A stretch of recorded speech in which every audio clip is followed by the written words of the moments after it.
Well, now it's I'm live on Instagram, Facebook, and YouTube.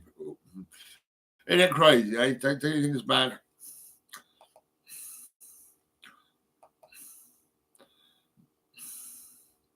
Oh yeah.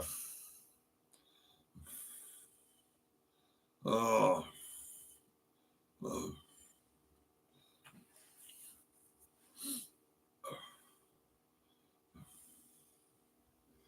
Oh.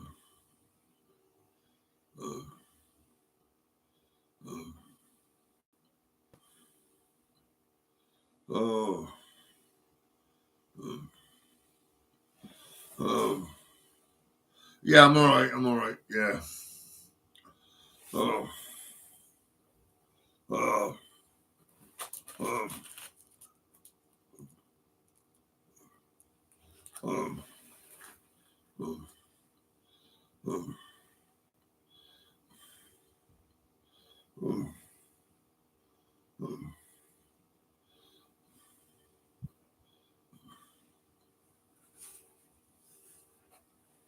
Oh. Oh. Oh. This place is hot.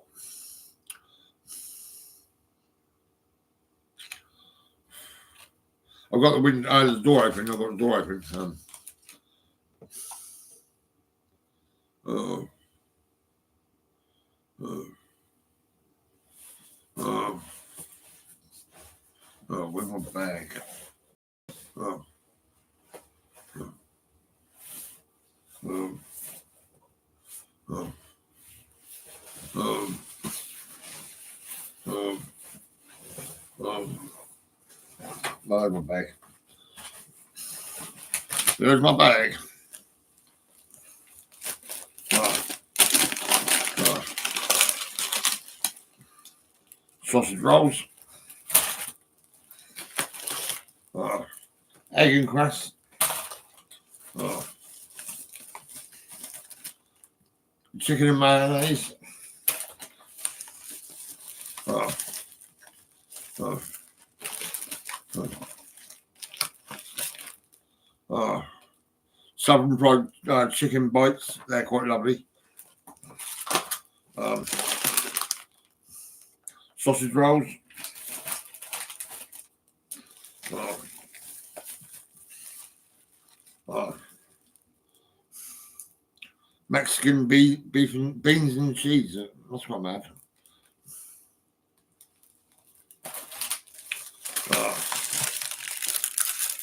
Oh yeah, 2 Corners pasties.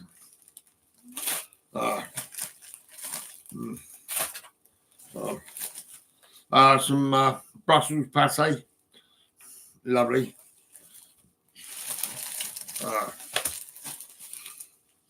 American menu, Southern style fried chicken.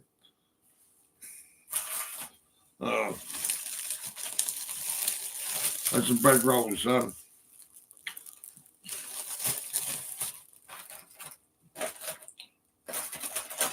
Well, I'll put the pasties away.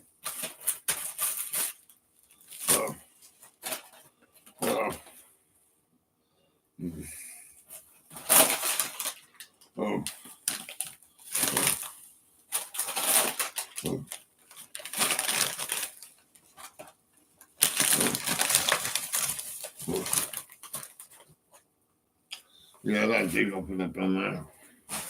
Oh. Oh.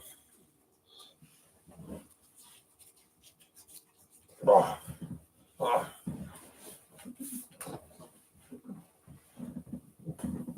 Oh. Whoa. All I say is off. I'm fucking hot as fuck. I'm so hot. I can't believe it. Oh. Oh.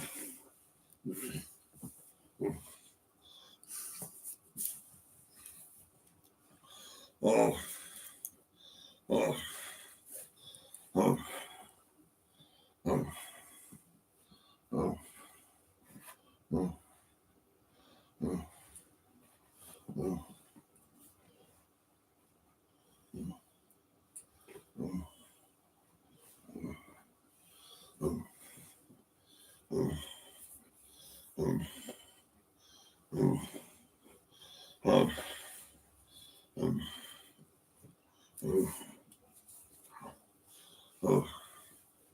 Oh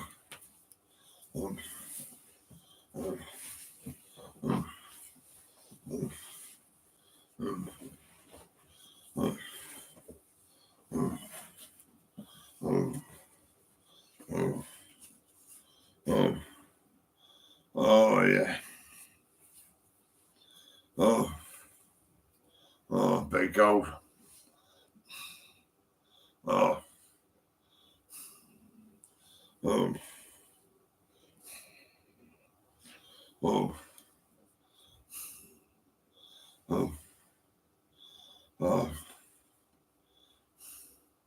This is £700. £700 for this. Fucking loads of money, really. A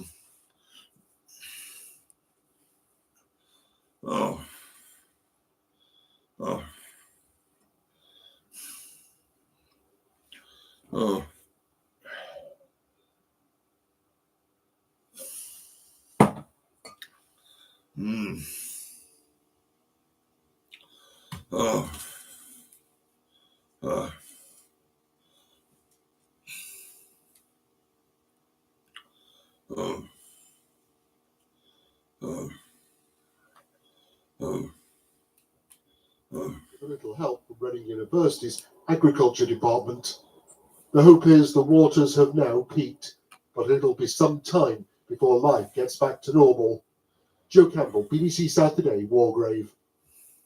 Yes, of course, we hope the situation improves for everybody there. Now, residents in a Hampshire village say their lives are being made intolerable because of overflowing drains. People living in Brambridge near Eastleigh say after spells of rain, sewage water comes up into their gardens, floods their road and leads to toilets backing up. Southern Water has apologised for the inconvenience and says it's doing everything it can to mitigate the flooding. Bryony Leyland reports. Completely spouting out. Seeing the sights on a rainy day in Brambridge. Flood water with tissue and sewage. Frustrated local resident Lisa Moore gives a tour of the drains, which she says overflow whenever rain falls. All the cars spraying dirty sewage water.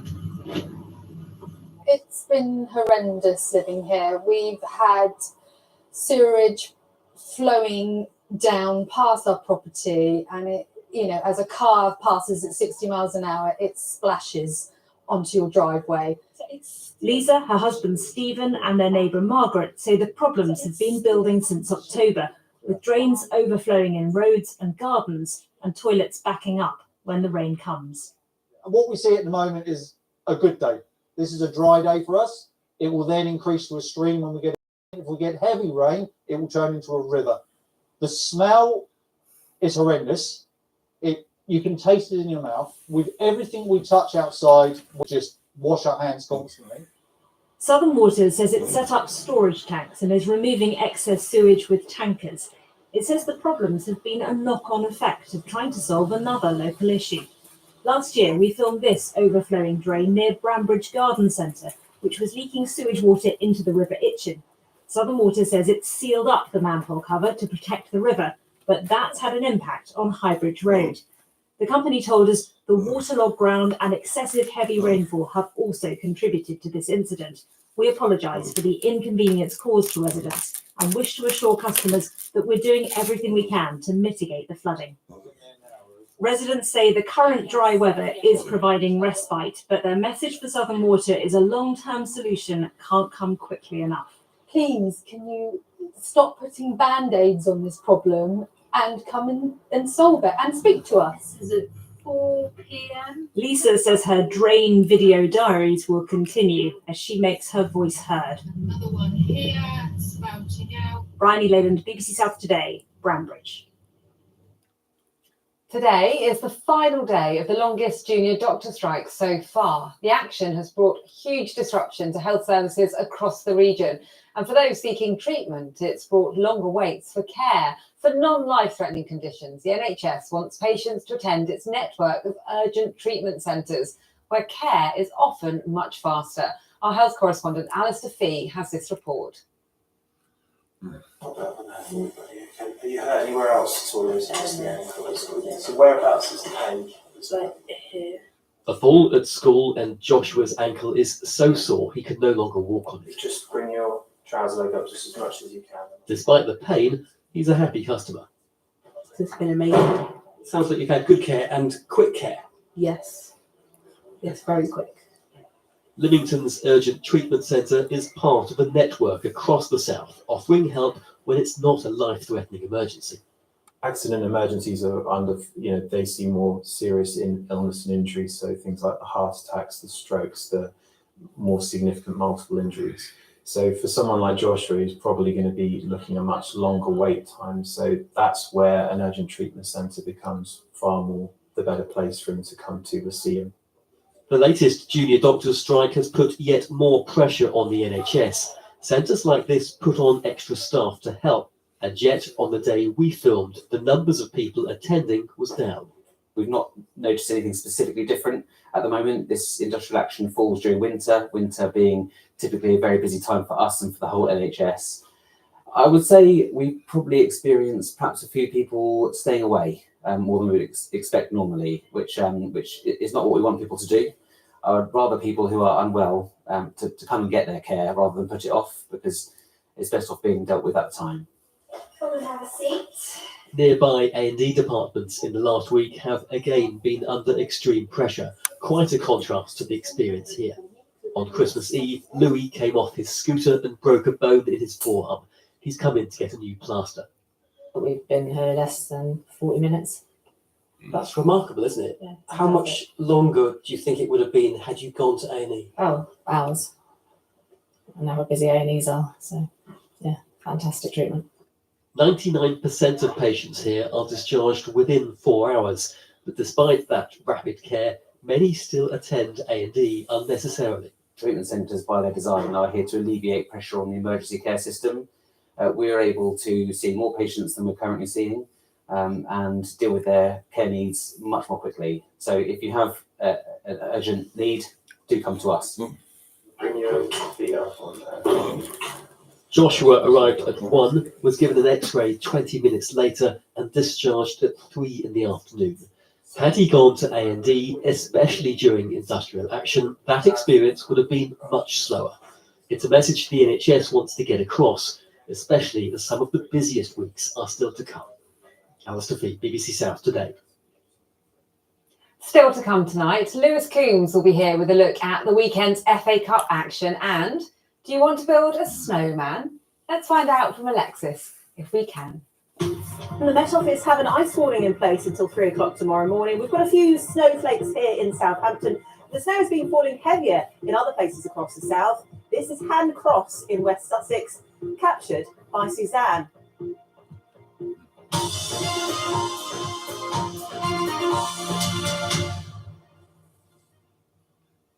Artificial intelligence, or AI, is becoming a part of all our lives. It's not a feature in your family car just yet, but within a few years, it could be helping you to get to work or go to the shops using technologies such as radar and also LiDAR, which uses lasers to measure distances from other vehicles. Our transport correspondent, Paul Clifton, has been to Oxfordshire to see the cutting edge of vehicle technology. Going for a drive without a driver. Sitting in the car now, how much driving are you doing right now? Zero. No, absolutely nothing. This car is using radar, LiDAR and other technology to drive around the Science Park at Culham in Oxfordshire, all by itself. It's a strange feeling, this, but not entirely unnerving. The car is driving itself. It's braking, accelerating, putting on the indicators, adapting what it does to account for oncoming traffic. It is doing everything by itself. And you can see some of the sensors that we've placed on the vehicle to allow that vehicle to answer 3 giant questions with AI. The first question is, where am I? Second question is, what's around me? And the third question is, what should I do? And it can answer those questions by seeing, but it sees in a different way to us. The radars we use, they don't move at all. They can scan a beam out the side of them. And this here is looking sideways. These are world-leading experts in this cutting-edge technology. We're deploying it live now around the world, carrying passengers. Is this the future of motoring for all of us? Probably not, says the company that built it. No city has ever asked us for more single occupancy vehicles. Every city asks us for shared transport, smart buses, smart minibuses, park and rides, transport systems around campuses, airports and ports. And I think that's how this technology arrives. It arrives in services where the economics is right. The aim is not to produce vehicles or even the kit that keeps them safe. Oxa designs the software, which could, in theory, be fitted to any vehicle, anywhere. This car has a driver, just in case. But this one doesn't. An off-road test vehicle that can operate entirely unsupervised. There's a revolution coming about how we move things, and it's going to be software-driven, not vehicle-driven. The revolution now is that you no longer will need to have one operator for many vehicles, not in the vehicle, doing different things. It's unlikely that I'll be telling my car to drive to the supermarket while I sit back and read a newspaper. But there is no doubt that AI will play an increasing role in the way we travel on the road. Paul Clifton, BBC South Today, Culham. Wow, that's an impressive, slightly scary looking technology. And tomorrow night, Paul will be learning more about how cars are steering themselves on motorways already. Now it's time to get some sport. Lewis Coombs joins me at the Sports Tower. And Lewis, third round of the FA Cup, it was a really busy one, wasn't it? It was, yeah, and Eastleigh put in a great performance. So we'll talk a bit more about them. They're one of only two non-league sides in the country still left in the FA Cup ahead of tonight's fourth round draw. Not quite through to the next round though yet, but they live to fight another day, as Logan Lawson explains in your roundup of the weekend's FA Cup action. Eastleigh's dream of making the fourth round of the FA Cup for the first time is still alive. 1,000 fans made the trip to Wales as the non-league side came from behind to force a replay with Newport, despite playing almost an hour with 10 men. 10 minutes to go, Maguire scores! Eastleigh do get the equaliser! He runs over to the fans! It's the end of the road for Aldershot.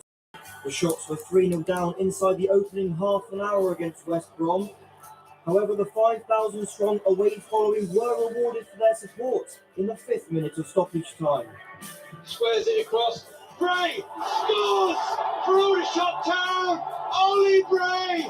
And they've got their moment!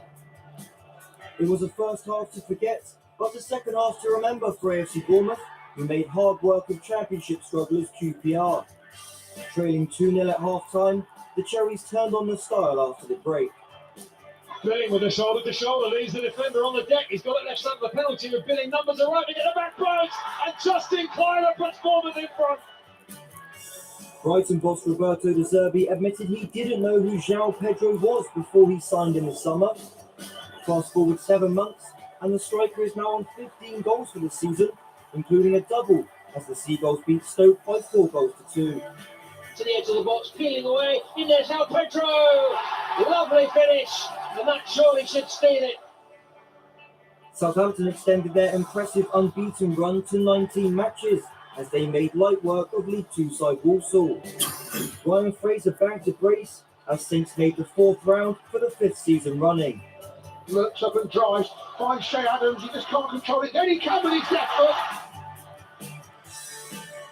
Oxford United manager Des Buckingham said his side need to do better as they were hit for 6 on the road at Coventry.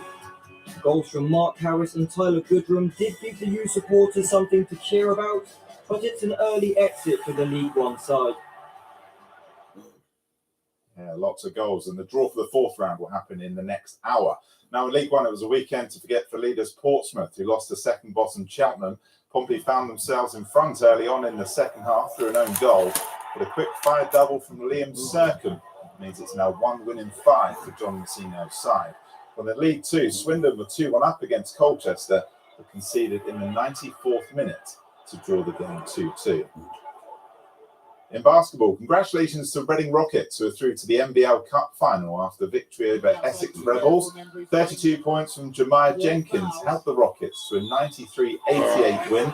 They'll now head to Manchester to face MK Breakers in the final later this month. That's where Surrey Scorchers secured a 20 points over Sheffield Sharks. That was in the BBL Cup. Two-time Dakar Rally winner Sam Sunderland from Poole has been forced to withdraw from this year's event due to a mechanical failure with his bike. Sam was in 7th place when the fault occurred 11 kilometres into stage 3 of the race across the deserts of Saudi Arabia. A Dorset grandmother has bowled her way to gold at the World 10-Pin Bowling Championships in Colombia. Lynn Squibb from Christchurch secured a team gold in the Super Senior Ladies and a bronze medal in the doubles. The 68-year-old says she's proud to wear an England shirt. Unbelievable. Yeah. Fantastic time. Brilliant team spirit. For me, I served in the Women's Royal Naval Service. And I was very proud to wear the uniform of that. But to actually put on an England shirt for 10-pin bowling, well, it was just something else. Yeah, it's fun to tell the grandchildren, isn't it? Fantastic. It was gold medals, brilliant. Well done, Lynn. In the Super Senior, I love that. Yeah. Well done, Lynn, back from Colombia. Now, it's hard not to be impressed by this sight, a space-bound rocket at launch. This one's on its way to the moon, or at least that's the hope.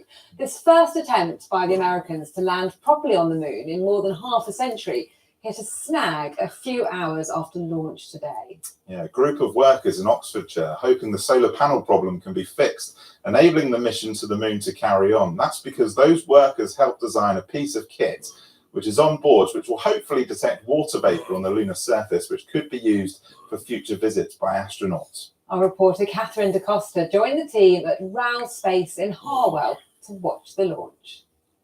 T-minus 10, 9, 8. A nervous wait at the UK's Space Lab in Harwell. And liftoff of the first United Launch Alliance Vulcan rocket. A successful launch, and the initial relief is clear.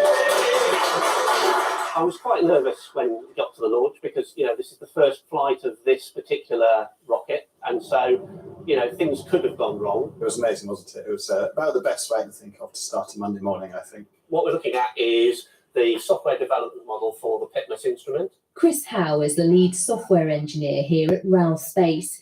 His team's designed the electronic components of an instrument on board the spacecraft that's expected to measure the moon's atmosphere.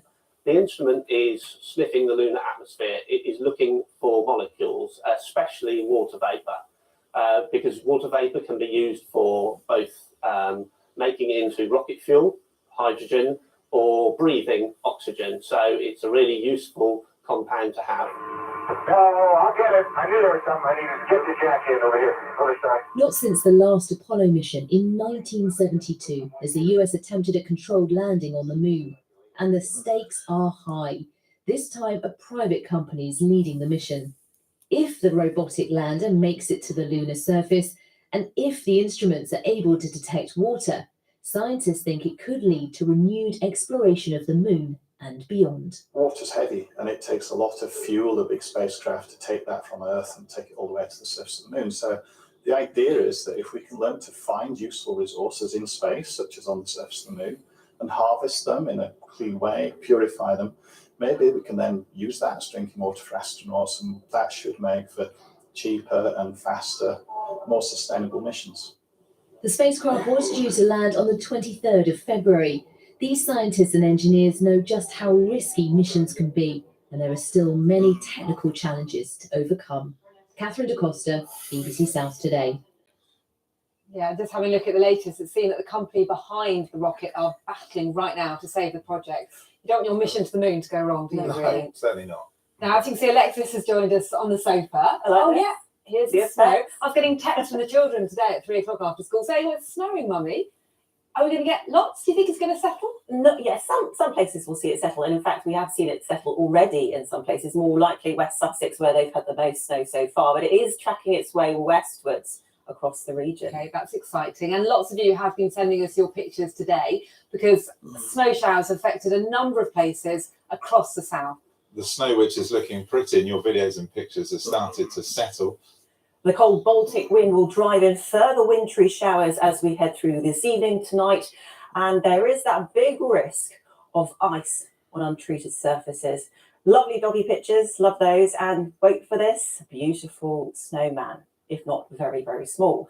So through the course of today, we've had those snow showers. They have continued to move their way westwards across the region, and we'll see further snow flurries overnight tonight. Maybe a settling of snow in some places, which is why the Met Office have issued an ice warning. That's valid during the early hours of the morning and this evening as well. Wintry showers are a possibility up until 3 o'clock in the morning, but we will see the risk of ice right until dawn, with temperatures around the freezing mark. So as we look ahead to tomorrow, it's a much drier day. We are going to see mainly dry conditions. Sunny spells will develop, although it's going to feel bitterly cold. Similar conditions to today, 3 or 4 degrees is the high, but feeling more like freezing with that wind chill. So the wintry snow showers will drift their way in from the east on that cold Baltic wind, and we will see areas of cloud develop during the early hours of the morning. It's 5 to 7. Night or freezing East just Enders is below, not at so there's 7. a big risk of ice. And I'm a bit worried with Instagram Where on we my still phone. have flooding Because if I from go last live, week's heavy she's rainfall, gone. and also the wintry It showers which disappears. have settled So I'm actually going to end this broadcast. today. Through the course of and tomorrow, share it and after a everything like cloudy that. start, And, wintry showers maybe for the I'll probably southwest go live first again of all. around Brighter about skies will 7. develop in many places, but we have and that we keen can northeasterly wind I'll be taking the watching edge off East temperatures. Enders and Highs tomorrow of just 3 or 4 Celsius, but as I said, feeling more like freezing with the wind chill. For tomorrow from Selseyville to Lyme Regis, this is through the daytime. The winds are northeast, 5 to 7. The weather's fair, the visibility is good, and the sea state is slight or moderate, occasionally rough in the far south. So sunny spells through the course of tomorrow. It's a dry day. It's a dry night tomorrow night under clear skies. The breeze will continue but gradually ease slightly, and we'll see temperatures drop well below freezing. -2, -3 Celsius is a possibility. Once again, with the flooding that we've had recently, there is the risk of ice. Through the course of the rest of the week, Wednesday's a mainly dry day. High pressure's in charge. It's settled. We'll see a little bit more cloud arriving through parts of Oxfordshire and Buckinghamshire. Generally a dry day, but that keen northeasterly wind will make it feel cool, but not as cool as today and tomorrow, because temperatures start to recover back to their seasonal average Thursday, Friday, and the start of the weekend, but then turn colder as we head through the weekend. Next week's cooler still, but with high pressure dominating, we've got a lot of dry weather in the forecast, although it will be quite cold. Alexis, thank you very much. Of course, if you do have any snow near you, do send us your pics. That's it from us. Thank you very much for watching, and I'll see you tomorrow. Bye-bye. Good night. Good night.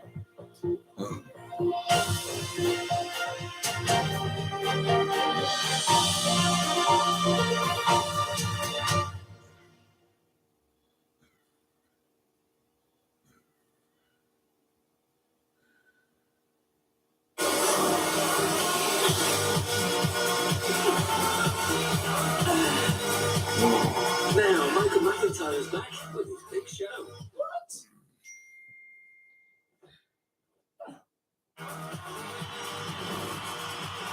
Be ready for the unexpected. The new series of Michael McIntyre's Big Show starts Saturday at 6:50 on BBC One and iPlayer.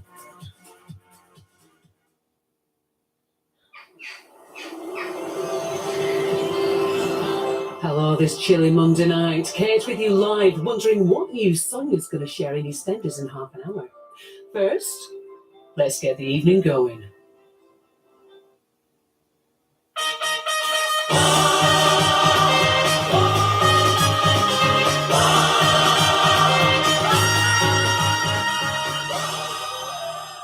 Hello there, and welcome to your Monday One show live on BBC One and iPlayer with Jermaine Genius. And Alex Jones. We've got lots coming up tonight, including an interview with Idris Elba on an issue that's very close to his heart. We'll have more on that in just a moment. Also tonight, if you've started the new year with a new diet, you won't want to miss health guru Professor Tim Spector.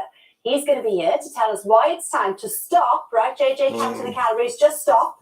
You've got to drizzle more olive oil on stuff. Is this the whole thing? See, I can get on board with that, don't you think? Looking forward to a chat with him. Yeah. After a bumper Christmas special last night, Call the Midwife returned to our screens with an incredible 13th series, and later on we'll be joined by stars of brilliant Stephen McGann and newcomers Rennie Bailey and Natalie Corey. Plus, she's the no-nonsense judge on RuPaul's Drag Race, who's transforming into Morticia Addams for a new West End musical of the Addams Family. Yes, Michelle Visage will be here to tell us why she's been preparing for this role her entire life. Whole time. Imagine that being your thing. Yeah, and then getting it. Pressure. Amazing. Got to deliver. And even with the positive news that mortgage rates are finally falling, getting on the property ladder is still out of reach for many. So tonight, we meet the people who found financial freedom by living life on the road and have never been happier.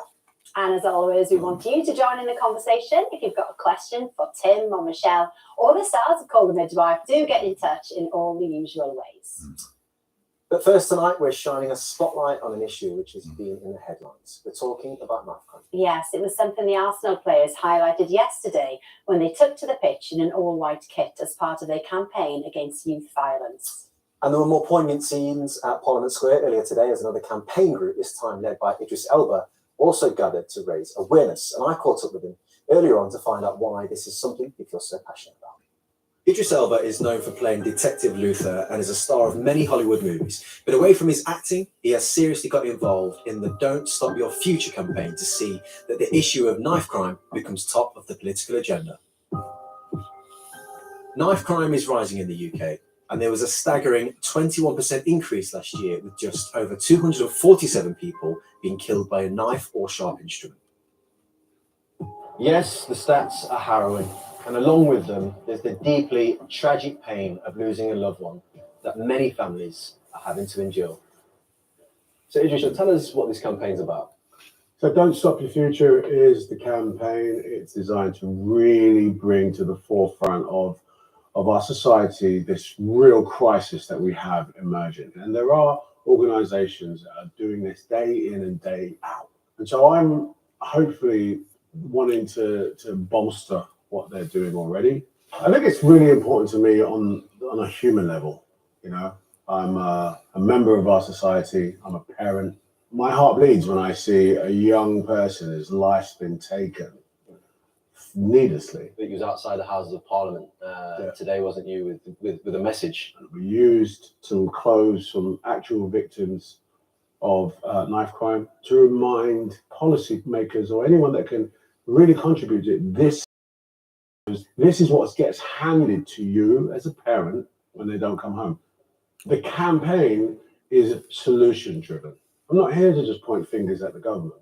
I'm here to sort of figure out, can we as a society get together and figure this out long term? Yeah. Well, I mean, you are, helping in terms of using your own voice, but you do a lot of things, Idris. You do, don't you? I mean, you're ridiculously talented, put it that way. But you got a song and a powerful video that's going to be following it.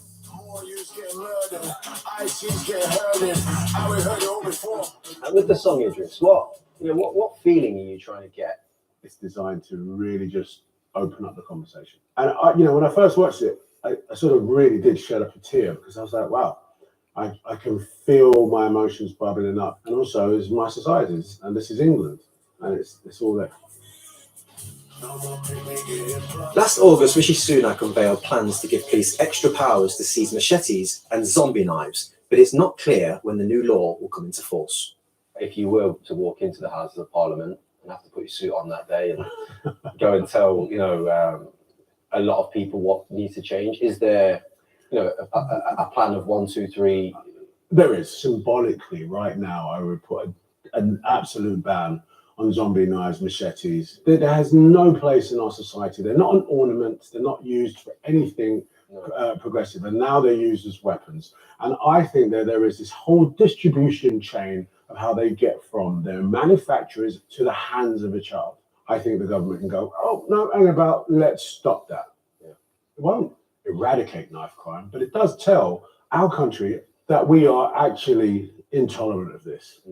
Youth service. We've got to put money in youth services. I know when I was young, granted I had football, but raised by a single mum, there was a lot of times where it was like, I've got nowhere to go here. And I'd go and find my mates. We're all bit of a youth club. Yeah. Table tennis down there. And there'd always be an elder there. And I think that was the key component was the elder. Youth centres were a big part of me. And they were a role model. The only reason I'm an actor is because of a teacher. We can't afford to forget the youth. And there's a kid right now somewhere holding a blade that is good at something else, but is not focused on that.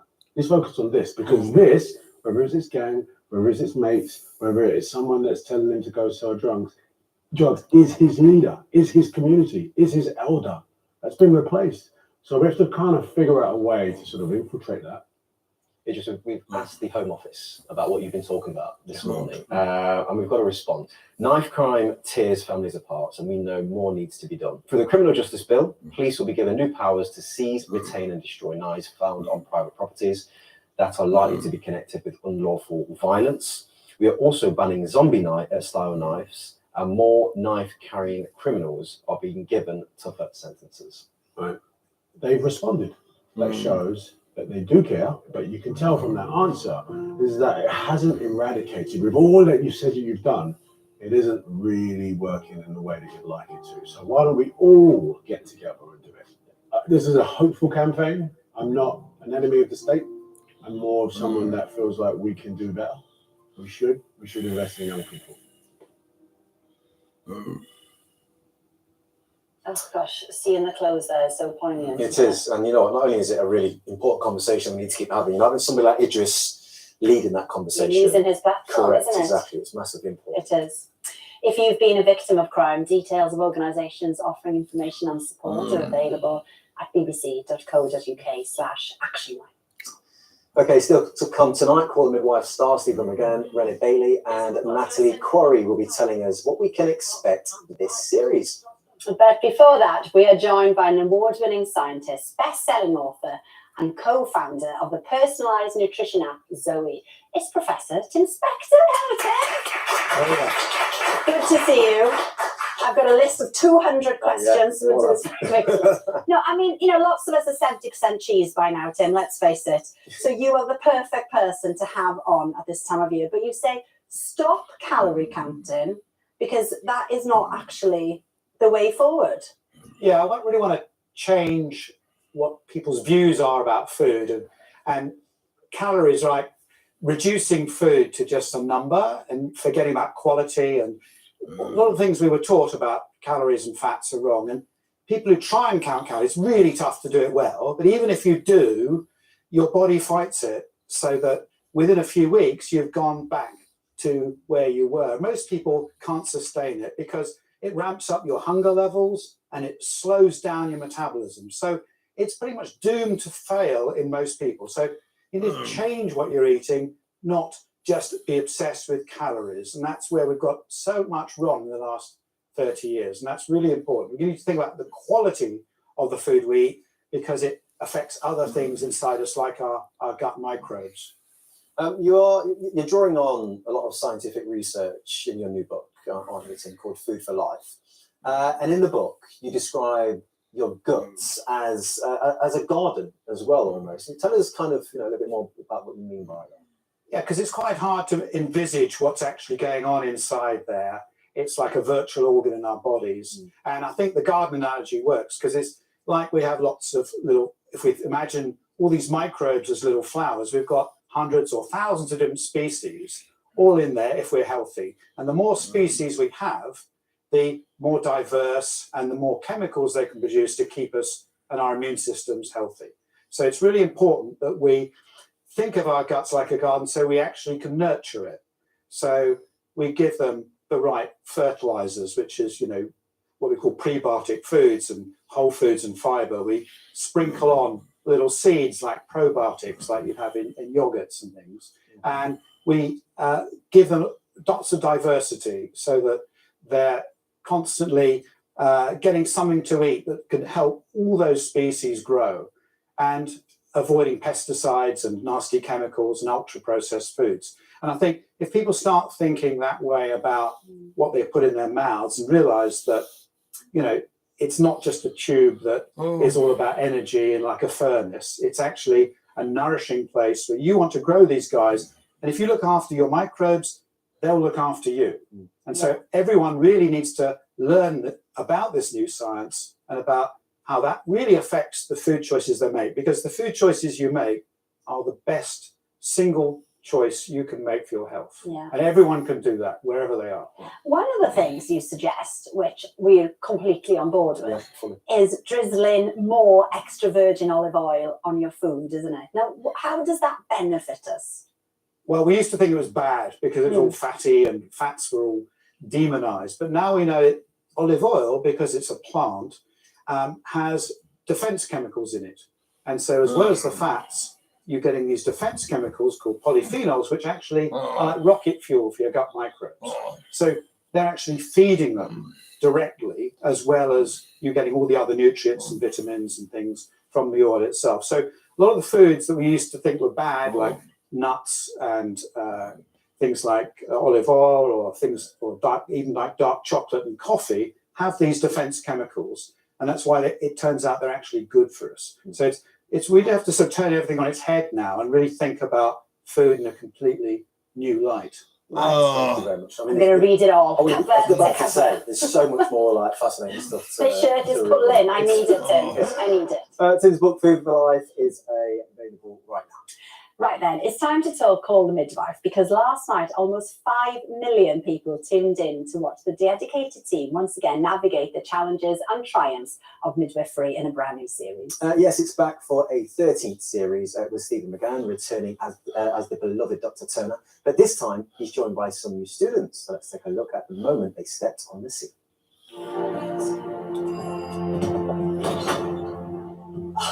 Good afternoon, ladies. Welcome to Nanata's house.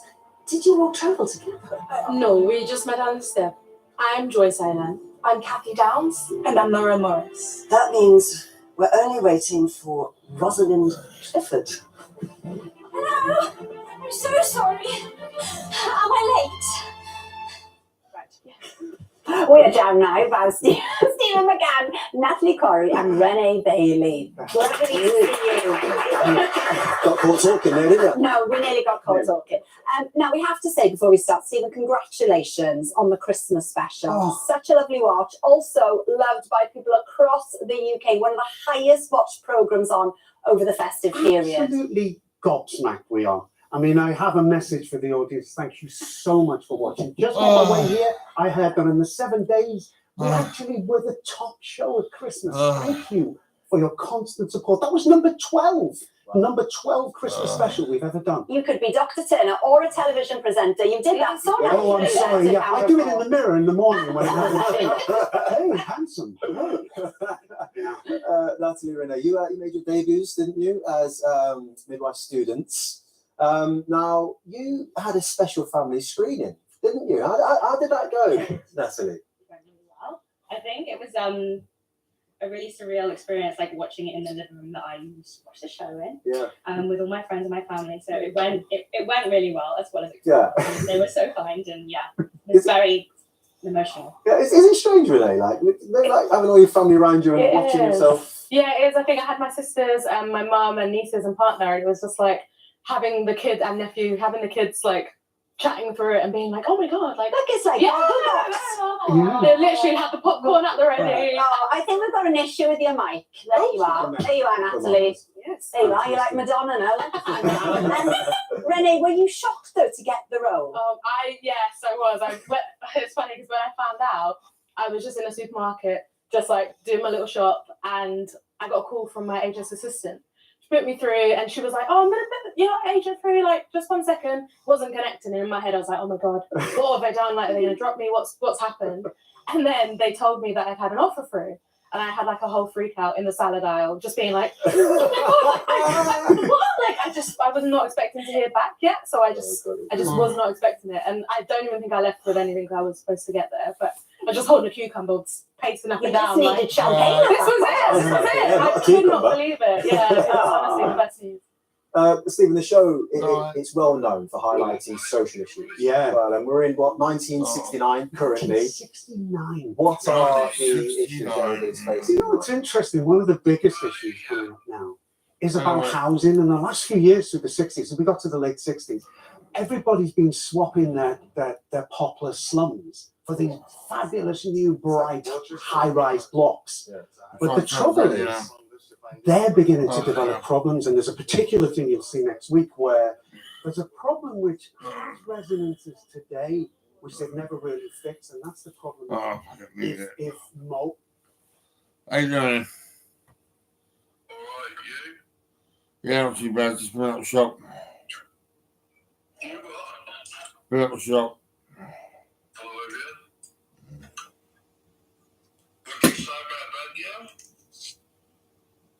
I don't know, mate. You said something about Danielle. last. I don't know what I said now. I'm a bit tired. I've been. You said something about Danielle, but I can't remember what it was because I couldn't hear it because the music was on. EastEnders has been like Yeah, I'm watching it. anyway,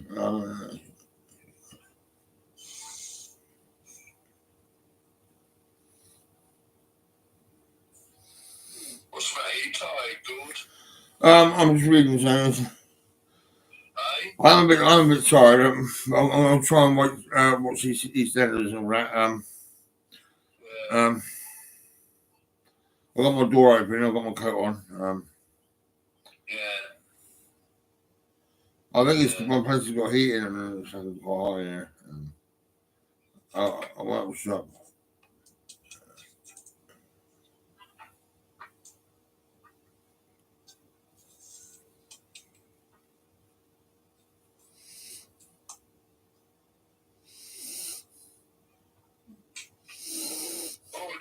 I'll talk to you later on, mate.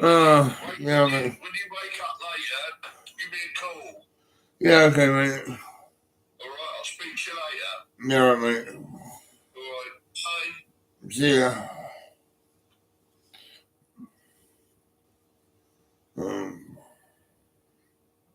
I'm fucking fucked, man.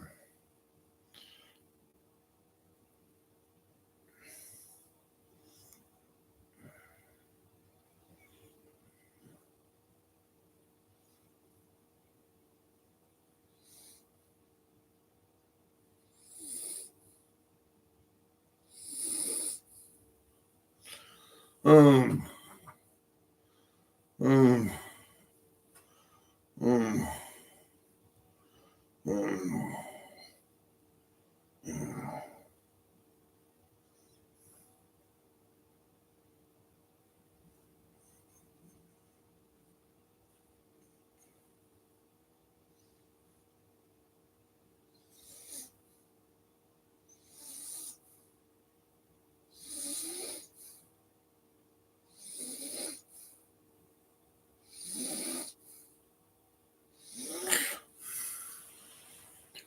oh, oh, oh,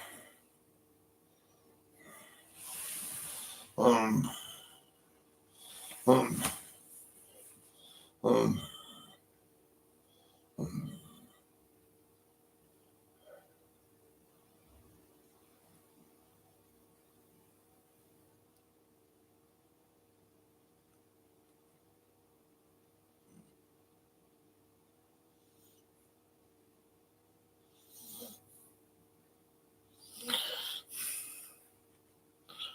um,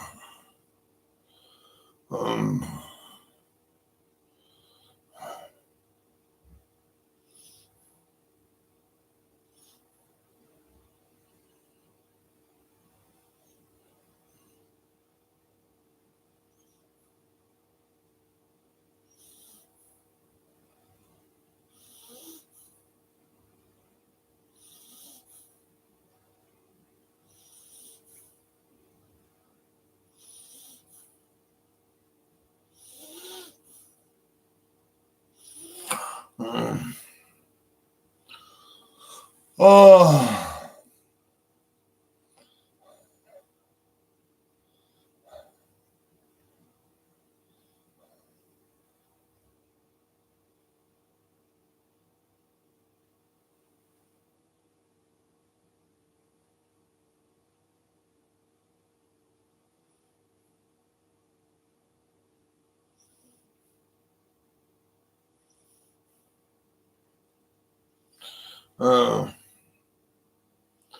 oh,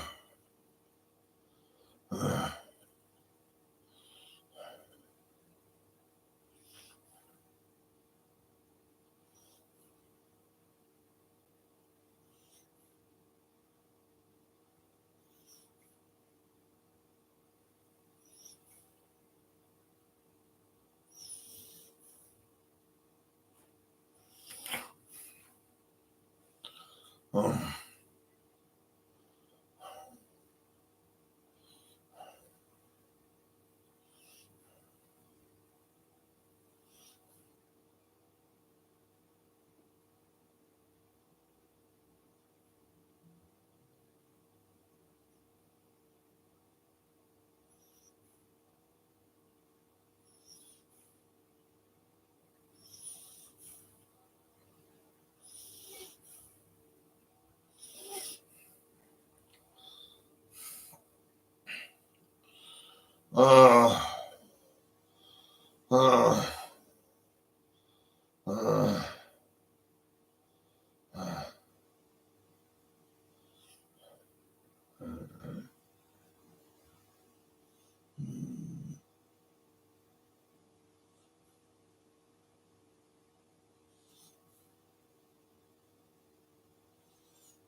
Mm.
Oh,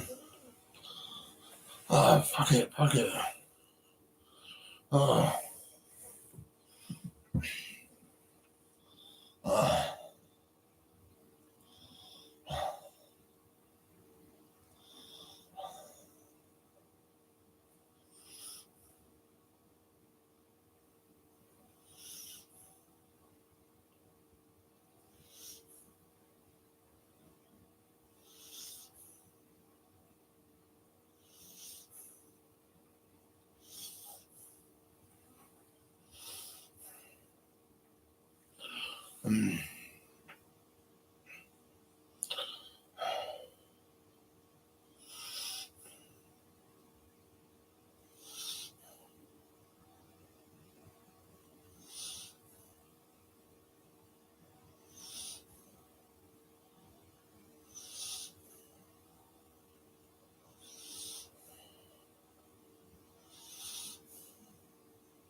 Did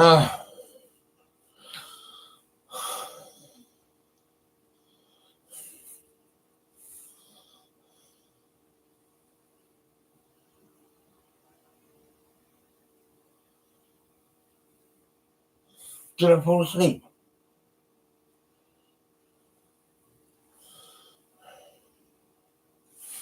Oh, fuck, I fell asleep. Oh, fuck.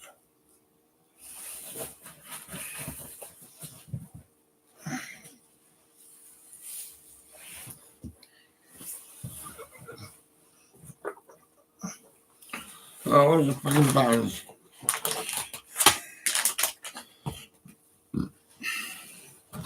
Oh.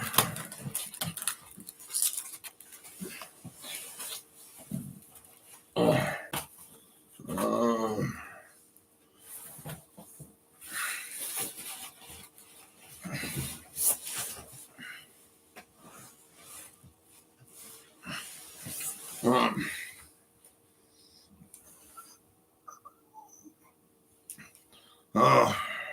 Well, not buddy like that. Yeah. I mean, she was leaving him. Heartbreak can make people do some weird stuff. Yeah, more, yeah. Exactly. He's still a prodigy. Yeah, and I've waited like 14 years to meet him, so I hope he doesn't die. Hey. He won't. Alright? Oh. You think? Trust me. He's gonna make it. I never thought they'd search us. Like you said, a mum and a wheelchair user. Is it true? No, I honestly could not feel worse about this. I tried so hard as well to keep your name out of it. And you're more than happy to shove drugs in my bag. Sorry. Do you know how hard it was for me in there? I just kept firing all these questions at me for hours, and I obviously didn't have any of the answers for them either. Do you know what else they said as well? They said I wouldn't get out of there until Louis was 22 years old. And that's it then. I'm just thinking, I'm going to miss his whole childhood. Which is why I've sorted it. What? How? I just have, all right? Just trust me. Trust you. Trust you? You have been lying to my face. You know, it wasn't just me. Your lovely Peter knows exactly what happened. No, he doesn't. Why didn't he tell me then? Because he wanted to seduce you with his chorizo sausage. That is low. You're actually funny. You're funny, you're blaming everybody else because you messed up. You are done.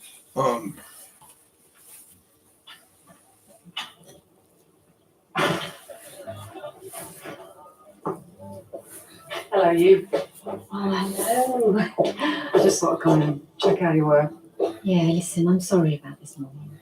You know, there is nothing I want more than to have breakfast with you. There's plenty of time for that. Brighton, we said. I mean, obviously, we'll wait until things calm down here, but yeah, I reckon we could squeeze in the odd smashed avocado on toast in between walks on the beach at sunset. And then there's your compulsory night out, you know, at all of the gay bars. Joking. Yeah, we'll see. So there's a lot to look forward to, right? Things calm down. Sounds good. Okay. I'll let you go.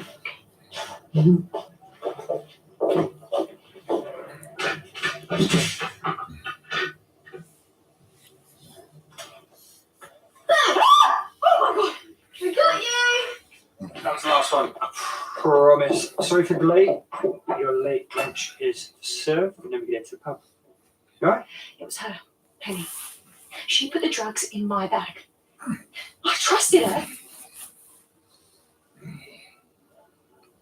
Oh my God.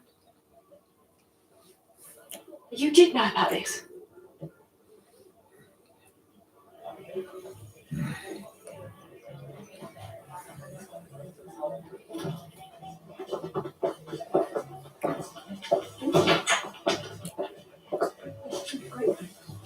Yeah, 2 grapefruit sodas, please. Oh, dry January. Well, good for you. Well, yeah, sort of, not exactly.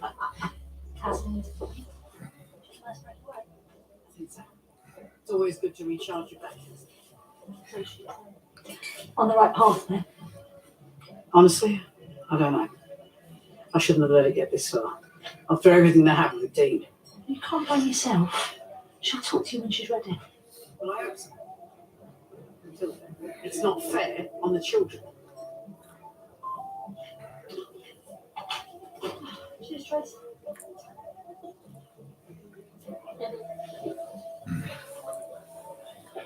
Be nice to see Lauren. Yeah. You okay, son? I know that last week was tough and that. Yeah, I'm fine. Just feel a bit stupid, that's all. You know, I should have known it would be too early. Yeah, but I know you were excited and that. But look, you can always test again next week and you might get a different result. All right. Lauren's not here yet. Yeah, she's not coming. She's had a massive go at me and stormed off. I know why. What have you done? I messed up. This isn't to do with the arrest. Please tell me you didn't know about the drugs. See, like, this is where fessing up gets me. I shouldn't have listened to Dad. You couldn't keep lying to her, could you? Doesn't matter anyway now. She's leaving. Guess I've just got to face it. We're done. There you go. Cheers. Right, so what, don't I get a hug first? Huh? Yeah. I missed you. Yeah, me too. But I said I was going to take the kids out for some food after school. You can come too if you want. Be a good chance for you to meet Penny. Then I could book somewhere. Yeah, sounds good. Food. Just let me get unpacked first. Yeah. And... Got to go out. I've got to pick up something anyway. Petrol station flowers.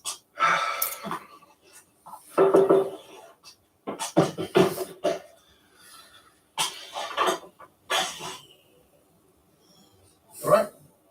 Yeah, it's the new thing. Yeah. Denise. Raymond. Come on, mate. Get go out. Is it me? She's not a problem.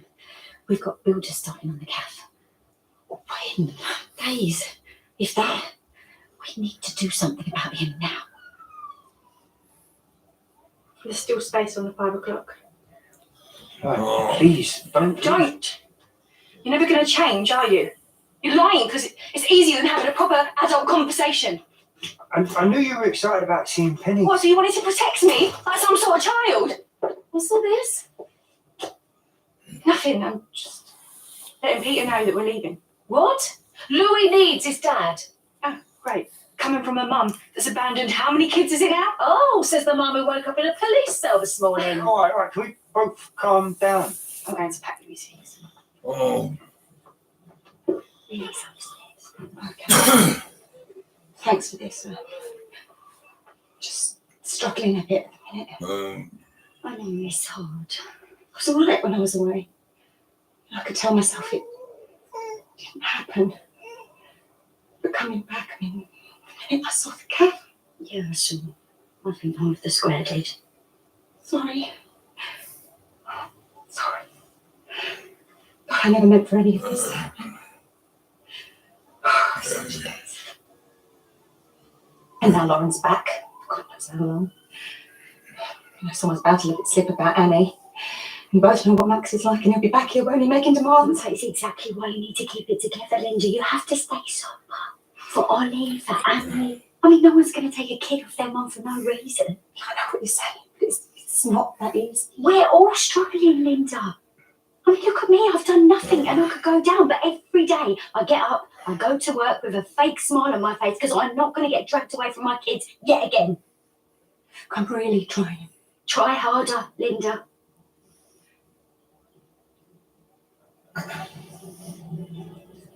Can we get some water over here? Yeah, I'll send someone over. Oh, what beneath you, is it? 4 waters. 6, please. Wait on another couple. Don't have a penny, do we? But Denise did say that she's going to be here. Really? Yeah. She wants to put things behind us. Don't forget that Christmas. Well, that's just what she wants us to think. She does this big show of happy family and stuff. She doesn't want us to spend time with us. I don't want to go. Lady Tanya's excited to see you. Go on,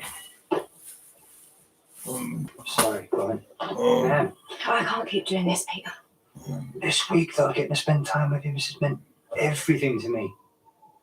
I mean, this is us. We can work this out, can't we? Why? Why are you so desperate for me to stay there? Because I love Louis, our family. Bye then. Peter will be here next time you want to dump your child. Yeah, well, you know all about that. I'm sorry, Peter. But there's just not enough left here for me to stick around. Lauren, didn't fancy joining you? No, not today. Is she going to be in Wolford long? Or? I'm sorry, Linda, we're not sure. It's just, you know what the Wolford gossip's like. She won't hear anything from us.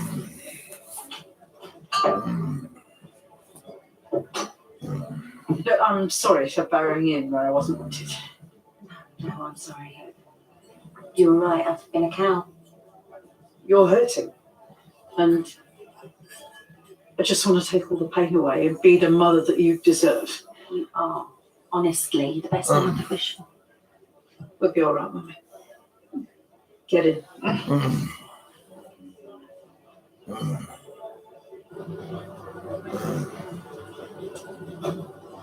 Lauren, leaving so soon. We saw Penny.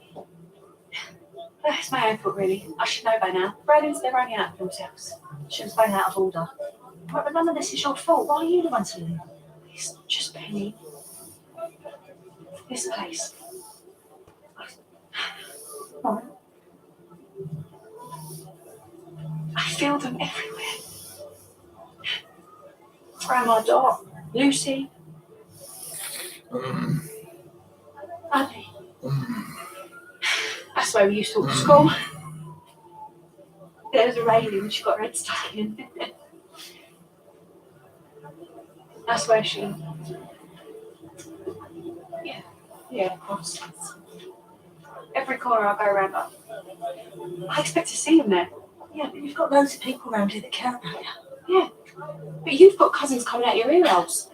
It's different, isn't it? She was part of it. It's fucking cold. What's going on? You're lonely. I could just stay with Dad.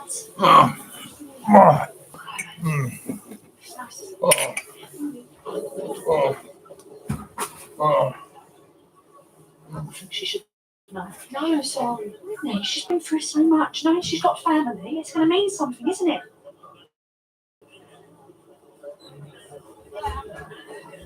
All of us. All 6 of us go into the capital.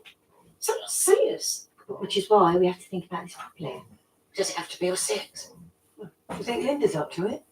We agreed. We are all in this.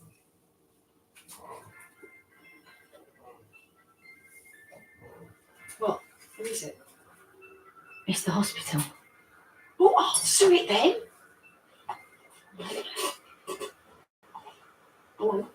Look, I'll help you all out at the cafe, I will. Please. Don't make me sit here. I've not slept since Christmas. Right, because the rest of us, we're getting a full 8 hours. No, I'm trying to say that I see him everywhere.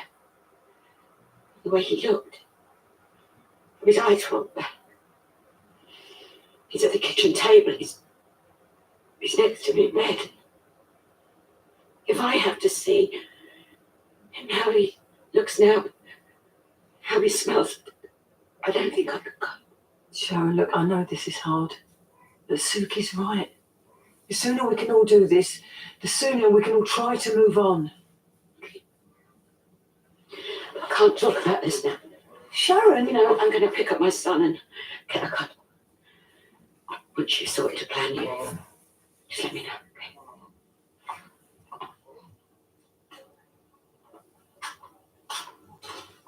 Sharon, never mind her. What did they say? He's awake. I think he's going to be all right. He's stable. Thank God.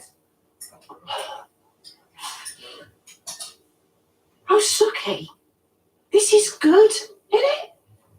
I can't take a man's life. Come on, this is better, isn't it? There could have been 2 murders. What if he remembers everything? Coach station, yeah? Sonia, what are you doing? Sorry, mate. Sorry. I don't know if I should be doing this, but I want you to know. In fact, you need to know. Oh, You've got enough. oh fuck.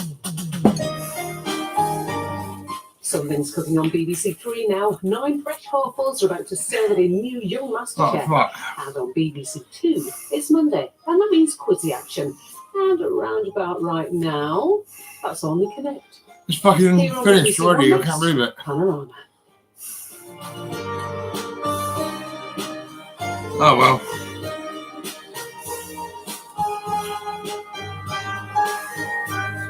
Oh.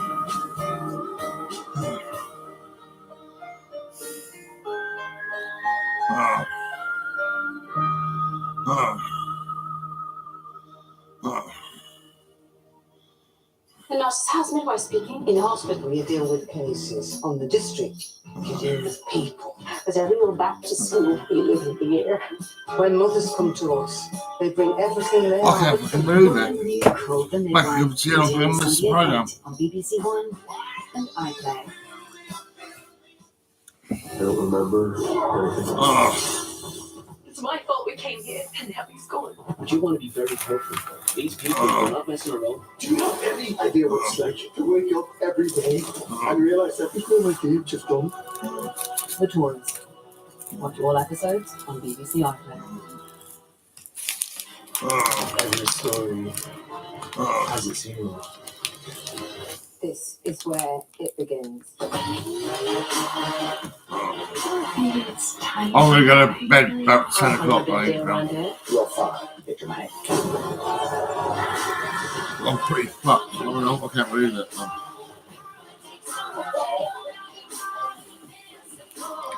Oh. New for 2024. Oh. 20 fucking 24. Fucking hell. BBC iPlayer.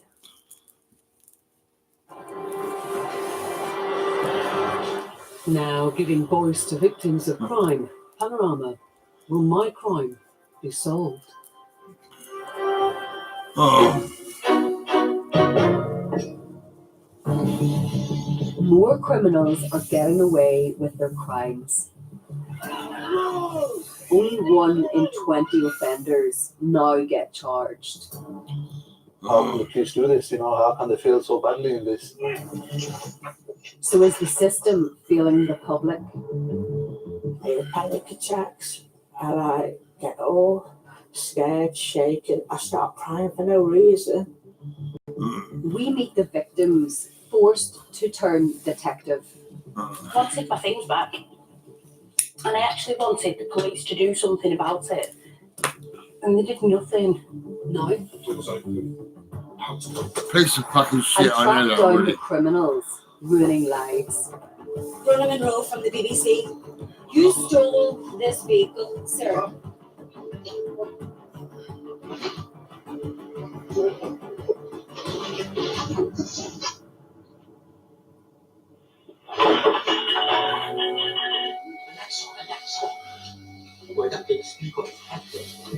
It's the crime people are most worried about. A burglar breaking into your home.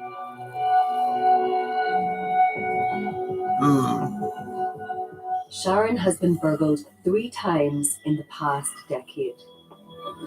None of the culprits have been caught.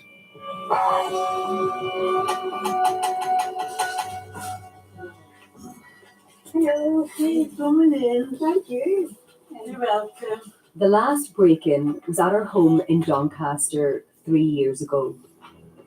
She now has CCTV, but the retired nurse is still living in fear. Is this the door they came through that night?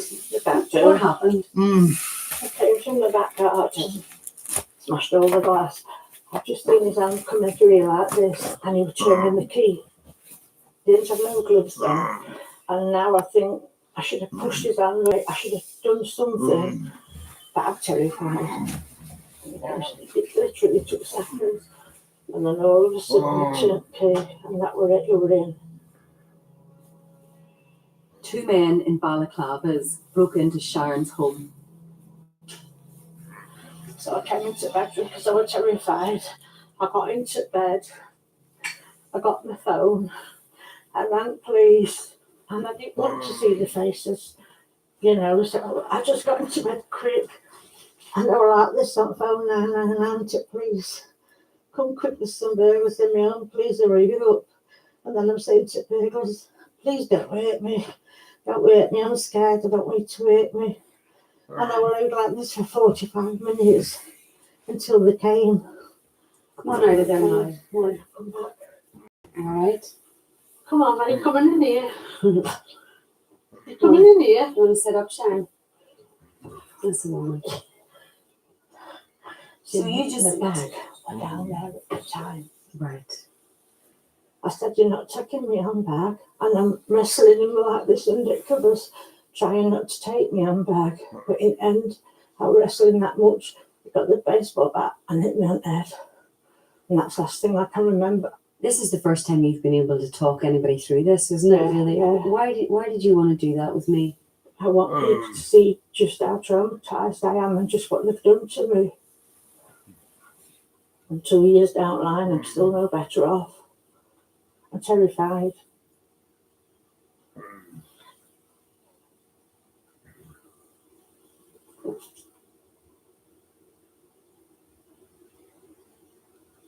I'm sorry. Don't be sorry. There's nothing to be sorry for, huh? You all right? It's never going to go away, is it? You're winning. You're winning because you're staying in your house. I'm still scared. I shouldn't be scared in daytime, should I? You shouldn't be scared ever. No, I shouldn't be really. But that's how I am, and that's what these scumbags have done to me.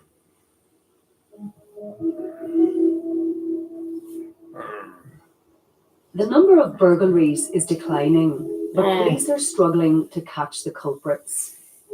Now, just 4% of home burglars are charged. The police watchdog says officers have been failing to get the basics right. What we can't forget is that for each of these offences these officers are dealing with, there's a victim. If policing isn't getting these crimes right, confidence and trust diminishes. That now is the lowest level of confidence and trust in policing that I can remember. And that's quite a statement for me to make.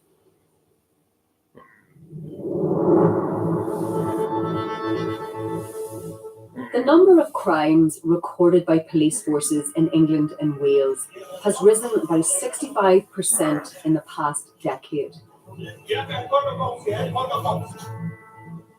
Some of that increase is down to improvements in the way police identify and record offences, but not all of it. Recorded car thefts have almost doubled, and violent crime has trebled. The figures submitted by each police force show that recorded crimes are at record levels, but the government keeps saying that crime is falling. So what's going on with the statistics?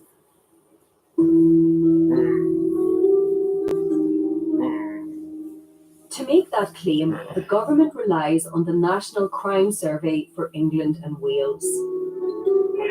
It's considered the best indication of long-term trends. The survey shows crime falling significantly since the 90s. I think we can be confident that there is less overall crime in our country than there was 30 years ago. And of course, that's common across the Western world. That's not just a UK phenomenon. But there are weaknesses with the survey. Common crimes like shoplifting, drug possession, stalking and harassment aren't included.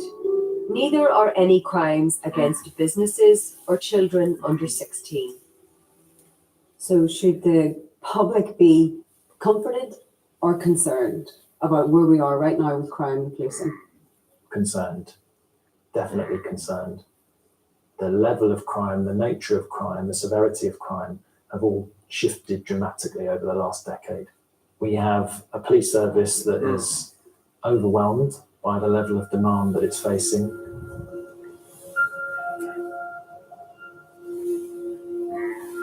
In 39% of crimes, police fail to identify a suspect.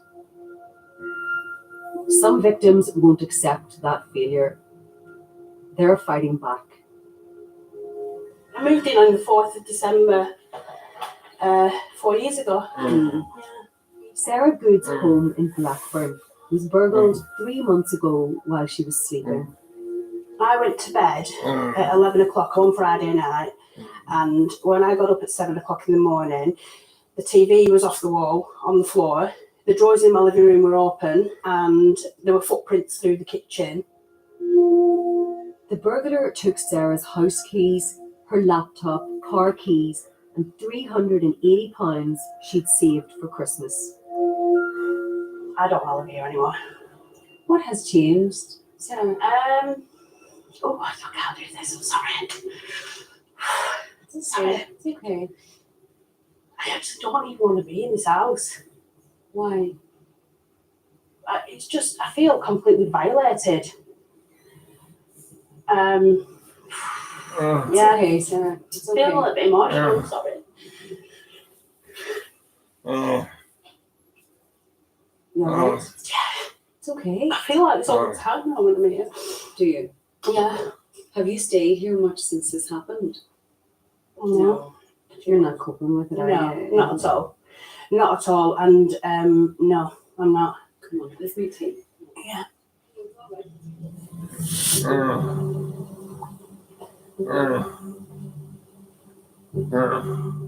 The police have promised to attend all home burglaries and pursue all reasonable lines of inquiry, like collecting CCTV. But they only spoke to Sarah for 20 minutes, and they didn't collect CCTV from all her neighbours. So Sarah got some of the footage herself. It shows a man using a key fob to try to find a car outside her house. Sarah recognized him. He used to be a friend. Sarah told the police his name, Lewis Lunt. But they still didn't question him or come back for the rest of the CCTV. How did it leave you feeling? Angry. Furious. I was absolutely furious. Someone had come into my home. I'd found out who it was.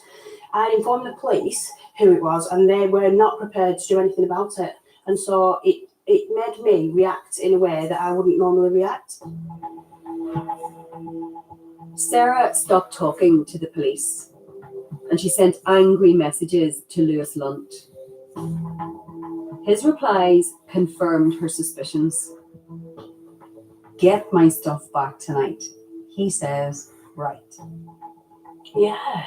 So if you carry on.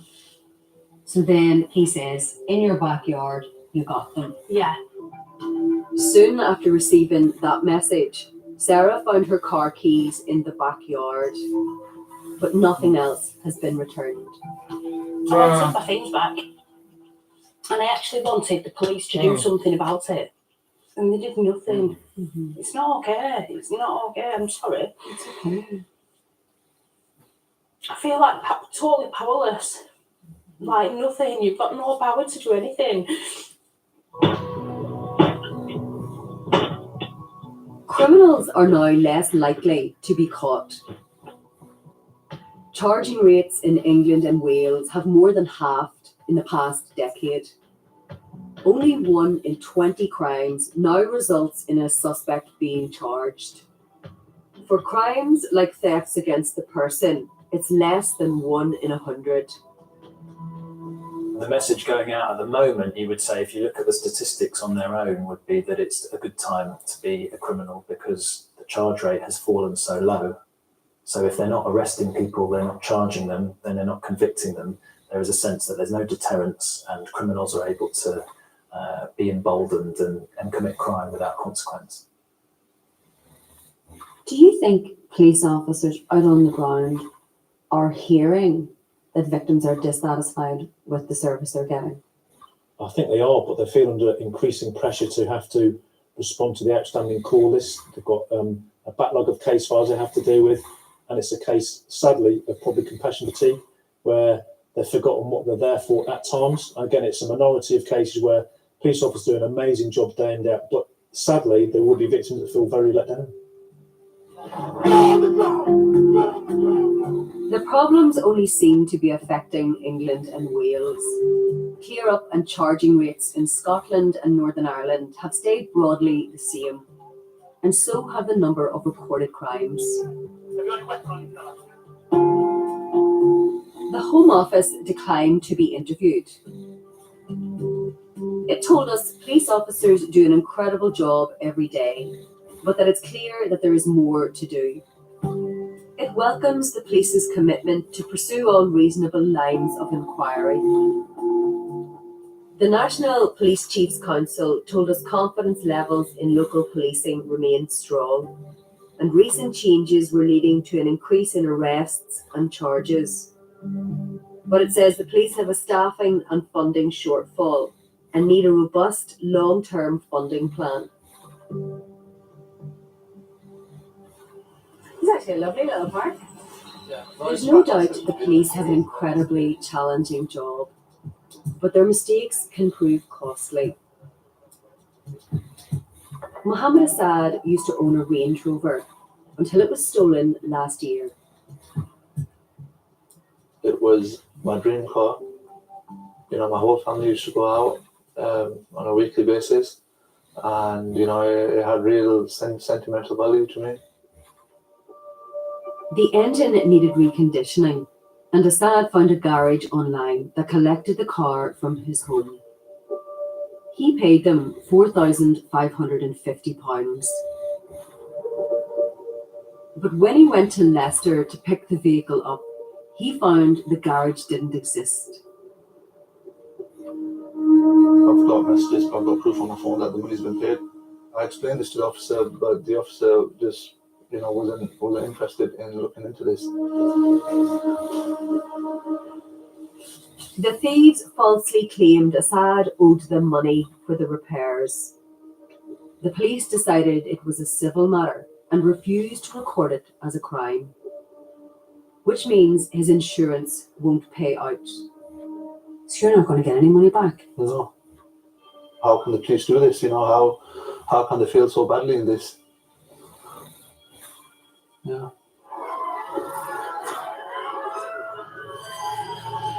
These online videos show the pressure the police come under on the streets. After 2010, the number of police officers was reduced by 20,000.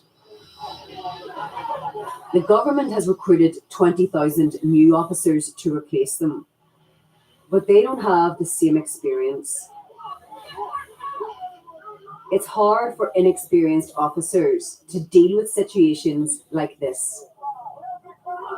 Some would say that replacing those 20,000 was just repairing the damage done previously. But obviously, the level of inexperience now is quite significant. By next year, about 30% of officers will have under 5 years service, and most of those will be on the front line.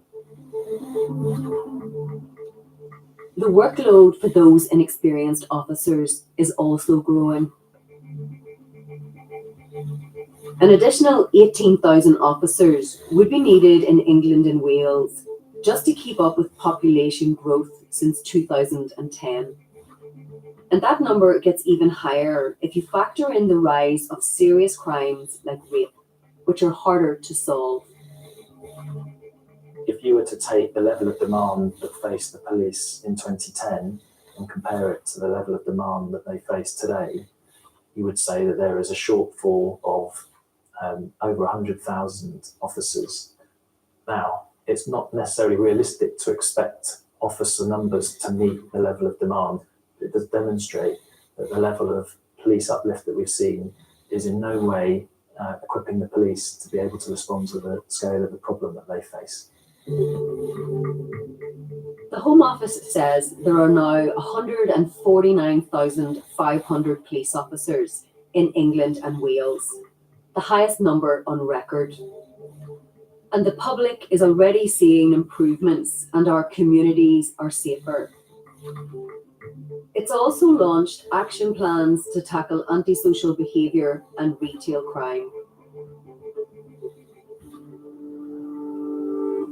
Hello, how you doing? Sorry to disturb you on Sunday. My name is Gordon Roy, I work for the BBC. I'm just doing a bit back in Blackburn. I'm looking for additional CCTV footage of Sarah's burglary. The reason I'm knocking the door is because there's a lady on the street who was burgled, and what I was doing was looking to see if anybody had any footage. The growth of doorbell cameras and home CCTV means there's often good evidence of crimes taking place. But it takes time to collect and log.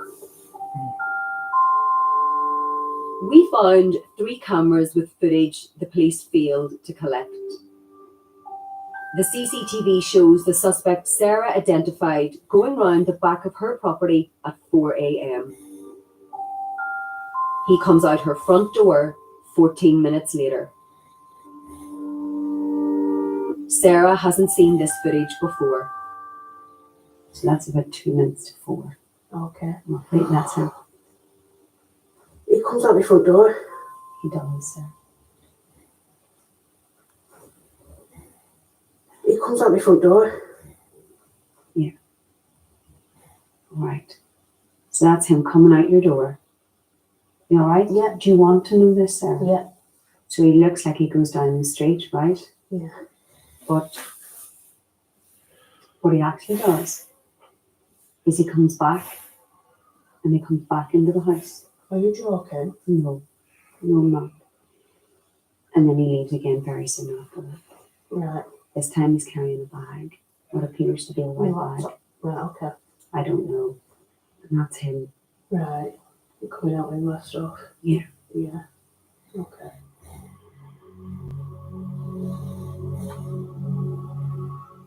The footage shows Lewis Lunt came back to Sarah's house 5 times over the next few days. What I found really interesting is the number of times that we found him coming back and trying the door or looking in the window. It's terrible. Why would someone do that? Something needs doing about this. It's shocking. I'm so angry. Lewis Lunt says he didn't burgle Sarah, and Lancashire Police told us burglary is a priority. It says its investigation included sending crime scene investigators, completion of house-to-house inquiries, and obtaining CCTV footage before Sarah's case was closed.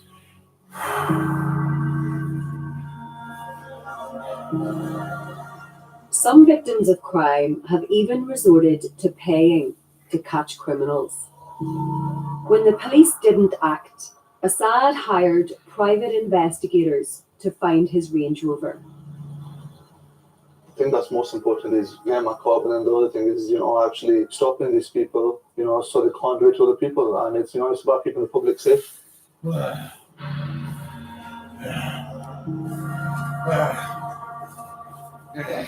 So you get many cases like Assad's. The private investigator has asked us to keep his identity hidden because of the nature of his work. He started by following the money. Assad had paid numerous amounts into separate bank accounts. So when you got the names of those accounts, what did you do? We were able to run address traces based on those names. Initially, it was over 20 addresses. We got lucky on the last address. The vehicle was there on the driveway. Assad's car was now in Walsall, and the private investigators tried to recover it using the spare key. The spare keys didn't work, so the guys had obviously re-keyed the vehicle. Why would somebody who is supposedly reconditioning the engine of a car re-key that car? To steal it. Your guys are on the ground. Who did they talk to? They spoke to this gentleman here who came to the door. He advised they were two brothers. They told your guys that? Yeah, they're two brothers. The brothers called the police and showed them false ownership documents. You spoke to the police officer. I did. Did he recognize that somebody had stolen a car? No. No. What did he say? He said it was purely a civil matter. Said we couldn't take the vehicle. Said he didn't have time to check the DVLA database or run the address or anything like that, and prevented us from recovering the vehicle to the extent we handed over the spare key. They took the key Yeah, away? the spare key, everything. Gave it back to these guys, yeah. It gets worse. Because the police hadn't recorded it as a crime, the thieves were allowed to transfer ownership of the vehicle. If you had to describe the police's response in this in a few words, what would you say? Shocking. The private investigators identified the two brothers. Kassim Rashid is on a police website. He's wanted for fraud. His brother, Kamar Rashid, is a convicted drug dealer. The police were told, but they still didn't do anything. And the brothers quickly sold Assad's car. West Midlands Police told us officers were happy with the documentation which was provided to them on the day. They didn't carry out further checks because it could have been deemed an inappropriate use of the police national computer.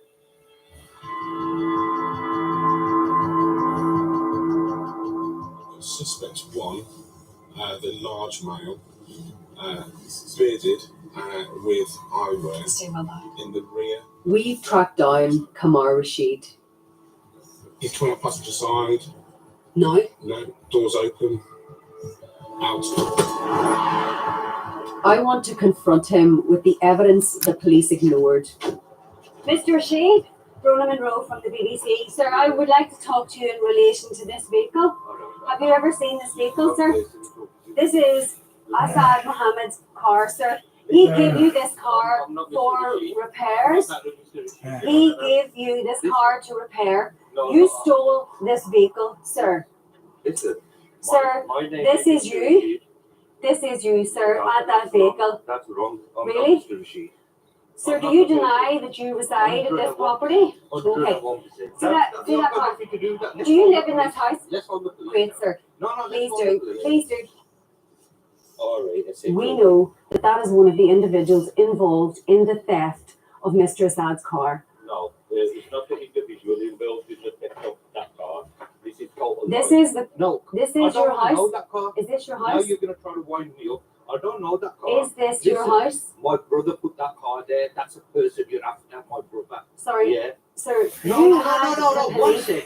You had the police in your house, sir, and you convinced them that this was your car and that this man owed you money. The police in my house. That's you looking at that car.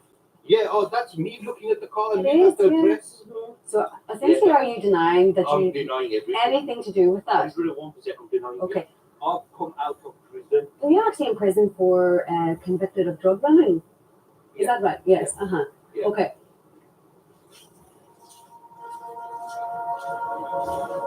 I don't really think there's anything else to be achieved. He's confirmed he's the man in the photograph. He's confirmed his brother put the car on the drive. I don't think that we can do any more. It'll be up to the police. Unfortunately, they've decided not to investigate this further. It's easy to see the victims feel let down quite badly. They deserve better, but sometimes if you know you've got an outstanding list of maybe 10, 15 crimes to deal with, you can't always do the best job that you want to do. This needs to be turned around in the next 2 to 3 years. It's really in need of an emergency set of measures now to try and restore that public trust.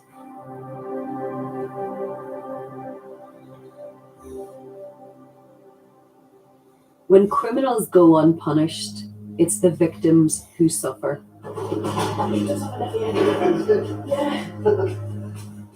Sarah's moving out. She can't live in the house where she was burgled. The effect that it's had on my mental health has been horrendous. It took time, actually, for it to... Initially, I thought, what's going on? You know, and it's like, and I thought I were okay, and then it was like, yeah, and I went...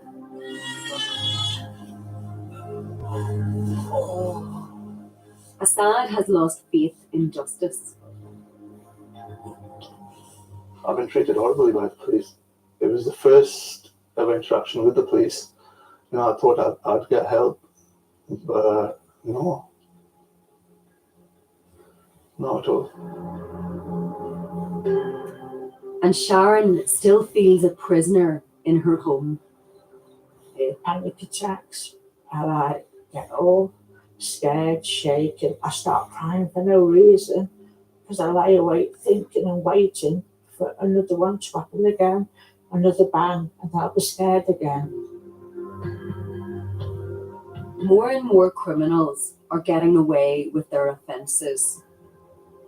And it's their victims who are paying the price.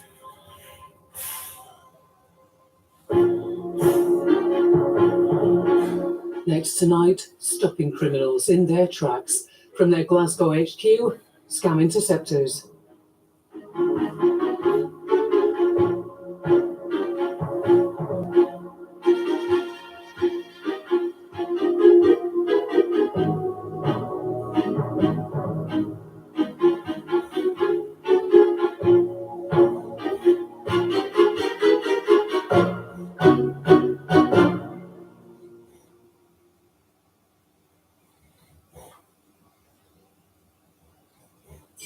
This is the absolute definition of a real wilderness. Join me on my toughest journeys yet. Across 4 rugged landscapes. In search of the vast, wild areas where nature still has the upper hand. Silence. Wilderness. Coming soon on BBC Two at iPlayer.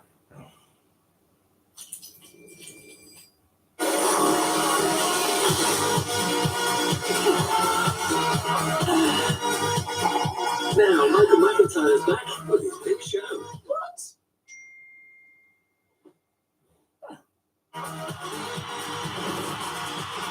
Are you ready for the unexpected? The new series of Michael McIntyre's Big Show starts Saturday at 6:50 on BBC One and iPlayer. Whoever did this has got away with it for 10 years plus. I can only examine what I see here now. Hit bodies, challenging location. I reckon we're in mass disaster territory. This job, I wants to kill you. Are you finding the evidence? I'll do the rest. The new series of Silent Witness. I always thought what we do is the end. It's just the beginning. Starts tonight at 9 on BBC One and iPlayer.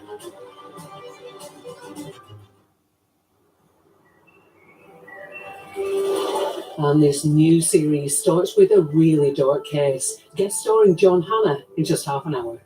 Before that, cruel scammers called out. The UK is being bombarded with scam emails, texts, and calls. Good morning, this is O2. If you want your money back, then you have to listen to me. We believe that this is a case of identity theft. Every year, we're losing billions. The authorities can't keep up, so we are fighting back. We're back with ethical hacker Jim Browning. He works undercover, using his tech skills to hack into scam call centers so he can hear and see everything they do. I see these scammers trying to steal money from the most vulnerable people. I can't sit and just watch that.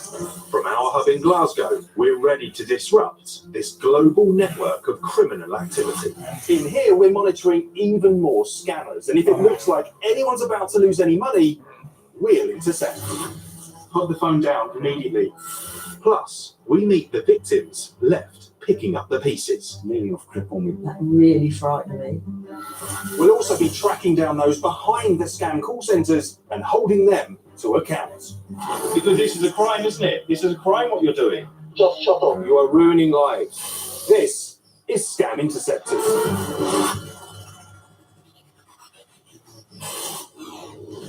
Coming up, criminal activity on a scale we've never seen before. The scammers targeting people applying for loans. This is serious criminality. 22,000 names on that list. And I confront the man we suspect of being behind it all. Hi, is Gautam there? Yeah, can you just get Gautam for me?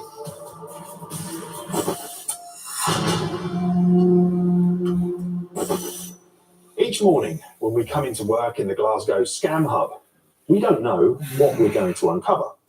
We may know the scams and even recognise the scammers, but every now and then, we get a surprise.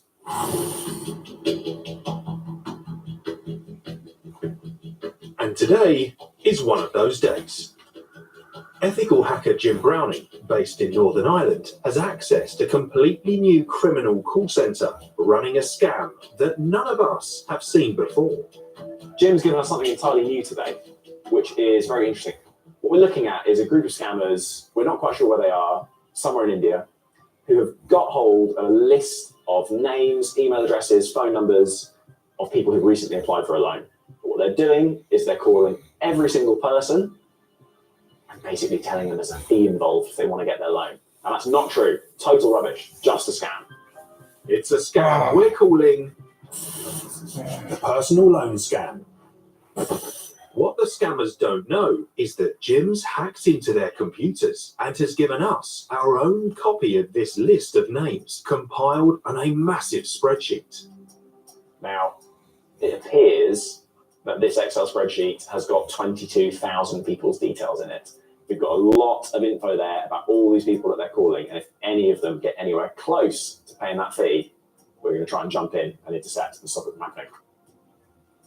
So, here we go. Okay. In which bank you are connected with? Oh, hang on, this scam's progressing. How long you are connected with it? At the moment, we can't follow both sides of the conversation. We can only hear the scammer's voice. But thanks to Jim's surveillance, we can follow progress on the scammer's computer screen as they make notes. Okay. And the account number? This person's giving out quite a lot of info here. We better get on this. Yep. Nick searches the scammer's database for a phone number. Yes, I can see on my system that you're looking for a loan amount of £1,000 for 2 years with a monthly installment £70 a month, right? Okay, I'm calling it now. Okay, no problem. As we're trying to intercept, the first scammer has handed the call over to a more experienced colleague. So give me 1 minute only. I'm doing some legal formalities. I'm making a file over here. So He'll be a closer, the person who takes the payment for the fake loan. So the scammer's now taking her through the final stages of this. Just give me 1 minute. She's not answered. So if we can't get through to this woman, she's going to pay out right now. I'm going to give you with two options. In the fourth of the option, you can have your loan amount easily into your bank account. Okay? Yeah. So the first option is a guarantor and the second option is a non-guarantor. So which option would you like to take? Try and call her again. All right. If you go for the non-guarantor option, in the non-guarantor option, what I will do for you, I will activate the insurance that's called PPI on your profile. What this insurance gonna do, I'll tell you. Okay, so I've emailed her, I've texted her twice, I've tried to call her twice.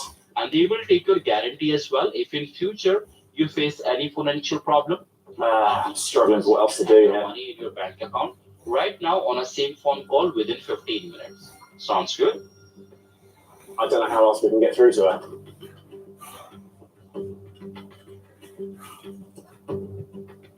Oh, actually, love, there is only a one-time payment for this insurance. He's about to try and charge her now. One-time payment.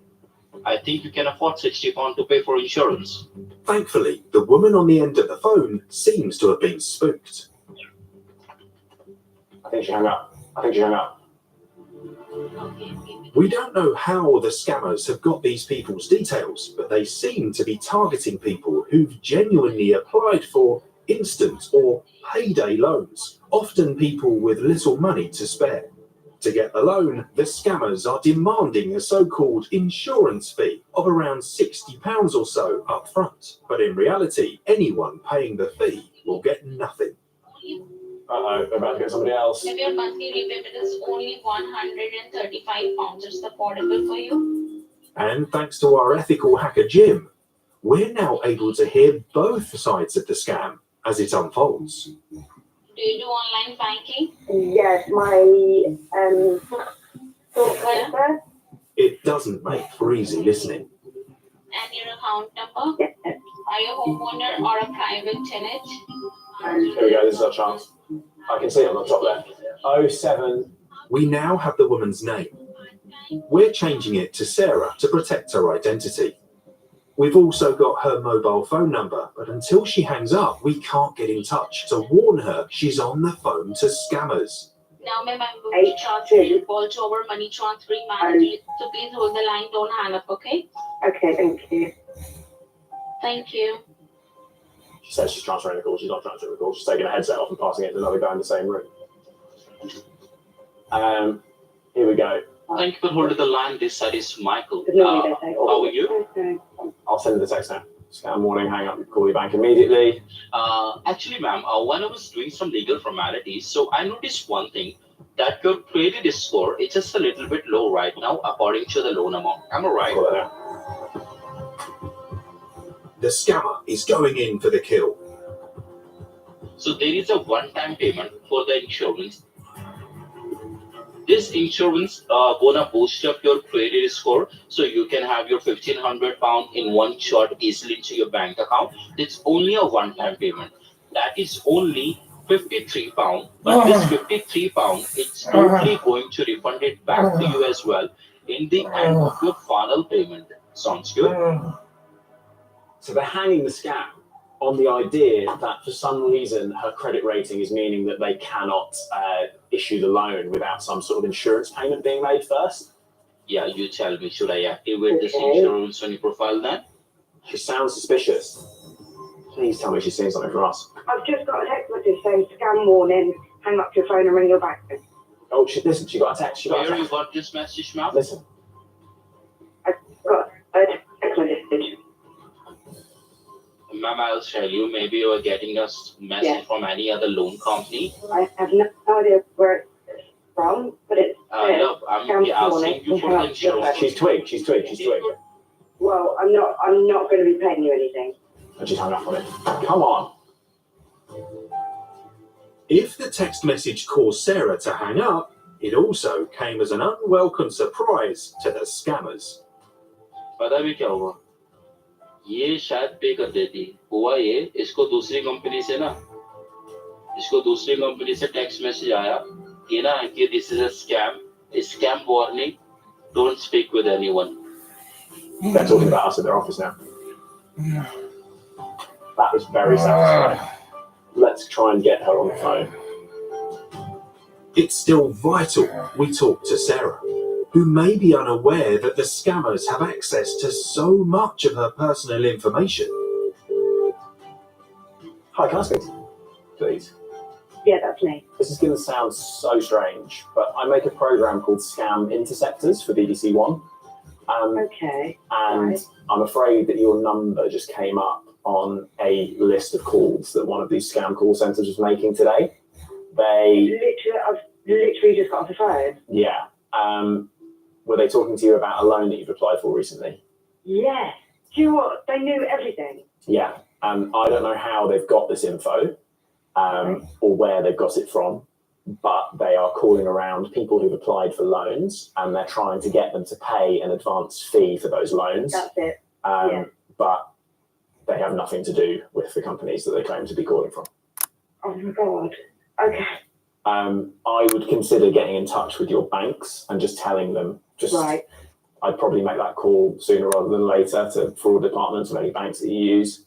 Right, okay. I just got like a load of text messages come through saying scam call, hang up immediately. Oh, okay, yeah, and I was trying to hang up and they kept ringing me back. Really sorry this has happened to you. No, it's okay, I'm just glad it didn't go any further. All right. Thank you very much. No problem at all. Pleasure. Thanks. All right, see you. Bye-bye. Bye. Successful intercept. She couldn't quite believe that they had as much information on her as they did, because she just said to me, those guys had everything. They had all the details of my loan application, who I am, and obviously when scammers have got that much info, it's very easy for them to be exceptionally convincing.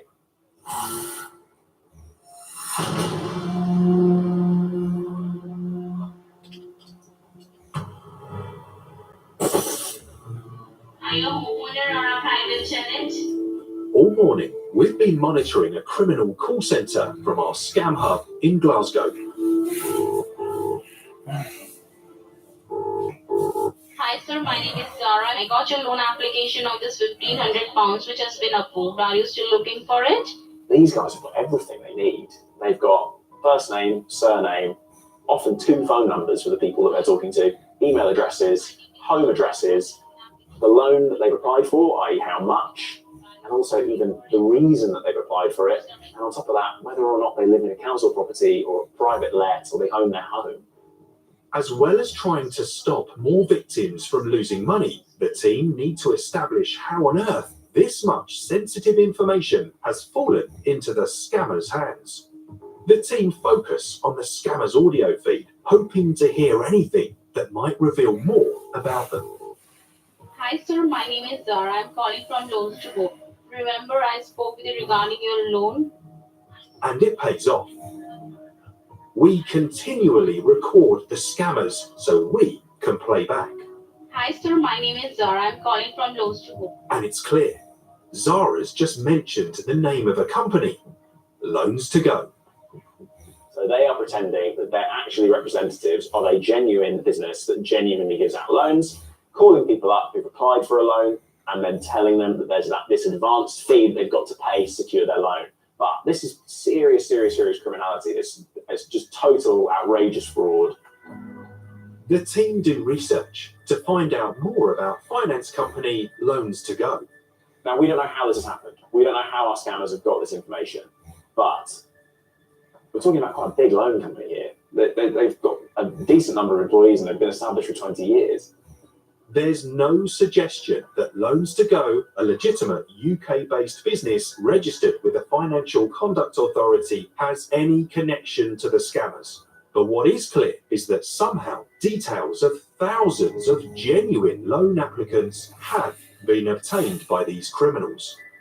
There's something else that interests me about this, which is obviously, how have they got this information? I mean, this is a huge amount of personal info. Jim, meanwhile, has been busy doing his own digging. He confirms that this scam call centre is located in the Indian city of Delhi. But that gets us no nearer to finding out who supplied all these people's details. Until that is, we make a breakthrough. Something really exciting just happened on the screen of our loan scammer. And as we watched live, she received an email which contained another spreadsheet with more names. One of the scammers has just received a fresh batch of new loan applicants' details. The big question is, who sent it? Right, keep pause there. I've got an email address. Mark had a brilliant idea, which was to rewind the screen recorder that we use. And by doing so, he's managed to obtain the email address of the person who sent the information that our loan scammer is using. Now, that email that's come into this scammer's inbox has come from somebody called Gautam Mandal. It's a common name, but we now think we've discovered a significant clue to this person's identity. We've had an interesting breakthrough for our loan scammers, which was that when we rewound the screen recorded video earlier to find out the email address, we didn't quite realise at the time, but that email address had a very specific and very strange name associated to it, which was Bluffingos. And a quick Google search of Bluffingos has led us to a very interesting place, because there is a YouTube channel by that name, which appears to relate to a man in Delhi, and the name also of the man who was using that email address, which is Gautam Mandal. And from watching one of the videos, appears to be him getting a tattoo. That on the screen there, we think, is the man who's sharing that data with this call centre. Now, how he's getting his hands on that data, we don't know. But if we keep pulling on the thread, you might find out. I stumbled across something What's that? The website that we were trying to find is associated with this man. There's lots of threads there of people selling email data. Mark has traced the email username Bluffingos to an Indian website and an advert offering to sell what is described as genuine United Kingdom loan data. Wow. That's the same username for the YouTube channel and the man with a tattoo.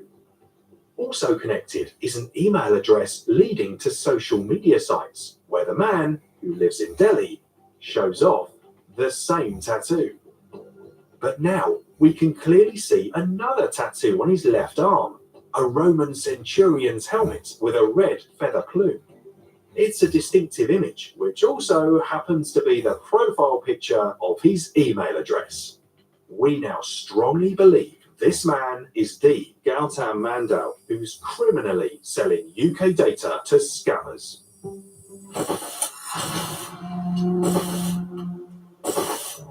If you think you've been scammed, then there are some steps that you need to take straight away.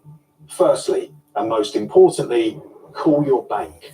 The number is usually on the back of your bank card, or dial 159. Then, remove any software the scammers asked you to install on your phone or laptop. If you're not sure how to do this, ask a trusted friend or family member.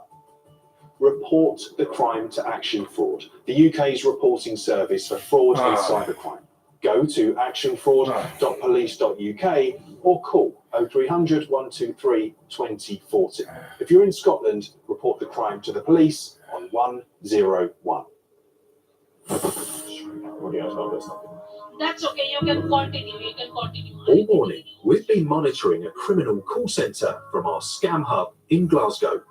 So just do a normal transaction, like a fastest transaction, £30. Yeah, you need the name of the account? As before, the scammers are trying to persuade someone to pay an insurance premium in order to get their loan. We know there is no insurance, nor any loan, and these scammers are not from the company they say they are. But once again, they're close to getting their money. They've got him. I didn't even realise we've got that far. From our access to their computers and the list of names they're working through, we know this time the target is a man called Martin. We have his email and phone number, but it's the one he's using to talk to the scammers on. Text them scam warning, our usual message, scam warning, hang up and contact your bank immediately. Okay, I'm emailing him now as well, scam warning, you're on the phone with a scammer, do not pay any fees they're asking. Done. So cruel. So cruel. That's really cruel, isn't it? So hard for us just to get in with these loan scams before they actually pay out, because the time it takes is so short. I colour coding them. Yeah, they put it in green because he's paid out. Yeah. Try again. Nick texts Martin, asking him to call us. And 5 minutes later... Oh, someone's calling me. Hello, this is Nick speaking from Scam Interceptors. Hi, I've just had a message off you telling me to hang up that I've been scammed. Yes, is this Martin? It is, yeah. Hi, Martin. So, you know, I feel like such a... No, don't, honestly. So this happens to so many people every day, Martin. Do not feel that way. You've already had £30 off me. I've been in touch with my bank. Just now? Yeah. So you've had a call from these people pretending to be a company called Loans to Go. They are a bunch of scammers who are running an operation out of Delhi in India. Don't be that stupid. So basically, you've fallen for a scam here that is, it's no fault of your own, because these people have got somehow loan applicant data. So I would go and change your passwords to anything that you use to pay online. So like if you use PayPal or you use any kind of online banking stuff, I'd just change your passwords to it. I will do, yeah. No problem.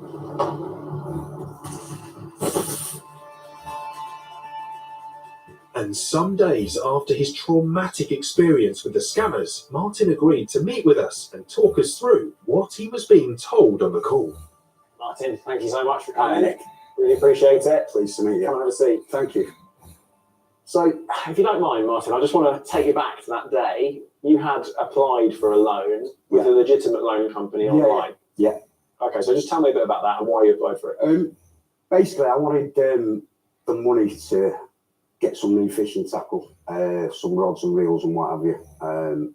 So I applied for the loan, first of all, and I got knocked back with the original loan company, and then the next minute I got a text saying, you can apply for this loan. And as I clicked the link, this page came up and it said continue. I pressed continue. Next thing, I got a phone call from this link, and that was it. I was talking to somebody. Immediately after the scammers had supposedly agreed to Martin taking out the loan, they started asking him to pay fees. Now, that was me then being stupid, thinking I was getting this amount of money straight away if I give them 30. So I sent them the 30.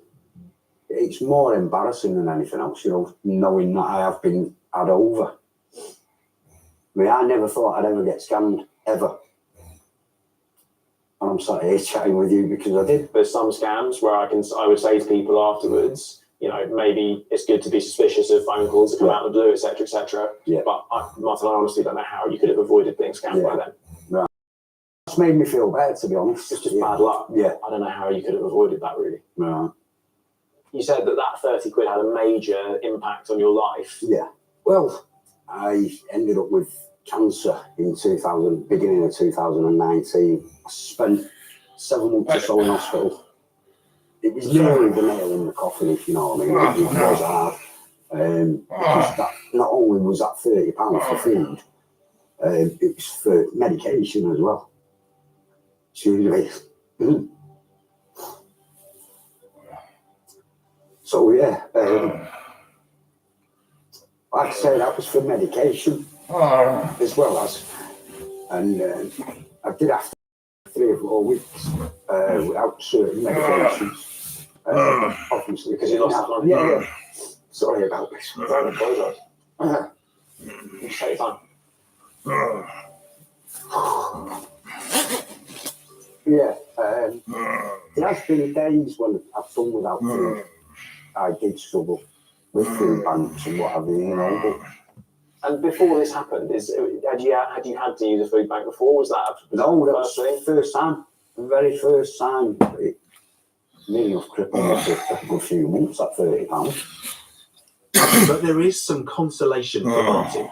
After we told him to speak to his bank, it agreed to refund him his £30, which he has now had back in his account.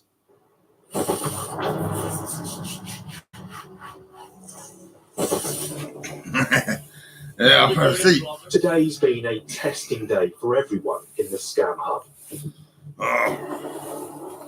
We've uncovered a scam scale of which we've never witnessed before, where criminals have got hold of the details of tens of thousands of loan applicants.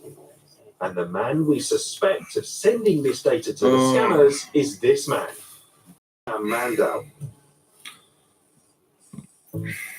So on his Gmail address, there's an image, a site next to it, which is of a Centurion helmet, which is the same as his tattoo. It's literally the same as his tattoo.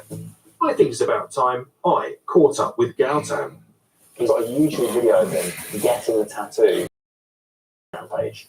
Like, and on his other arm, he's got the Centurion helmet, which is the logo of the game.Gautam email address. So it's like, come on, man. It's sort of open and shut.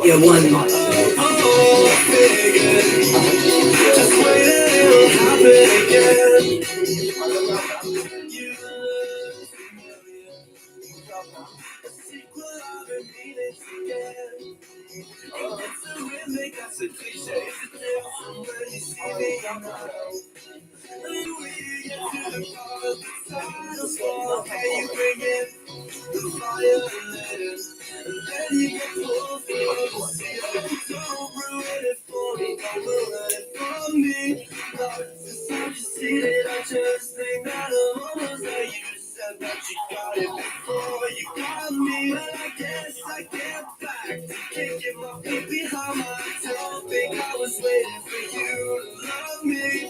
Not just for the sake of it, I'm not even trying, but I've been dreaming of it since I was 14. We've been spending time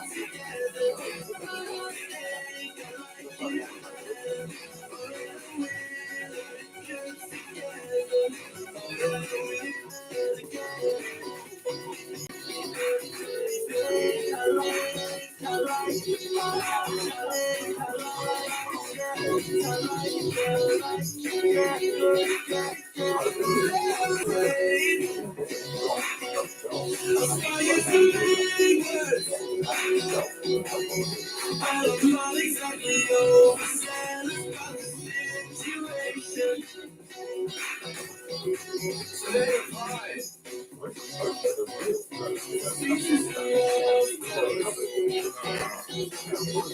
Maybe we need to change the communication.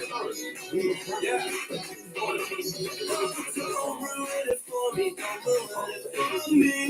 No, I can see that I just think that I'm almost there. You said that you got it before you got me, and I guess I get back. I can't get my feet behind my eyes. Think I put it in confusion of me. Not just for the sake of it, I'm not even trying, but I've been dreaming of this since I was 14.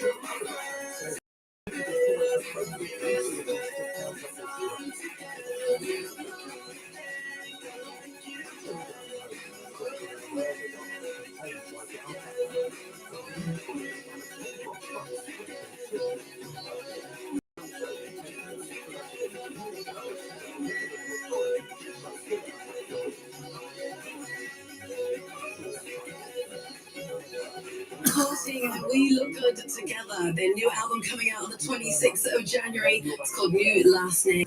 Next up, gonna have another little gear change, connecting the dots between rave and pop. Rio Vaz is back doing what he does best. Signature vocals throughout this smooth yet also cutting edge soundscape. It's just so infectious. This one is called Unpredictable Things. Don't hurt my way, there's nothing wrong. Just know your trust isn't safe with me. Don't come this way, there's nothing here to do. At home, save me. And maybe when the sun's down, tell me how no life feels. I just need to slow down, baby, let me calm down. Maybe when the sun's down, tell me how no life feels. I just need to slow down, baby, let me calm down.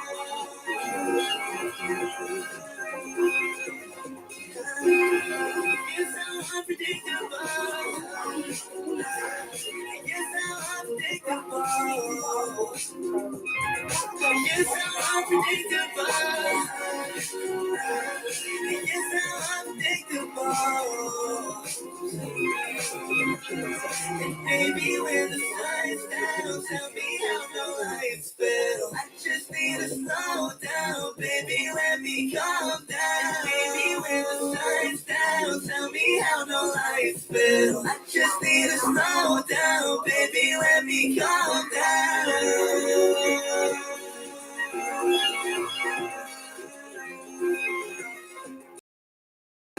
You're so unpredictable.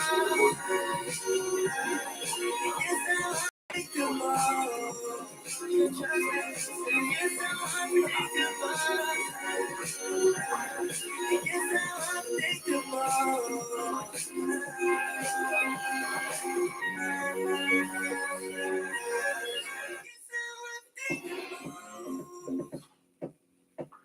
so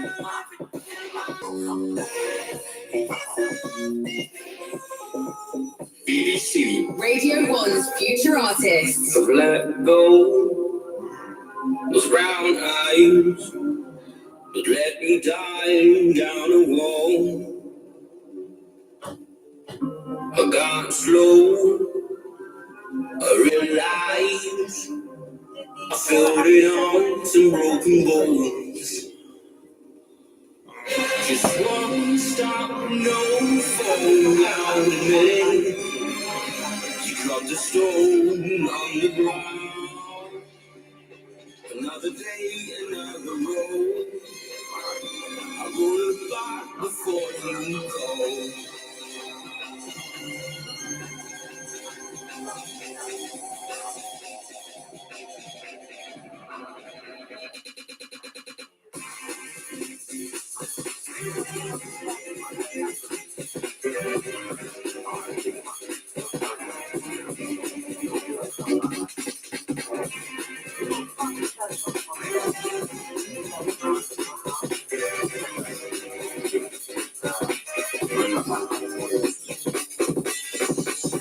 Let go of your brown eyes. I believe it.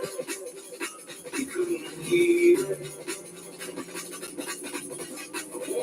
Let you override. Keep your feeling.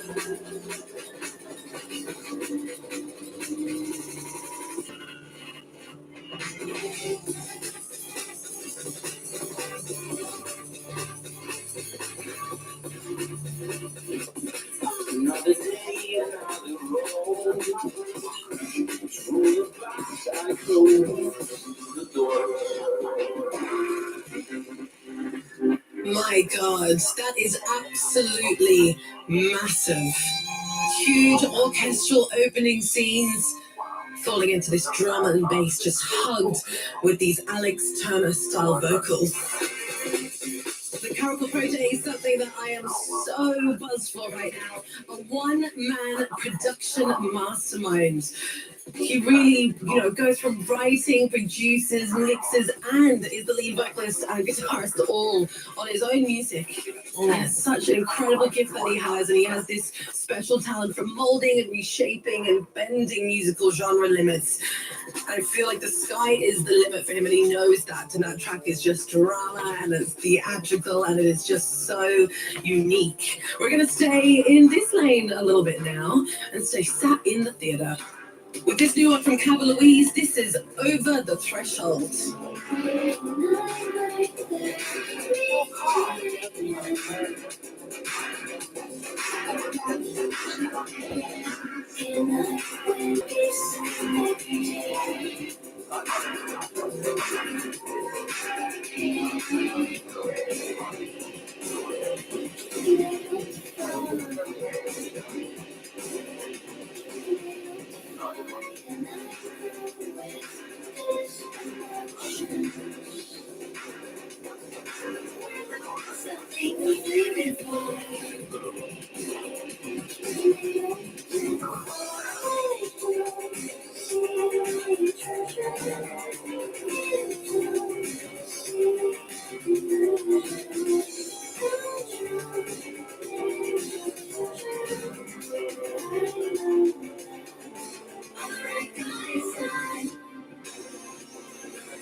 marvelous. That seemed marvelous.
Yes, explosive rhythms and haunting harmonies from Calvin Louise with Over the Threshold on Radio 1.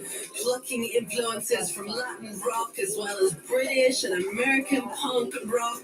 And Loved by Alex on BBC introducing rock as well. We're going to stay in this pretty dark sphere and this swirling world right now with a new one from Profiler. This is Animo.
Liquid means rewind, a gunshot means forward.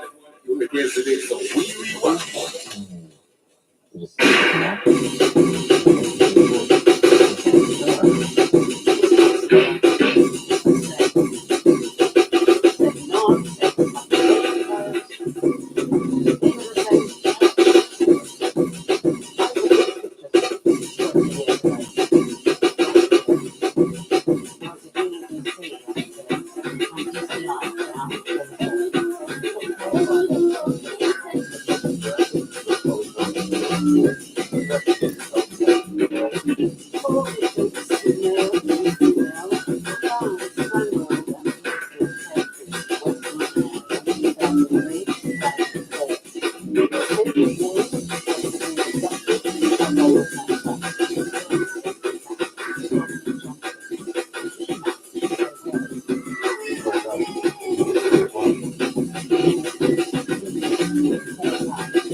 Oh.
Degree in computer sciences from Bracknell University, married Lynn, a nursery school teacher, 2 kids, Lee and Mia. Calvin was working for an American weapons tech company since 1998. Weapons tech? Doing what? Never got a clear answer. There's a theory going that whatever Calvin was doing was so sensitive that someone made him disappear. Said he was interviewed 4 times. One of those interviews was with me. Calvin had an alibi, a strong one. His wife? An 8-year-old boy. His son, Lee. We interviewed him back then, too. Here was the difference between telling the truth and telling lies, Lee. Why is it important to tell the truth? You have to tell the truth, miss. God wants you to be good. Did you learn that at school? Dad says God sees everything. Did you go to church? Dad said it's between me and him. Him? You mean God? You don't need a church to know what's right. You were telling me what you and your dad were watching. Millionaire. First 3 of them didn't even get the easy questions right. What's the N in NHS? What animal is Disney's Donald? Who picks a peck of pickled peppers? Is Daddy in trouble? Why do you say that? He's helping us. Find that lady. I saw her on the news. There's bruising in the strap muscles. It's limited, but that's not unusual with a ligature. The larynx was fractured, consistent with strangulation. Are you any close to finding out who he was? Calvin didn't have a type. Men, women, young, old. He never seemed to care who or what they were. He seemed to select them for their availability.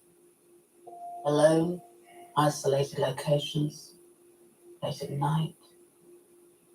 His last target was a young sex worker, Dominic Johnson, at Hammersmith Bridge, but Dominic got away, and Calvin went to ground.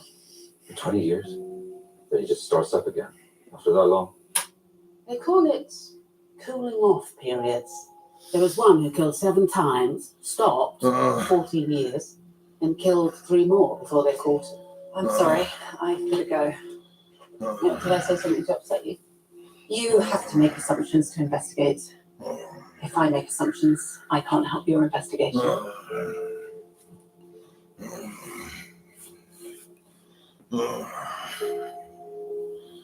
You're right. This is Calvin Dunn. What can we expect? The last time there was barely a month between his first and 4th attack. I don't have much time. So where do you start? Well, the things Calvin left behind. The abducted woman, Zoe Beck. The survivor, Dominic. What about the son? Lee. Will you be covering for him?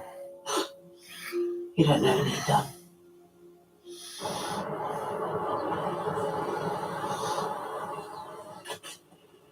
Hello, Lee. What took you so long? I went to the house. Aisha told me you'd moved out.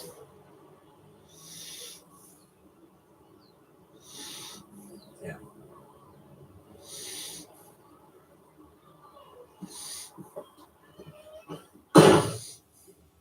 What else did she say, Aisha? Well, she didn't have to. She's showing. 6 months, right? She knew I didn't want kids. That body they found at St Margaret's. He did it, didn't he? No. You don't know who's responsible. So what's the body left there? You know, like the others? Has anything else happened to suggest your father might be back? Lee? Back? He never went away. I've been telling you this for years now. Right. No, it's not all right. You haven't returned my calls for months. I told you I'm retiring. From what? You gave up years ago.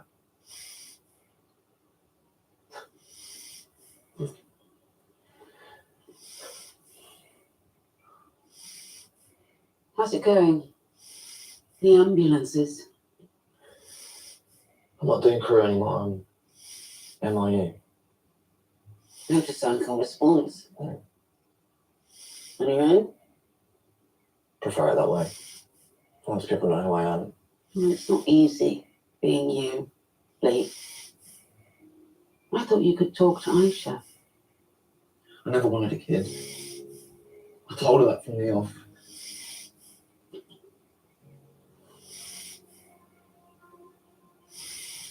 You're not your dad, Lee. You prove that every day. Every life you save.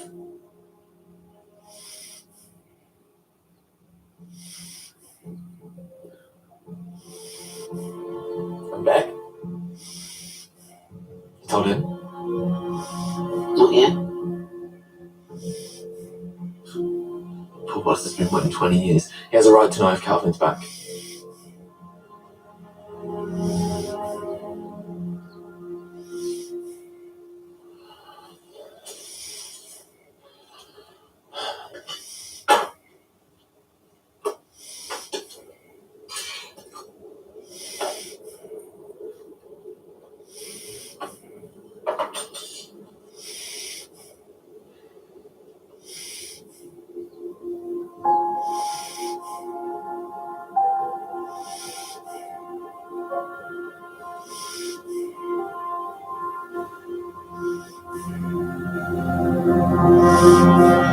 remember what I told you, right? Consider everything. Yes, but test little. Yeah. Let me know how it goes, alright?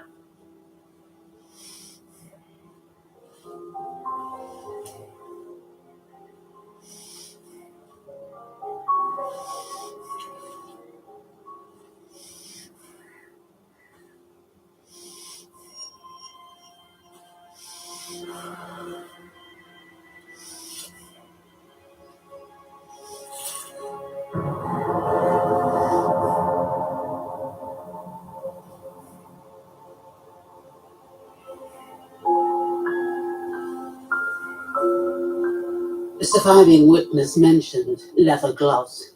Is it done? You don't know. And he hasn't been lying there for years. There are no signs of the disintegration you'd expect from being on woodland floor for a long period of time. It's been about 2 weeks max, I reckon. There's no trace of the Sahara dust from the rain we had on New Year's Eve. And the DNA from the glove? Yeah, many taped and sent. And what about this? The PVC ligature from the current victim matches the clothesline used on the victims back then. Not only that, PVC coating was marked with an indent, regular intervals. The shape of the groove in the current link, almost identical to the one Dunn used in 2004. Oh, God. I thought this is what you've been waiting for. It isn't that.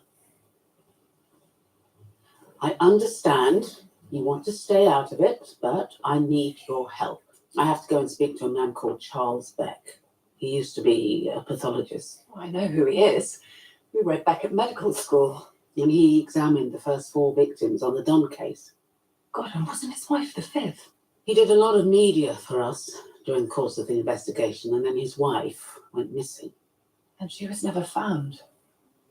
I need to tell him about the new body at the church. You know, questions. Questions that you can answer better than me.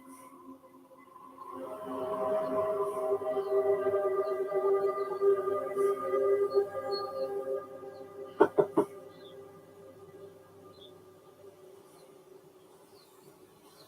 wonder what these are for. Beck convinced himself he could find Zoe where we couldn't.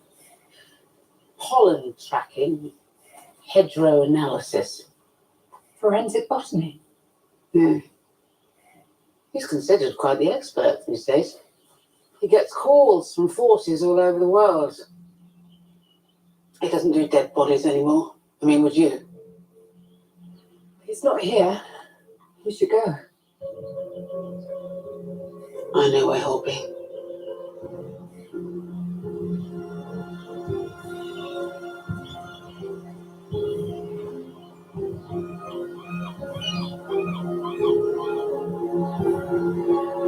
Hello, Dr. Beck.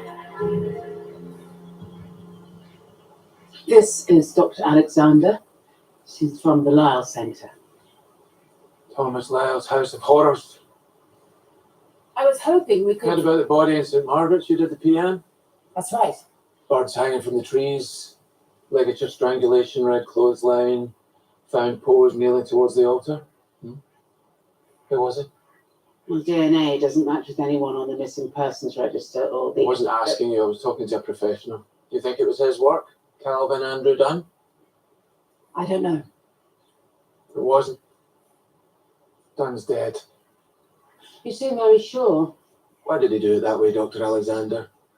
The churches, the supplication pose. He wants to desecrate and defile a holy place. So why go back to St. Margaret's? He'd already profaned it. Even the church thought so. They closed it down. Dr. Beck has been very generous with his theories. Flooded this valley in 1973. At its centre, Fordham is 100 feet deep. You could hide a chieftain tank in there, and my home is barely a mile away. Defile, desecrate, deprive. You believe that Calvin Dunn put your wife's body into the water here? It was all about power with Dunn. Depriving me of Zoe made him feel powerful. We dredged the reservoir several times. I knew the assistant commissioner, so they sent a couple of hobbyist frogmen to humour me. Can't imagine how that must feel, to live with that. Oh, I think you can. You're like me, you live with a lot. I think you know just how I feel.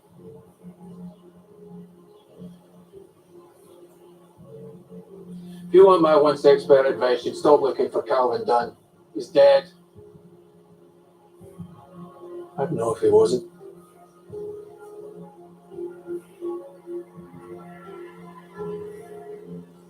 White birds. What's that about? He said his dad used to take him camping and they trapped sparrows just for the fun of it. Power, like Beck says. Killers often start with animals, don't they? In his textbook. But birds seem to mean something to him. The little birdies. Beck's wrong about one thing. What? That glove.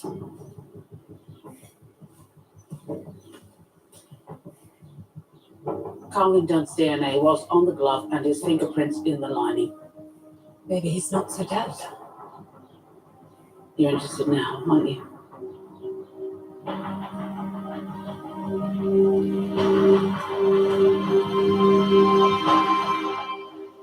Is it a sex thing, do you think? I mean, he's killing boys as well as girls, right? Well, we're keeping an open mind as to what the motive is behind the killing. We're interviewing anyone who was in the vicinity of St Margaret's and asking for a voluntary DNA. But he leaves them in a church. You go to church.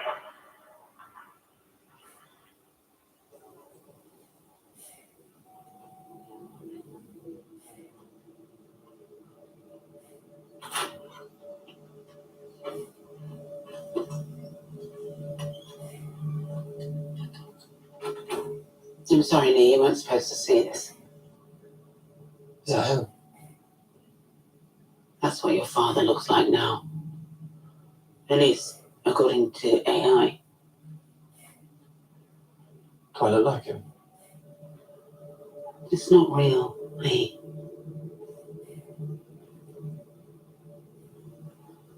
Could you come with me? Come on. I've been trying to get hold of Mia. The number on file is disconnecting and we never had an email for her. Me and my sister don't talk. But she got married. Has a baby now. But I need to talk to her. What happens if your father tries to make contact? He's never that bothered with me. Lucky for her. She was too young to do what he said.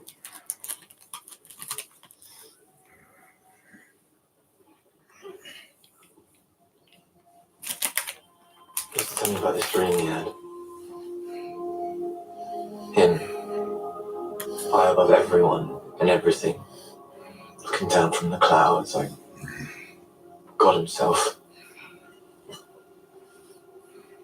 He doesn't have power over you anymore, Lee. You don't have to be afraid. You're bigger than him. Stronger than he ever was. I will never be free until you find him. Please.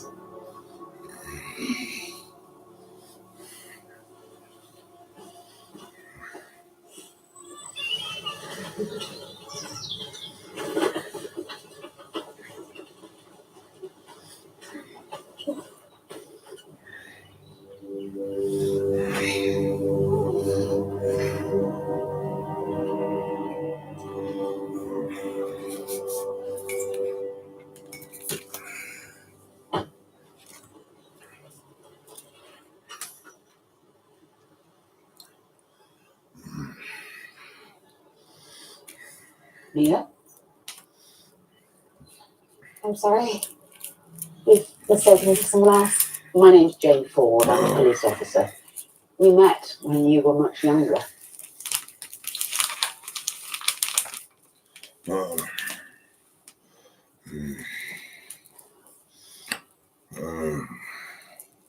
I'm sorry.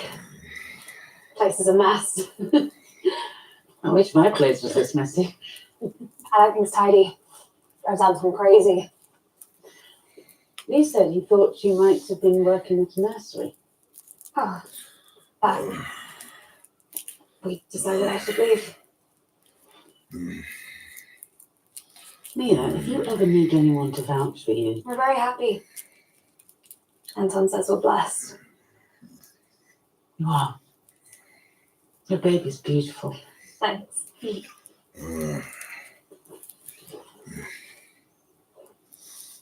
that why you were here?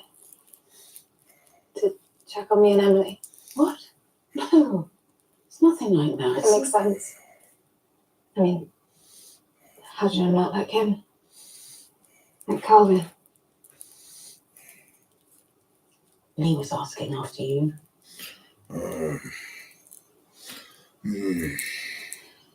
You might have heard the news. I don't watch news. It's all bad. Don't even have it on my phone. Anton tells me if there's anything I need to know.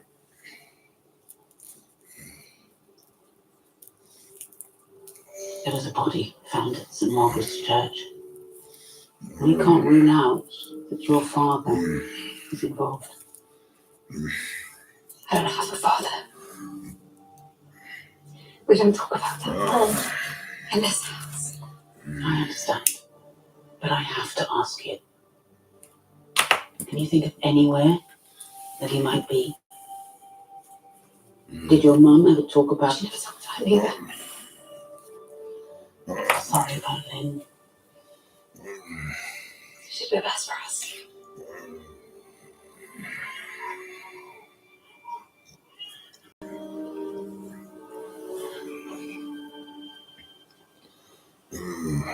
I'm a good mum. I think. I can see that. Mia, don't worry about the police being around. It's standard in the circumstances. They're there for you.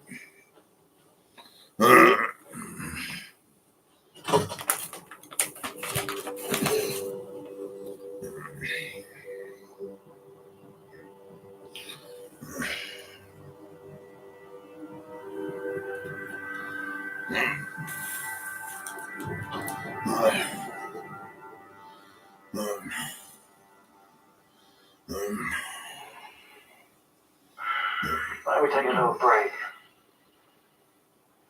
You must be knackered too. What am I, your 10th interview today? Can I get you anything, Calvin? Relax. I get a bit of blood sugar in. Interview suspended 15:11.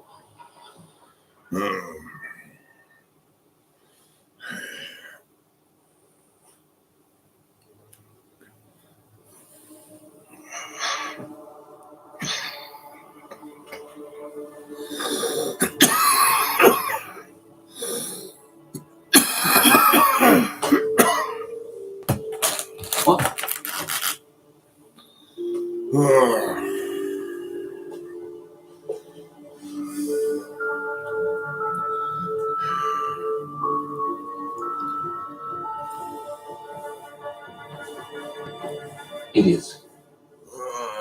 He's calling. Please. Idiots. Brilliant. Thank you.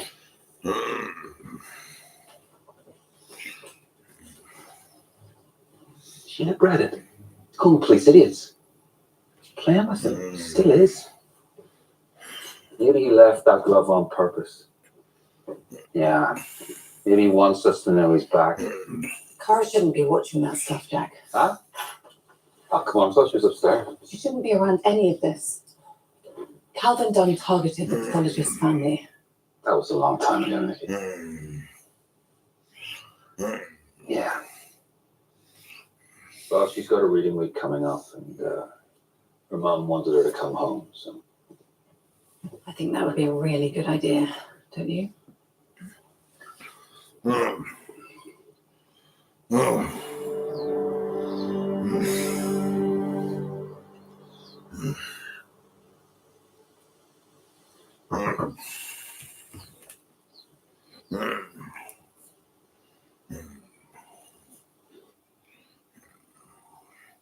Before the event, I turned into a bit of a tyrant, screaming like banshees. And it seems to have worked so far. So, yeah. क्या ready नहीं है क्या? क्योंकि अगर 4:30 को sir आए और बोलेंगे कि गलत है तो तभी बैंड बजेगी, अभी कर दो प्लीज। वो सारे कॉकटेल टेबल बाहर लेके आओ। You know, Abusa asked me, is there a dance floor? I'm just saying. Nothing embodies the rise of the billionaires and oligarchs better than Antilla in South Lombard, said to be the second most expensive private home in the world after Buckingham Palace. It was built by India's richest man, Mukesh Ambani, chairman and MD of Reliance Industries, to house his family of 5. Everyone seems to be obsessed with Antilla. There's a lot of rumors about the kind of stuff that's in the house. Right from a zoo to a clothes store. There's just 4 people living there. Is it more? Or is it less? And there's 600 blocks. There's a lot of question mark as to, was the wealth to OTT and was Antilla OTT? There were lots of questions being bandied about in Bombay. Opinions range from, oh my god, that's a fabulous home, to that's a commercial. Probably depends on what kind of architectural degree you have. This seems to be a new wealth phenomenon, and old wealth preferred bungalows. While it is showy, I think that some of these monumental things that get spoken a lot about are good to create that ambition amongst young India who think that someday I can also be that. So I think whatever gets people to work hard, hustle more, is good for the economy. The loyalty or a code, but at what point that loyalty and code means that you're taking lives and letting lives be taken, it's a weak code.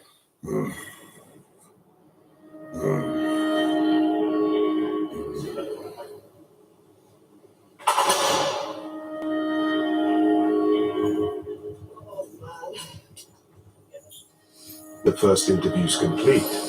Nick Papworth is allowed a shower.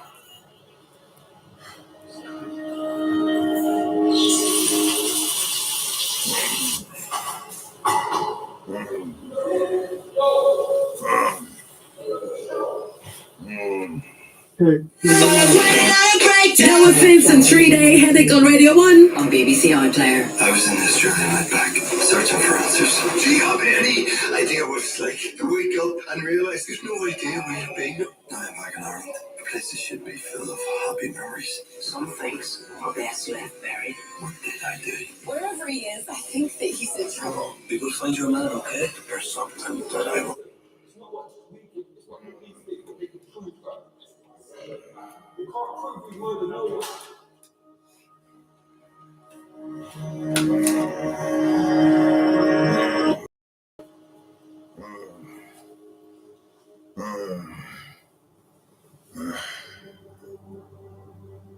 The moment, the only thing with Curtis that I can see is a really loose joint enterprise. If he's out there hunting and is part of a crowd that the minute you see him, all of us will all descend on where they're at, and he's come last because he's gone the long way looking for it. But yeah, I mean, he's got it's a bit loose.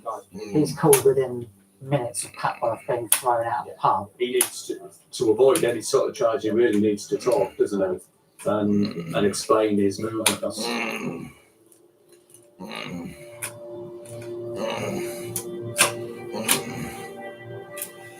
would say sorry.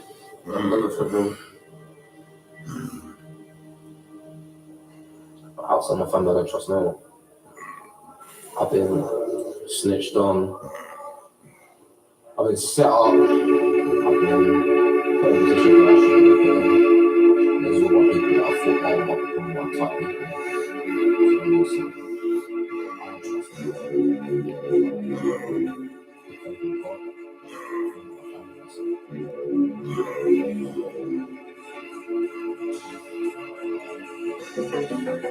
I don't trust no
The first clip of CCTV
using our vacuum and easy plugs on to get the sweats on once and out channel 4 when you breaks down.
Decided to start snowing. Channel 4's whiskey rocks Australia now. It's well back when I was chasing the sun. It's from my mission out and down the place down. I'm going crazy. 6 days way up back, trying to find a way to get you back. Night and day without your sweet embrace. I think I'm going crazy. Still taking on the road. I'm gonna take you and have some fun. Night and day without your sweet embrace. I'm going crazy. 6 days way up back, trying to find a way to get you back. Night and day without your sweet embrace. I think I'm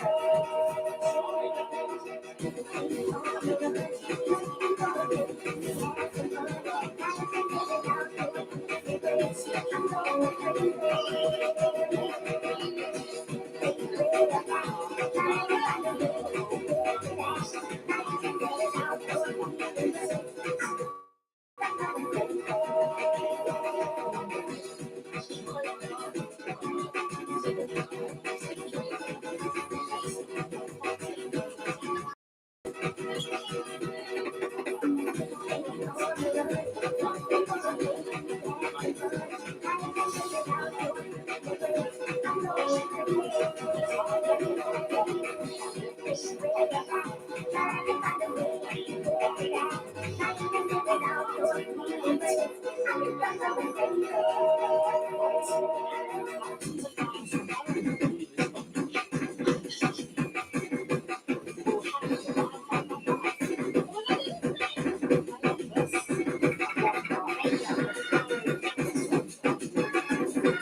Can you feel it? Can you feel it? Can you feel it?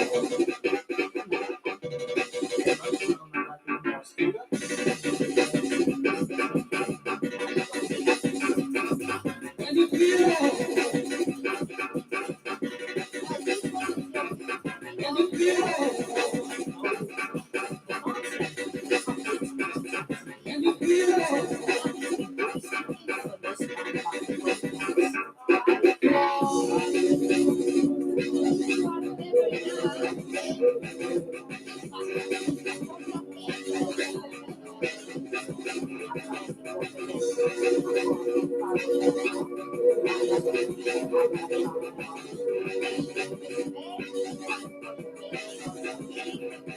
Can you feel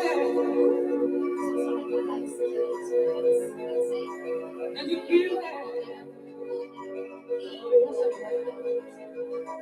Can you feel it?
us an opportunity to extend it.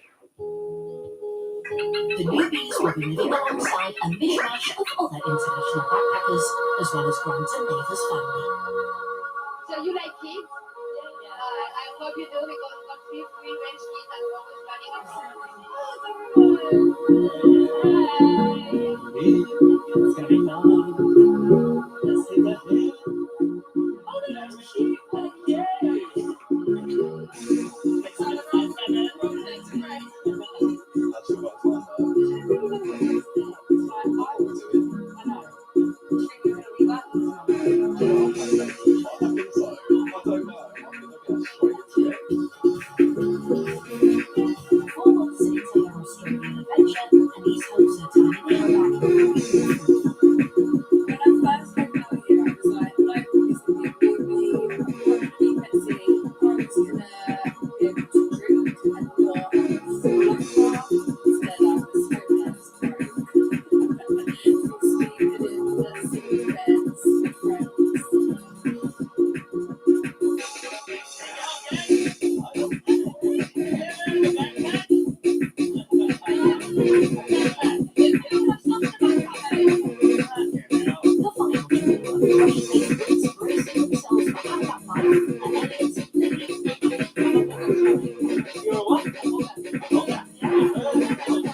Channel 4 documentaries is sponsored by the new all-electric Ford Explorer.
individual that doesn't live in the real world. Oh, Jesus, I'll tell you what. She doesn't think that I'm serious. It's so pressurized, like have a really good job, get a mortgage, get a house. I feel like there's just so much more out there.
Daddy exploded.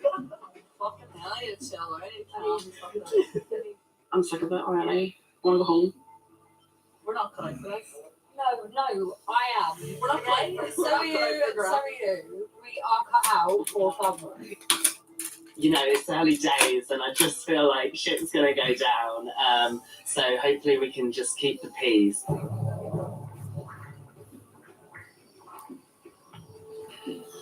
You guys, can you get in your little groups that you work for me today?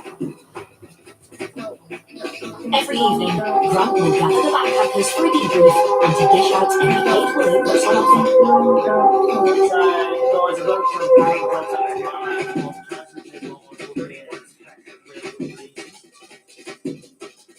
and boys.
Everyone was doing so well until, God bless Grant, tried to use a little horse analogy, and I think that just triggered off some bad vibes in the squadron.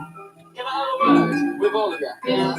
I've been through the whole learning farming process and stuff, and farmers can come across offensive, but Grant isn't trying to make you stupid.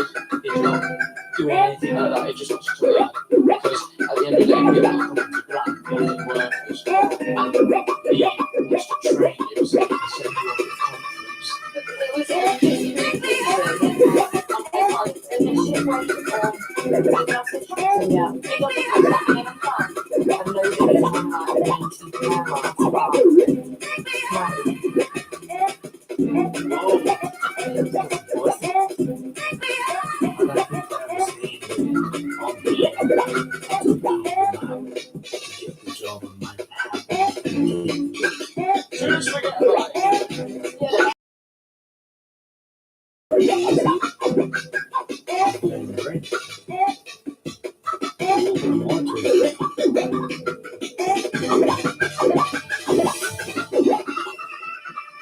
Channel 4 documentary sponsored by the new Our Electric Ford Explorer.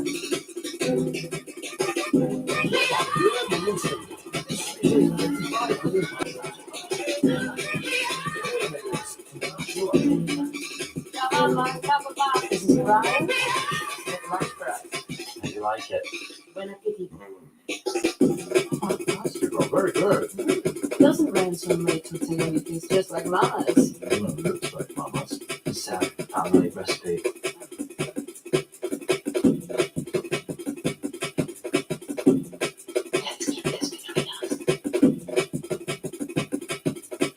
La Famiglia, Italy's favorite pasta. It's not fair. I did everything you asked for, and now this. No.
The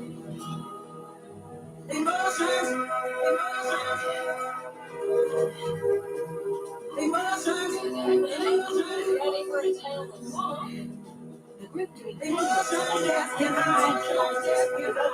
the wine cellar base next to the Murray River. The 50-hectare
like a dog for it. I was working 3 jobs at a stage whenever I was at home, just to be able to afford life. It's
I feel like I can do anything. I'll give it my best shot. And I'm competitive as well, so like, I always want to be the best. Come on, Gary, push it. Come on. Come on, yeah. Jason. Hello, mate. Yeah, I woke up. I fell asleep sometime. I was fucked. I was knackered, man. Yeah, I'm going to bed in a minute. Oh, yeah. Yeah. Yeah. I'm fucking knackered. I had fucking Danielle banging out at my door earlier on. Really? I told her to go away. What did she say? She went. Oh, did she? Oh, man, that's mad. Yeah. She went straight down the shop, got a bottle of vodka, started sitting on the library wall, talking to some geezers. Yeah. That's up, mate, she is. That's crazy, man. Take him back home. She's got a home then? Yeah, she's got a place to go, yeah. Yeah. But it's only for the time being, mate, because she's getting it repossessed. Is she really? She's getting it taken off her. She's got to go to court in March for it. That's crazy, man. Fucking hell. She ain't even bothered with a solicitor, mate. She needs to get a solicitor. Yeah, yeah. She should give up drinking, man. Fucking hell. Eh? She should give up drinking. Bottle of vodka, that's fucking mental, isn't it? She ain't coming in mine all the time she's drinking. Yeah. It's crazy. And I ain't going down to get any drink for her anymore. No, that's it. Yeah. That's crazy.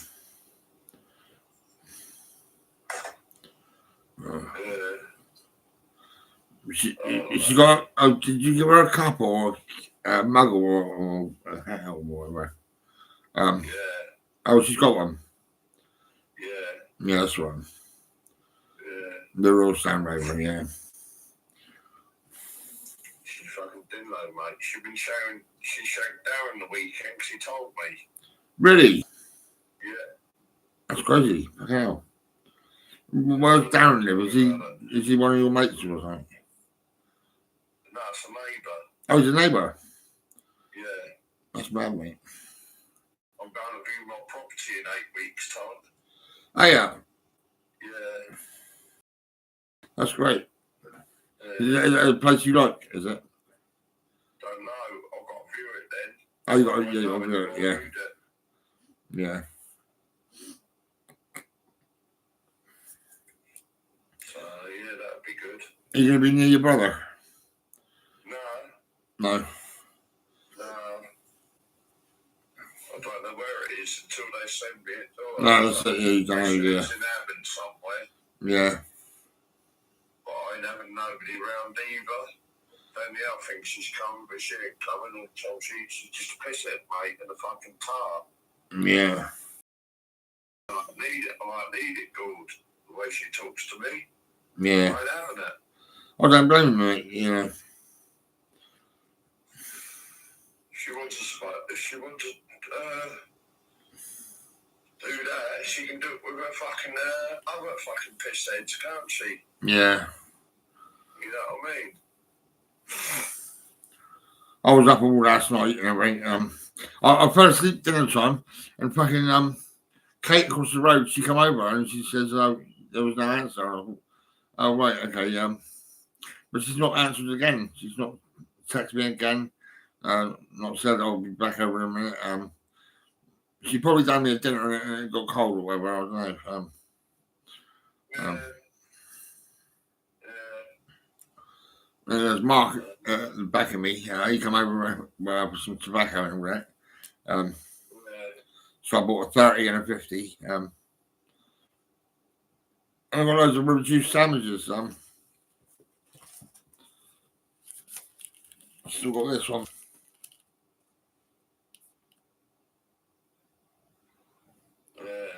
Yeah. But I've had like fucking, I don't know, 3 or 4 sandwiches. So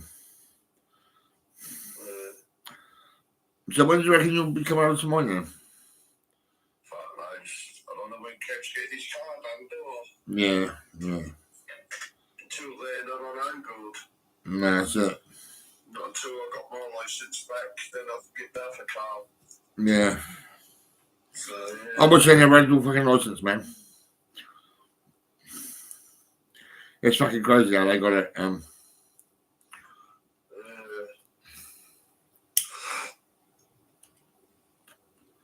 I still got my license. Oh Yeah. That's it. Here it is. I can't. The only problem I don't drive is because I can't see this bit. It was my choice to not drive no more, and my daughter was like, "Keep driving, Dad," and I'm like, "No, I'm not going to do it."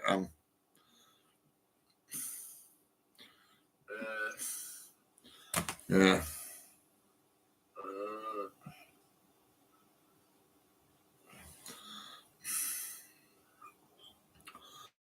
Oh man, I'm pretty fucked. I want. This is a new yellow hoodie I got. Yeah, it's pretty cool. Yeah. I dressed up this morning in different clothes and everything, and then I didn't go out at all. Then I changed clothes because I didn't want to wear it.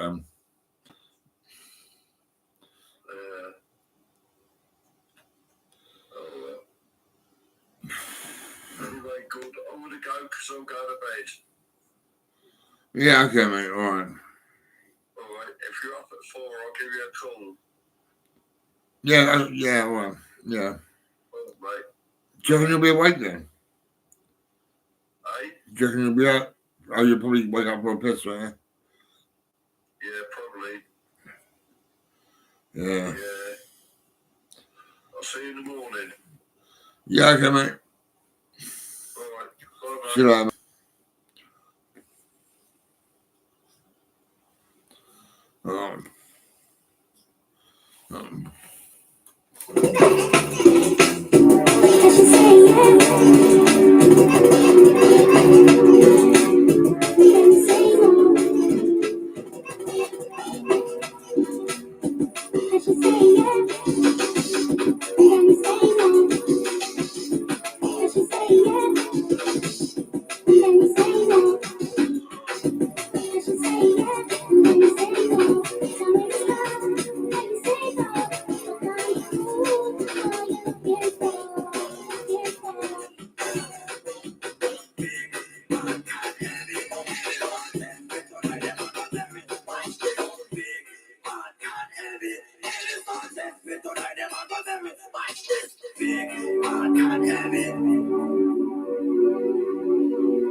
She say yeah, and then you say no.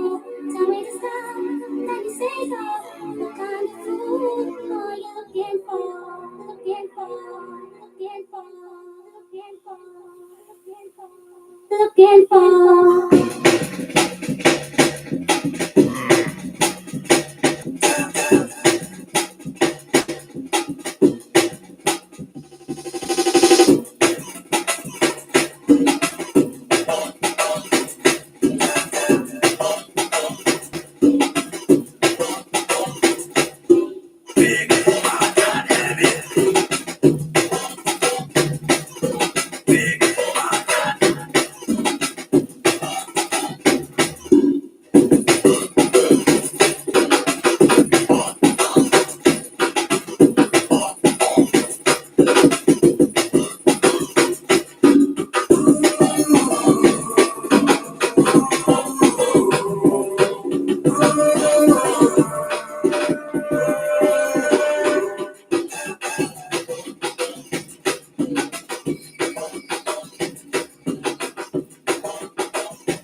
jump around because you have the stamina, and jump around because you have the stamina, and jump around because you have the stamina, and kick out your foot because you have the stamina, and jump around because you have the stamina, and kick out your foot because you have the stamina, and jump around because you have the stamina, and kick out your foot because you have the stamina, and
right back to the other. This is all going up tonight. We taking this this is how they are. This is how they put you down with the girl in my life. This is how they are. When we come there,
Good means rewind, the gunshot means forward. You requested it, so rewind.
Now to make you dance a little more.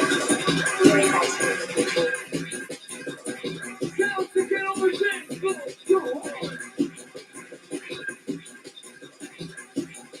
Freedom with a Voltron. Voltron. Yeah, come on.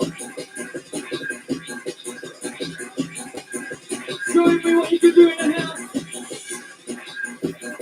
Show me what you can do in the house.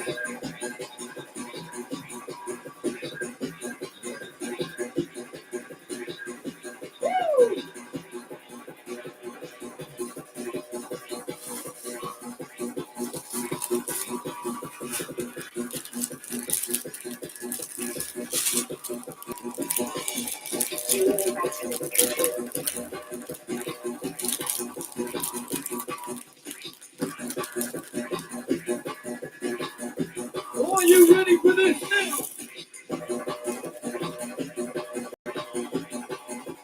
Whistle call! DJ Freedom!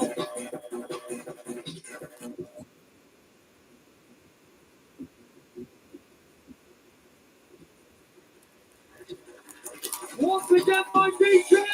You really tried to live to come true.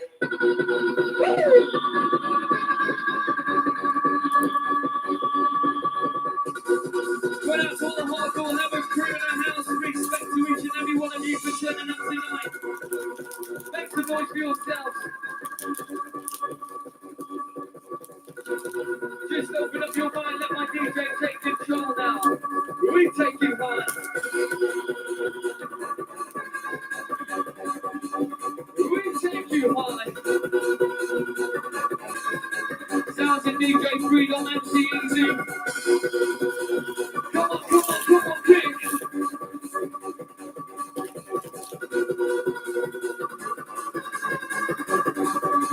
Come on, come on, come on, kick.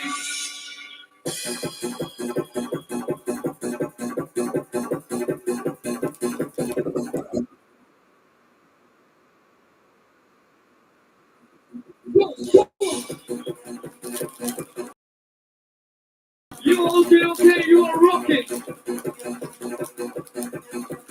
You are looking okay. You are rocking.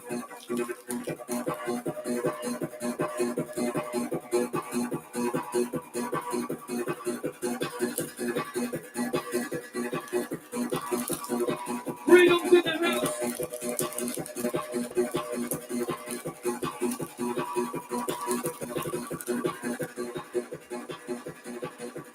Giving up the applause just for you.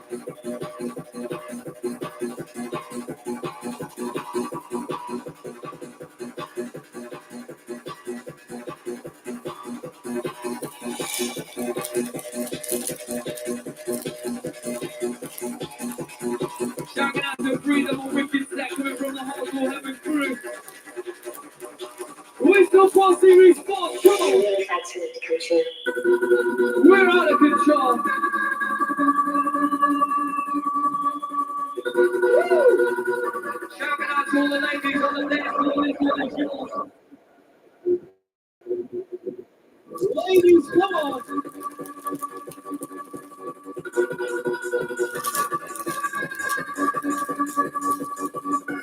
Open up your hands, open up your mind. Open up the riddle each and every fucking time. I make you rest, I make you dance, I keep you up stronger. Breathing in the house, gonna bring it on and rock ya. See it, believe it, I never stand us down. Come to the easy, know it never go around. Come to me, the best is over. Come to me, now let it move you higher, slower. My DJ hit no time, how can we come on? Now kick, now move my rest. Now kick, now pull a little high. My DJ's in the house, gonna make you body kick, make your body sweat, now jump.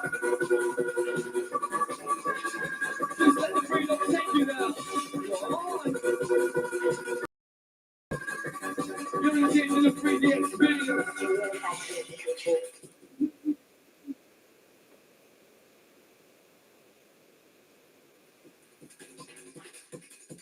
Going out to Bill and Penny, a mention for you. Going out to Steve. Shouting out to Dave, Emily, Keith, Dolphin. And of course the man himself, the Freedom.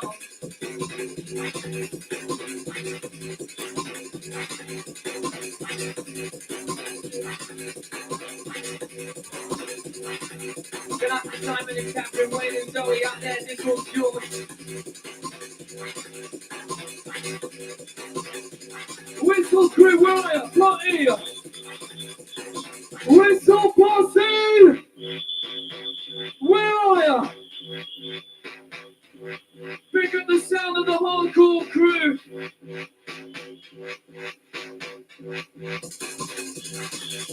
Freedom!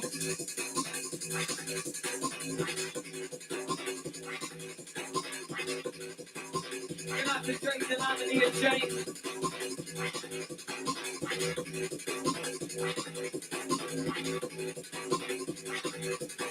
Just keep your body swaying. Then, move it.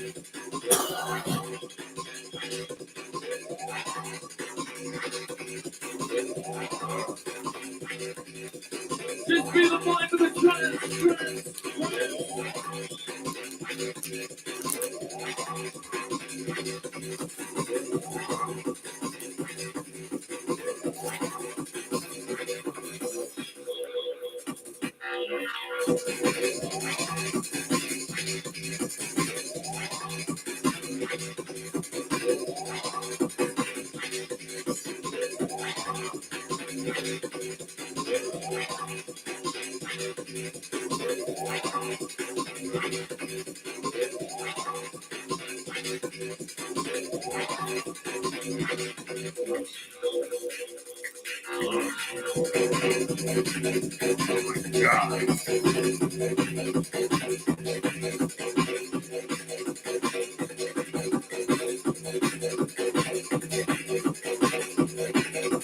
Good afternoon, who need all this? Good afternoon, day over, party in the house. Get down to the freedom sound. Get down to the freedom.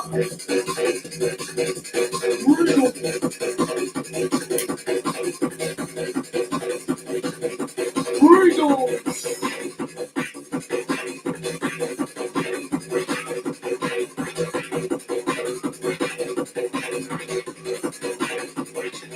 Pick it up in the house, where's the whistle, Walker?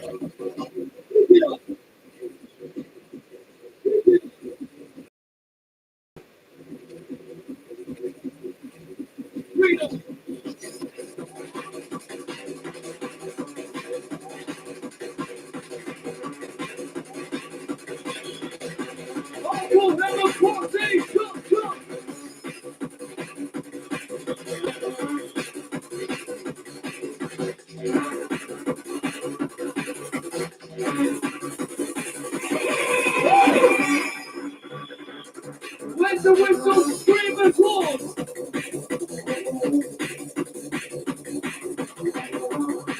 We keep you rocking to the break of dawn. We keep you rocking until the break of dawn. Freedom on the wheels is freedom on the wheels is coming.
You know what to do, whistle.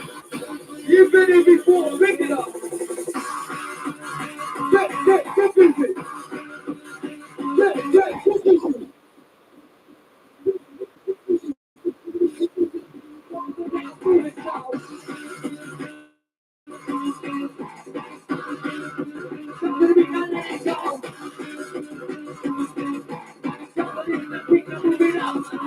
Yes. Be easy. This is what it's good. Are you at a party? Are you out there?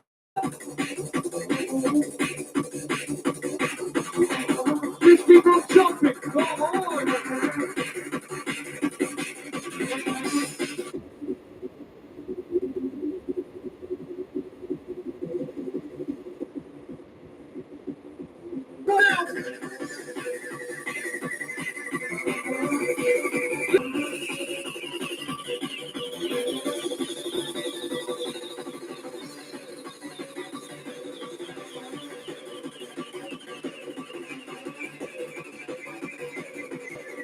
Ready for this?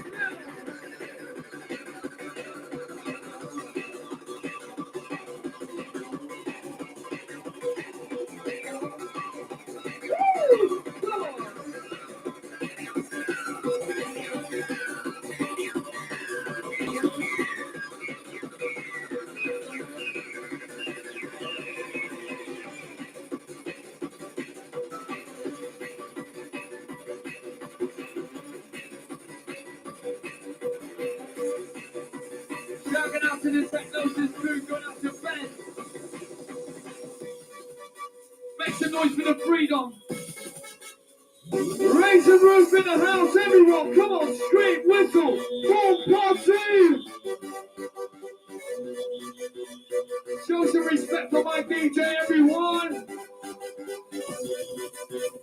Hardcore Heaven crew.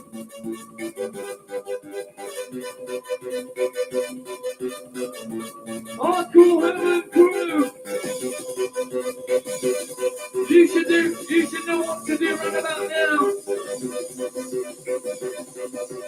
You should know what to do right about now.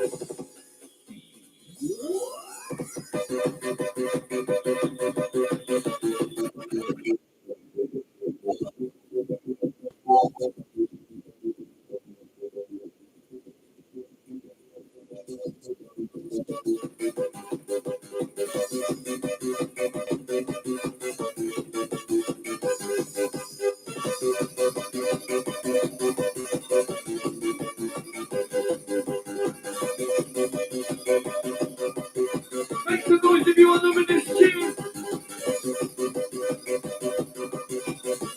Shout out to the MC Mayhem. Freedom on the wheels of power.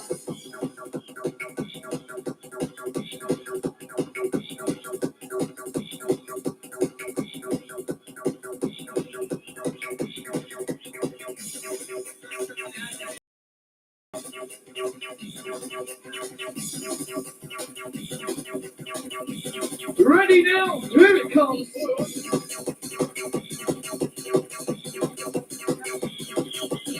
Right, where's the mic and clear inside the MC? You're on the microphone, we're taking up like this. You know the rules, the sword, it's time for the reload time. Let's be taking on a natural high, yeah. Right, is there any whistle crews inside? Where's the whistle crew? Where's the whistle crew? Can't hear you, can't hear you. Whistle crew, old crew, old crew. Oh, look out, we've got a horse crew right in the front here as we take it up. And a big shout to the MCAs here, MC Jonathan's best in the show. Watch it.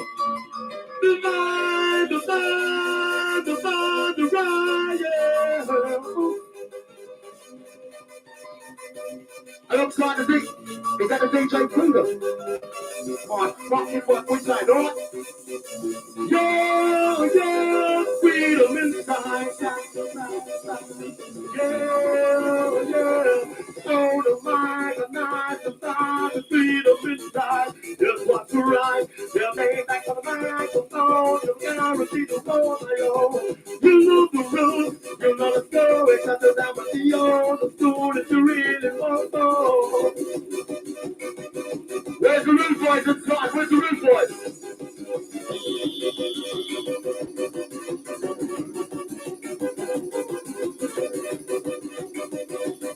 As it taps out on the big shotgun out to the bird count method. You know the rules, you know the score, we're talking.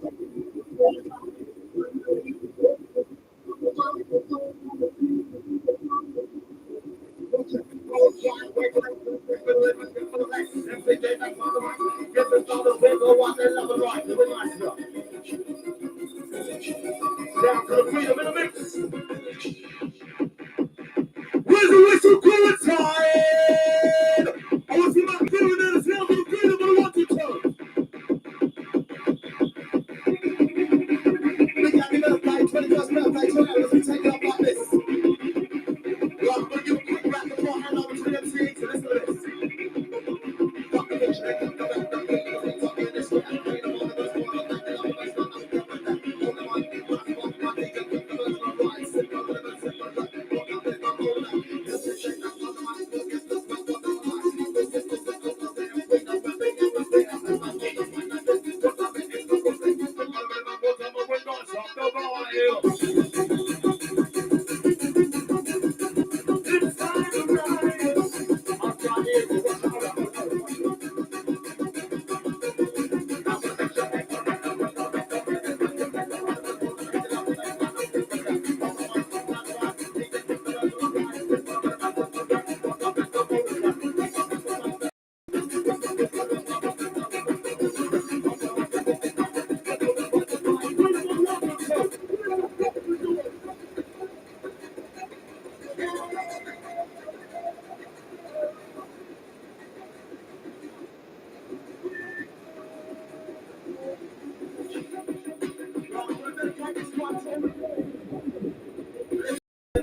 That's cool.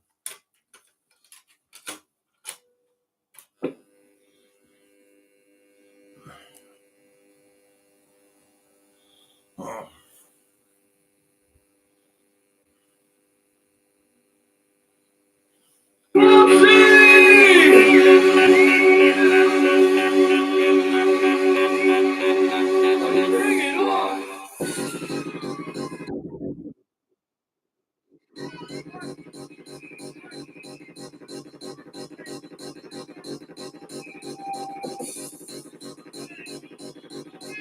out to Luca Mel and all the crew singing.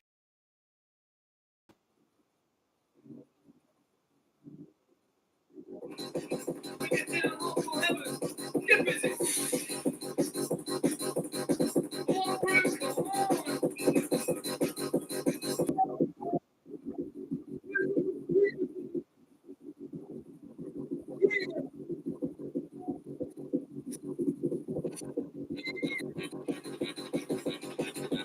We're gonna keep you working. We're gonna keep your body jumping.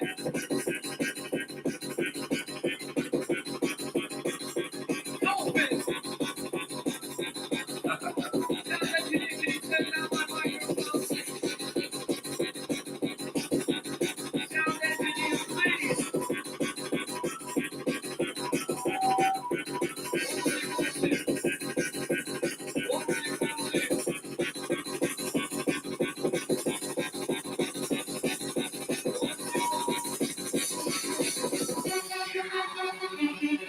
Where's the bossy got with the Dolphins?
Darcy, where are you?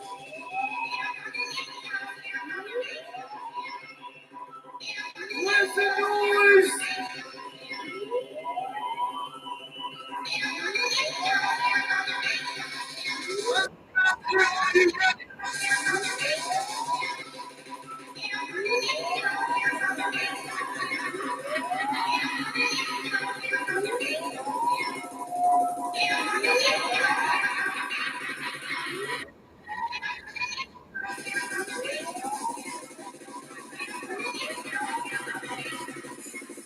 Watch out!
1, 2. Stand and Julian, can you turn my microphone down, please? Make some noise for the dolphin in the house. Hardcore Heaven Posse.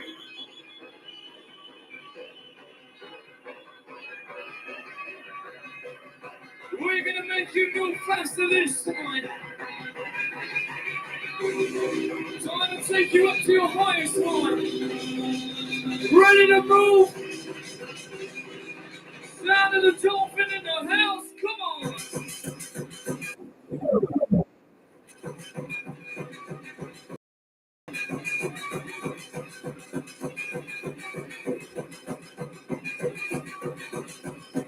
Shout out to Derek, happy 21st birthday to you, Derek, happy birthday to you!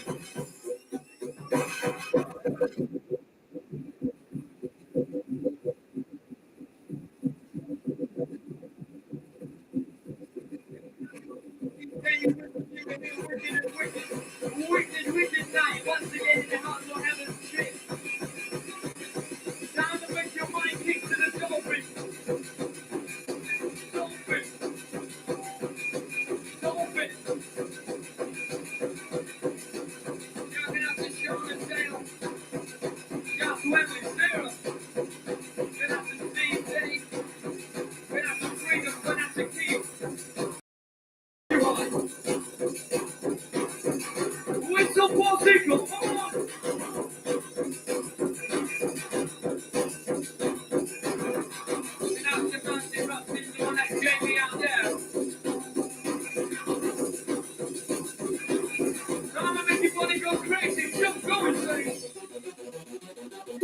Oh my god! Enjoy yourself wherever you're on to.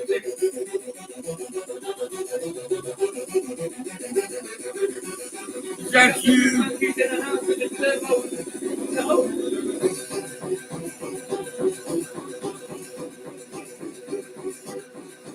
Oh my god!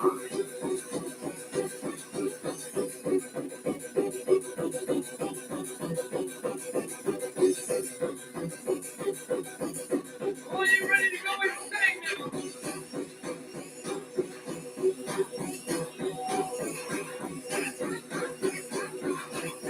Ready to kick it off? Come on! Right up on the jumping crew. Looking okay, move it, get into it.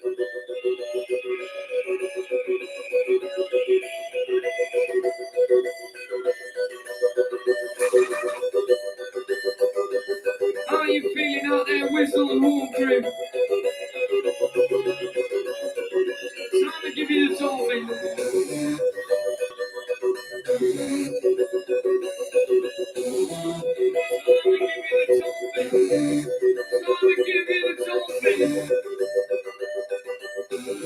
Hardcore Heaven, make some noise now. Respect and appreciation for my DJ in the house.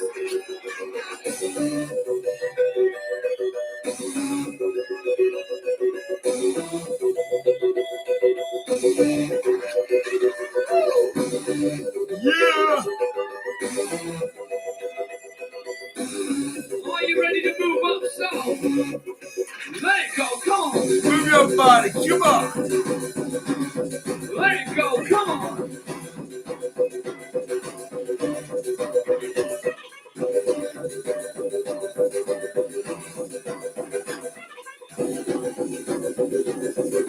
Down to the crazy crew, the dolphin.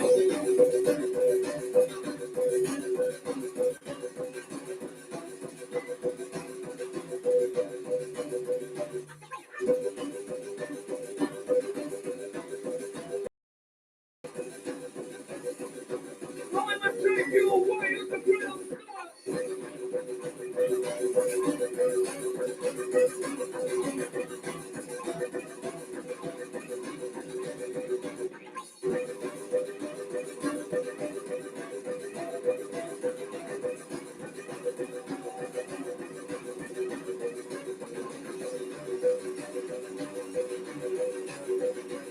Yeah, what's up? Oh yeah!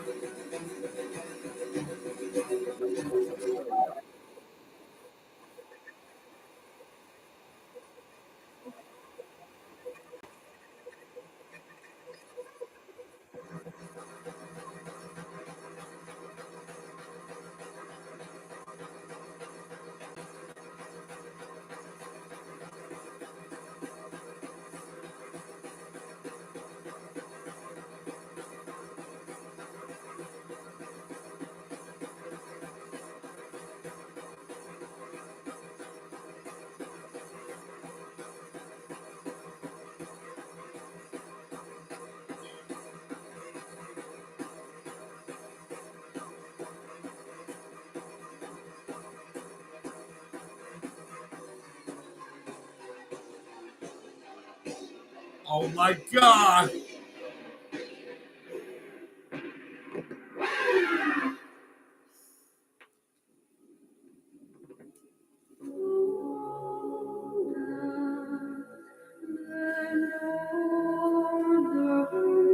You okay?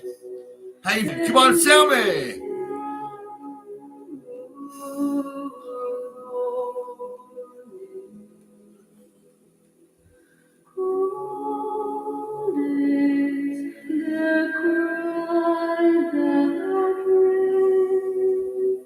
From this far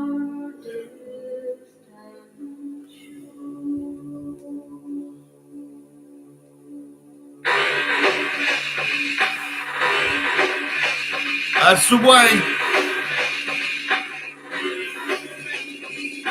Oh yeah.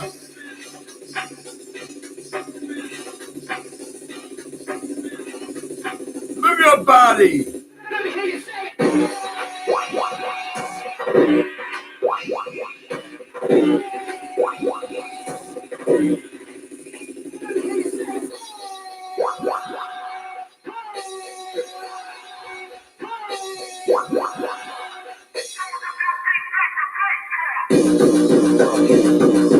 Yeah. Come on.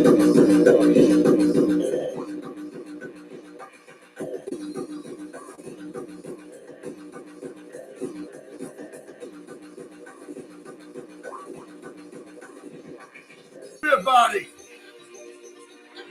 put your hands in the air like you don't care. All you ugly, fat, nasty, on your period, bloody bitches. Yes, it's for you. Just kindly take it in the back room and you can make yourself comfort aid.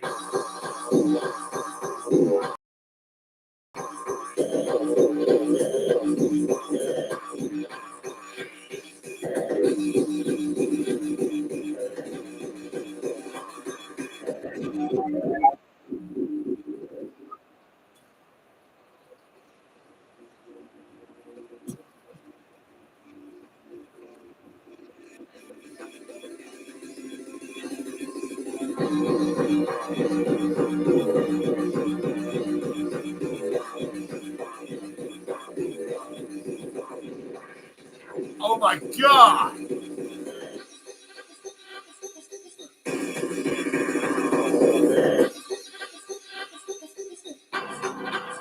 Warning, warning. I've got another battery, probably about 10%. Oh my God.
Gotta go. See you later.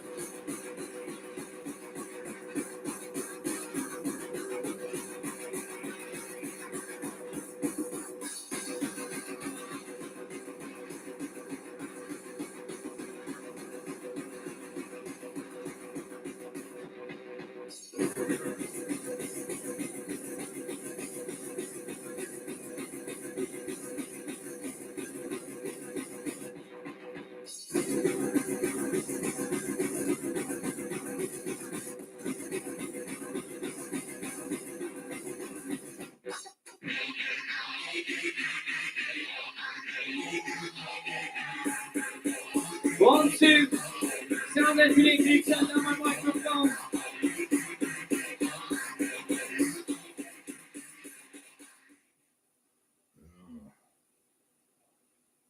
Oh my God.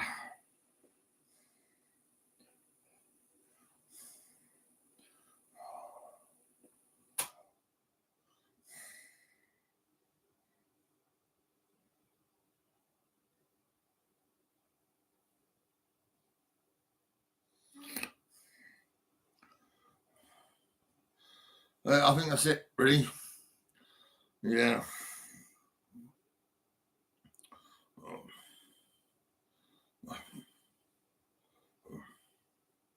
my God.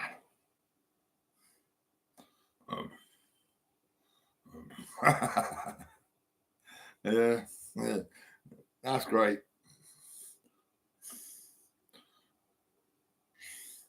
I might have a bit of an early night tonight, actually. Try and get some sleep. I mean, because I've been up every night all the time. I'm fucking crazy. I'm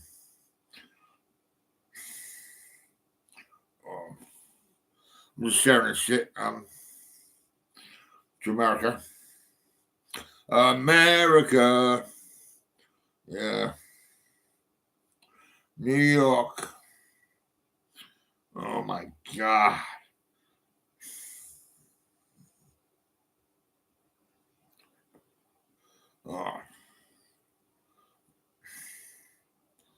Oh my God. Oh.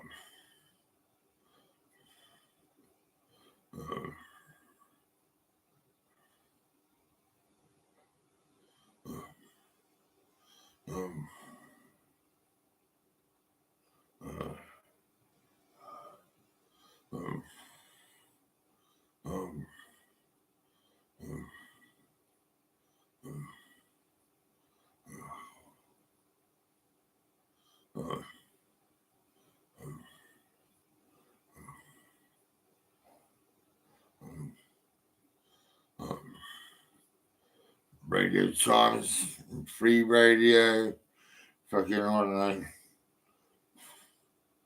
know. Radio 1, Radio 105, Sun, yeah, Sun, yeah. Yeah.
What charge my phone?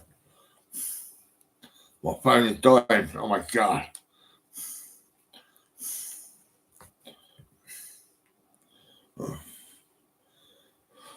Oh, well, it's now fucking 20 past 12.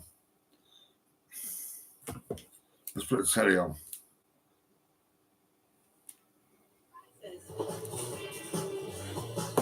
I'm working with our suppliers. Remarkable. We've actually come in under budget. Get it back. Already got it. Sainsbury's. Good food for all of us. Meet thy flame-grilled peri-peri neighbours. Nando's. Brought to you by Deliveroo. Tell us what you've done. We did a good thing. Did we? Hang on, you can. Maybe she's a pair of pensioners. That's so Brand new drama, True Love on Channel 4. Stream or watch Wednesdays and Thursdays at 9. Late Entertainment on 4, proudly sponsored by William Hill Vegas. Can I say something? I'd like to say something. As the owner. Oh, you're the owner. Well, You don't even know your arse from the elbow. Well, yeah, I gotta say one thing, I gotta argue with you. There were some issues today. I'm not gonna deny that. Ask Gordon Ramsay. That's been happening for weeks. I don't need to convince anybody. Don't stand there and bullshit. This place is shit. What the fuck? You know we're not committed. No, I'm committed. I'm committed. Now, were there some issues today? Yeah, there could have been a couple issues, but that happens in any restaurant. I eat out all over the place. Restaurants run on great cuisine, hospitality. I saw nothing of that today. How long have you been here? 25 years. Are you proud of the food that comes out of the kitchen? Truthfully. Truthfully? Yeah. There's a little bit of staleness. If the food wasn't good, I mean, I didn't cook it. So it's Henry's fault. Henry, is this a better restaurant now than it was 5 years ago? I definitely don't think it's worse. You feel like a man has given up. And it's depressing. It's demoralizing. And the food is so dated. It's extraordinary. First thing I saw that menu, there must be 80 items on there. I'm afraid if I cut my menu down, I'm going to piss customers off. The first thing that goes up when you cut your menu down is the standard. I continuously yell about that. Continuously. Are you fit to run a restaurant? Am I fit to run a restaurant? Yeah. Yeah, I think I can run a restaurant, yeah. Judy, do you think that Robert's fit to run this restaurant? Not front of the house, no. I think his heart's here, but I think that he doesn't focus on what's wrong with the restaurant. I'm not too sure his heart is here, because if it was, we'd be doing better. It wasn't always like that. You're doing a shit job, mate. You know what I mean? Gordon Ramsay's not happy. He thinks your place is shit. Your food is fucking rubbish. I mean, what the fuck? And what's the reputation now? Just another place. This place reminds me of a funeral parlor. Look at the drapes. This was Dad's room. The pictures, this explains his life here. God bless him. He's gone. I'm sorry to say, but he's gone. We can't live in the past. Off a reputation that's been dwindling For the last 10 years, I've got 24 hours to get this place back on the map. I need everybody's help. When I say everybody's help, I mean everybody's help. Teresa, hello. Hello. We're so stuck in this time warp. We need to get the fuck out of there quickly before it's too late. Let's go, guys, please. Hey, everybody, let's clear this room upstairs, downstairs. Rip them curtains down. Change everything. Fucking right. It's not their father's question anymore, which means it's time to say out of a dead chief to the dark and dated decor. Chef, can I ask you a question? There's a lot of family keepsake here. It'll be considered with the remodel, right? How long have those pictures been up there? They've been up there 20 years now. Well, we're destroying, we dream of that. They're going to be respected, but they're coming down. We need to move forward, and we need to move the rest of them forward, okay? I need you and your brother in the kitchen now. Renovations are underway in the dining room, but I need to get to the bottom of what's rotten in this kitchen. What are these? They're homemade meatballs. And when were they done? Yesterday. Just touch that on top there. It's fucking dry. If I wasn't here, what would you do with that now? That just gets dumped in the sauce. No, I only get dumped in the trash. So 1, 2, 3 trays are going in the trash. What the fuck is that? It was a chicken put on blue. That would be in our cold case in the deli. So what were you going to do with that? Sauce it and put it in a takeout container. Oh no, stop there. I mean, fucking, you're not fucking serious. Why is nothing covered or dated? What's that? Veal. That's veal. Look at the colour of them underneath. Layer after layer, just fucking bang. Hundreds of them. The fucking whole place is trash. That walk-in is a disgrace. Take me behind the lines. Oh, God, that is gross. Nacho cheese for a fucking Italian restaurant. Come down here, because you think I'm exaggerating. I know what you're looking at. All of you, come down. Go on then. I fucking dare you now. Go on. Fucking bullshit. Fancy one? Come on, it's fucking delicious. No, no. Their own food, they won't touch it because it's fucked. But they will sell it to all their customers, and they're killing their customers. I mean, fucking hell.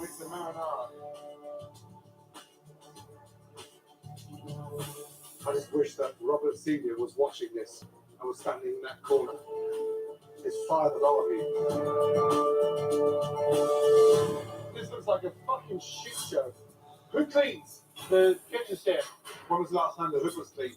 We clean those stores every other week. Oh my God. Fucking hell. The train's full. This place can go up in a fucking heartbeat. This grease right here just started a fire in your own kitchen. You two don't give a fuck. You don't fucking deserve this. You should be fucking ashamed. Roll it out. Roll it out. I mean, what a dysfunctional family. Two brothers butting heads, nothing being accomplished. Those two need to get on the same page and start being a little bit accountable for their own mistakes. That man, if you're looking for try to take the office manager, well. Less than 8 hours remain to get Bono's back in top shape. Teresa, so we're getting this place out of the 1990s and into the modern world. Yeah. Well, how do we like this whole place up? So down here we're adding greenery. We're going to do some architectural details as well as some awnings, and then Yeah, nice. there's going to be party lights stringing across. And the whole colour needs to be light. Yeah, so definitely a lot lighter. Yeah. No, change that loose. Yeah. Yes. While my design team continues to work on the renovations, We have all of these screws that have to come down. I called in one of Henry and Robert's brothers, Dominic. Please come here. To find out if he's aware of just how badly this business has declined. First of all, it's nice to meet you. I know that you have been instrumental at running the sausage factory because that is a key part of the overall plan. Yes, me and my brother Vince. If it wasn't for the success of that sausage factory, this place would have closed. Yeah. Have you ever had a look behind the scenes? We're four brothers. Two are here, two are there. We blindly trust each other to do what's right. I want to show you something. This is surveillance that I've shown the last couple of weeks. Okay. Get the table, get the plaza, get the menus, please. Robert comes in like a whirlwind and then starts sorting out all these orders and has no idea the situation. Henry, where's David at that we need sound speed? He's not here. This broke in the station, we're gonna throw him out. Excuse me? He said, excuse you. The sounds are being made. He overstepped when he doesn't realize that it's okay. It's like tricks our table. Can I take it over and make sure people have drinks? It comes to life, you shut it down. Like I'm orchestrating this. What the fuck? I'm gonna drink the fucking 10 minutes. I'm not paying. A lot of people ain't get my broken customers. You like your hair bottoms? Oh, it's your head. And we're losing our customer base. When you see that, does that not make you pissed off? Absolutely. Probably overstepping his line and pissing a lot of people off. You're financing it. How can you ever say to others? Look, nobody's responsible for every fucking dollar that you will be. Believe me, I speak for me, I speak for my brother Vince who's not here. We are going all robbers accountable. The writing's on the wall, and time's not your friend.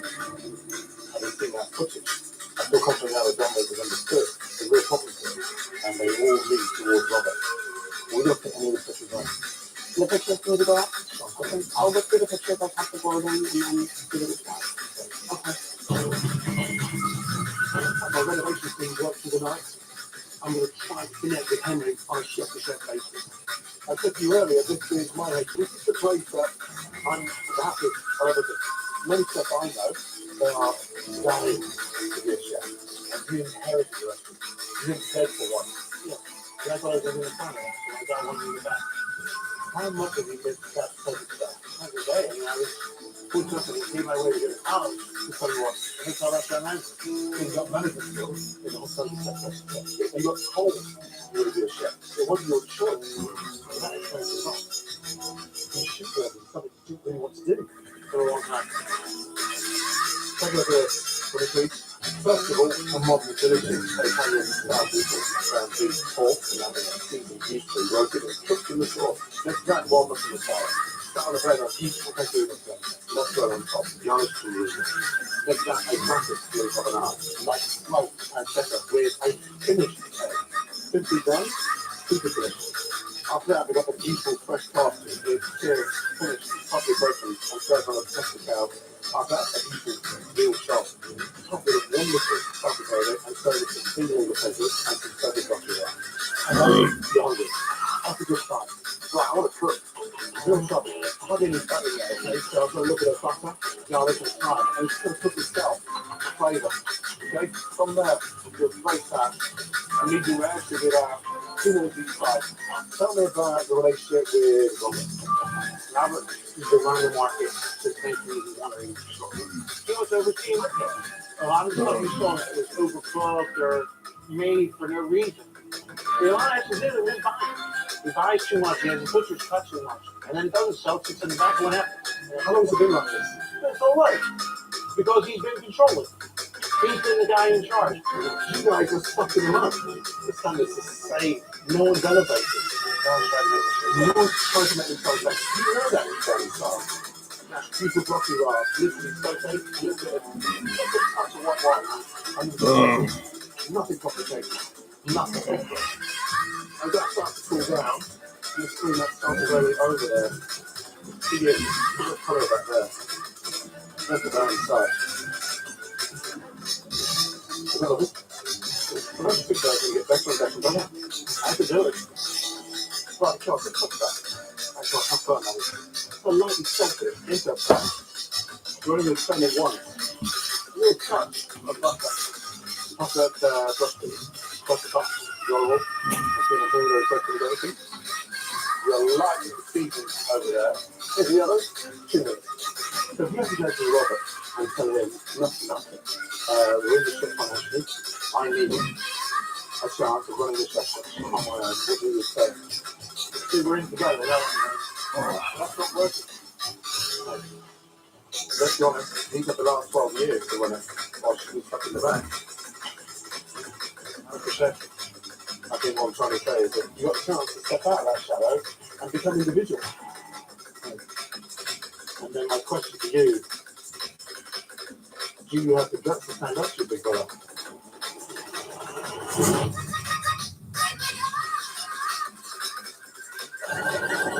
Entertainment on 4, proudly sponsored by William Hill Vegas.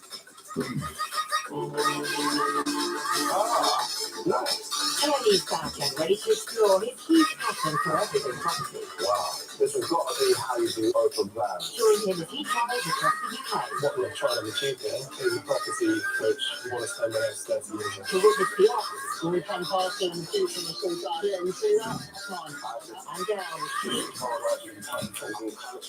See how you're going to make this work. in creating these extensions. Authority series of extraordinary extensions on Channel 4. Just Friday at 8.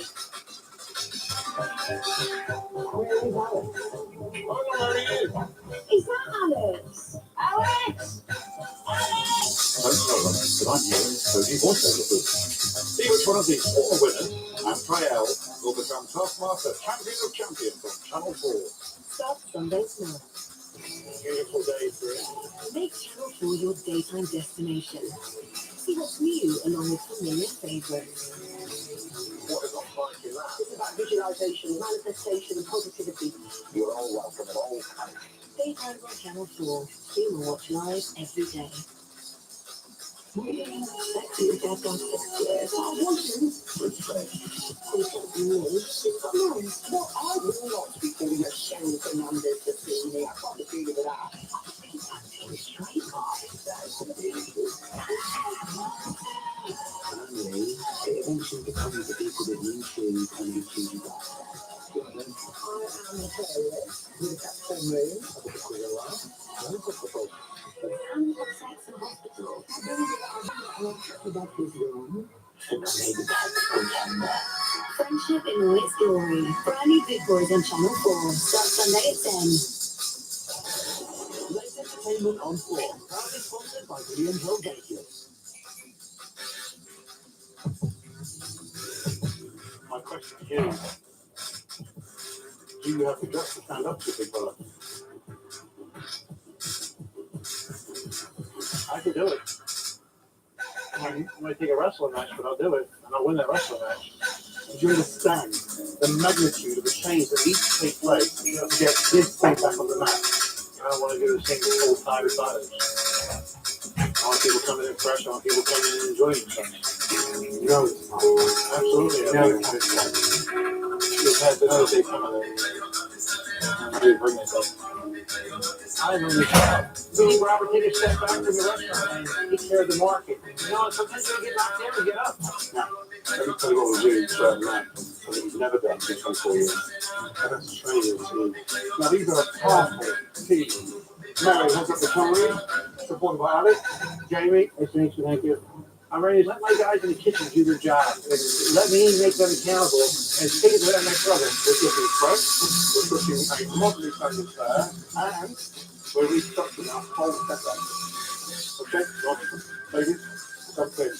I'll see you back at the rest of the Good luck, guys. Listening to Henry has really made it clear those two brothers can't continue inside that box together. One needs to stay and step up, one needs to go and leave it clear. Right. So next week, let's go to the bar. The big question now is, will Robert go down without a fight? This wrestling means to us because we're not on the same page. And because of the big brother, whether you like it or not, we bring in a overbearing question. I've always told them, you need to work together. Not what I say goes. It's not about working together. It's about hearing the other person speak. It's about letting people do their job. Let me run the business. Let me make the decisions with it. Clearly, there's a divide down there for power. But the rest needs to play. And what I've got is two brothers that are not clearly aligned. And nobody's following suit. We're just both fucking heads publicly in front of staff and in front of council with two different personalities. And that's obvious, right? It's both back. He doesn't want to let go. Do you think Henry can run that rest of himself? Well, yeah, please open up. No bullshit. Talk to me truthfully. It's recording. I'm sure. I think he can, yes. But he has to stick to his guns. I agree. tell him that. You can't worry about this approach. You don't like something, let him eat something else.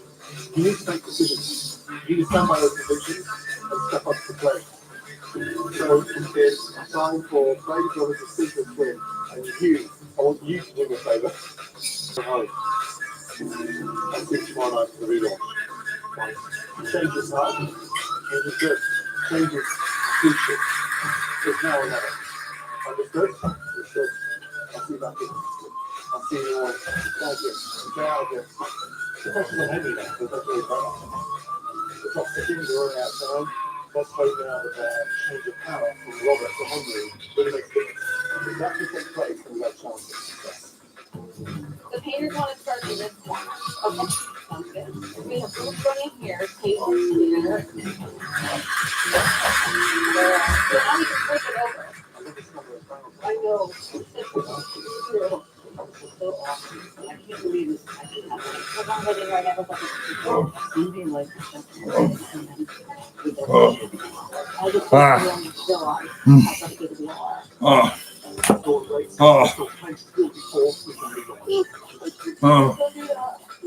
I need to check in with Mary to see if the chefs and masters that you menu. Yeah. My name's Gordon, yeah. And I got a backache.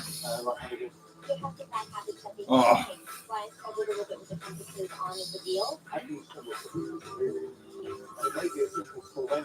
I was the piano man. I used to buy and sell pianos. Oh.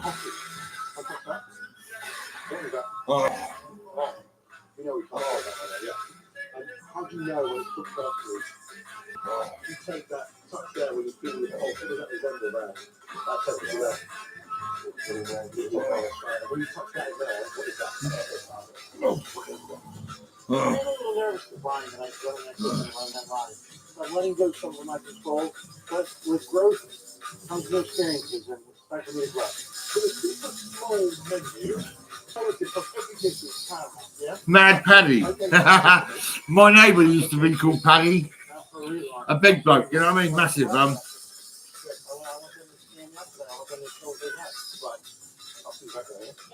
Yes, it may be a small menu, but the standard has to be takeover. It needs to be in the Premier League.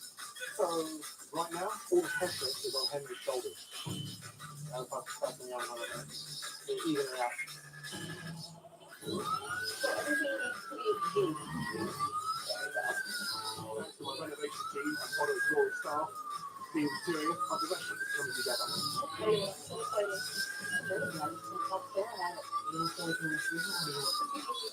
It's awesome. And now I have a little surprise for Henry. So look at this.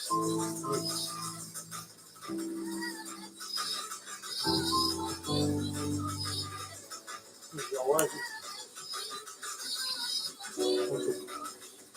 Oh my goodness me. Looking at the forefront of that wall, and man, it's tough. Your family and your legacy. Yeah.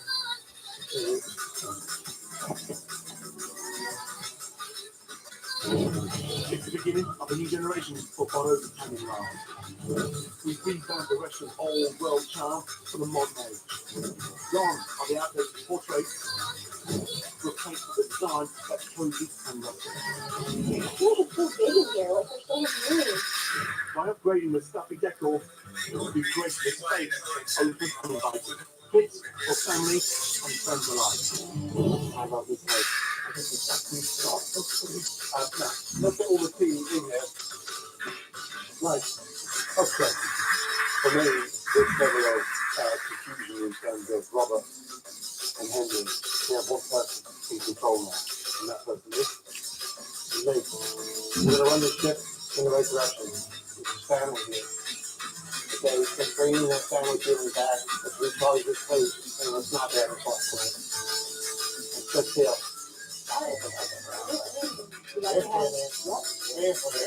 Robert will be here, but it's up to every one of you to prove that he does need to be here. How can the family know that? Let's go, guys. We got this, right? We got this. Corn ready, man. Corn ready. Welcome back. Welcome to the new bottle. It's pretty big. I think it's enough to share. Alright, thank you, boys. Guys, order on the street. Just have an arm in time. People on the fire. People are set. Thank you. Allowed Dominic, one of the brothers that paid the bill here, to come back in disguise. So he can judge for himself if Henry is up to the task of running borrows on his own. I'm Henry Brothers. Welcome to Brothers. People coming out. What do you think? Thank you. Thank you very much. Appreciate it. Brother says, you're making me nervous. You got that word you put in place. 24 years here, you put it in this place. So, absolutely, sir. I'll believe with you. Listen, one minute. Good, thank you. Good, what is it here, yeah? Yes, sir. Now we got it all up. There, what's going on? The people are not in this too. Yeah, I'm just going to run back.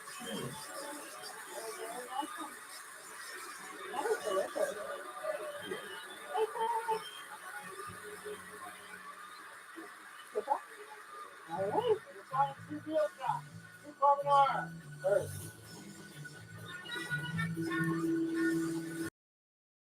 We'll try another deal shop. Another time, two carbonara. One time, we'll deal shop to the table. Right. You're going to take it all quicker. Yeah. We've got the 20 stop. And then come to get you. Meanwhile, I need to get from you. Yes, sir. Please.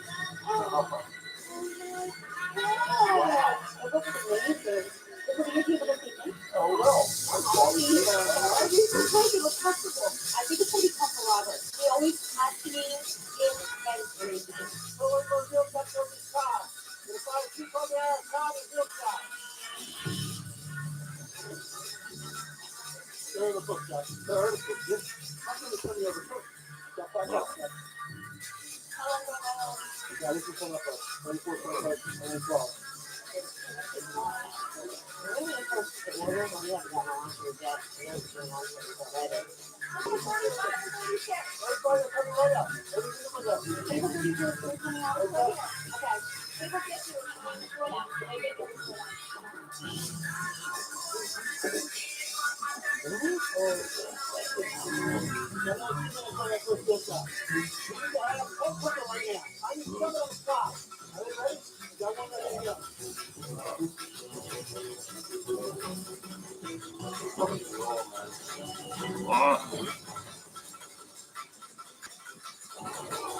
Entertainment on tour, proudly sponsored by William Hill Bagel.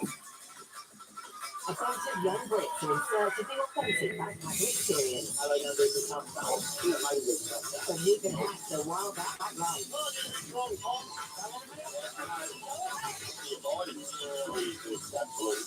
Brits Down Under on Channel 4. Stream all episodes now or watch Sunday at 10. Join Ricky Tomlinson and Sue Johnston as they take a trip down memory lane. Celebrating 40 years together on screen. They return to some of their most cherished places. Looking back with experiences that shape and looking forward to creating new ones. Listen to and the triple G of Norton, having soon. Shall we just say? It's just lie after lie. What do you mean? This is what we do. Channel 4, it's just one drama after another. Mix 10 utterly hopeless select cooks. Cooking isn't my forte. Cooking a Michelin star chef. I believe I can teach anyone to cook and turn up their heats. No, you can't do it. Sounds like the recipe for disaster, all right? Select cooking store on E4. Stream or watch Monday to Thursday at 8. Charlie Loxton is back. Oh my gosh, look at this. Following the determined homeowners, It's a fantastic. who are transforming derelict historic buildings into dream homes. It's just super cool. A new series of Great British Home Restoration on More 4. Stream or watch Wednesday at 9. Lake Entertainment on 4, proudly sponsored by William Hill Vegas. I need 7 on the 5. Are they ready? We've got one ready to go. It's fucking raw, man. There's hole in the middle. Come on, guys. You're tired. Come on. Joe, DTR field shop. 3 minutes, and They're not smart or clever. They're just not fucking talking. And we're going forward. We're not going back. Right now, they go back. Get me going forward. Please. let's go, fellas. Let's go. Let's go. Talk to each other, fellas. Everyone's too quiet. Yeah, I don't have field, guys. Got a minute and a half on through field shop. Josh, I need 2 carbonara right away. Yeah, I'm waiting carbonara now. Now we got 2 carbonara in the window. Taking our meal extremely long. Let me go check the back. Like, really? You have to let Henry take that. I want to see what field shop. Oh, yeah, yeah. Let's go. Yeah. See like it's ready for us, okay? Come on, guys. Let's go.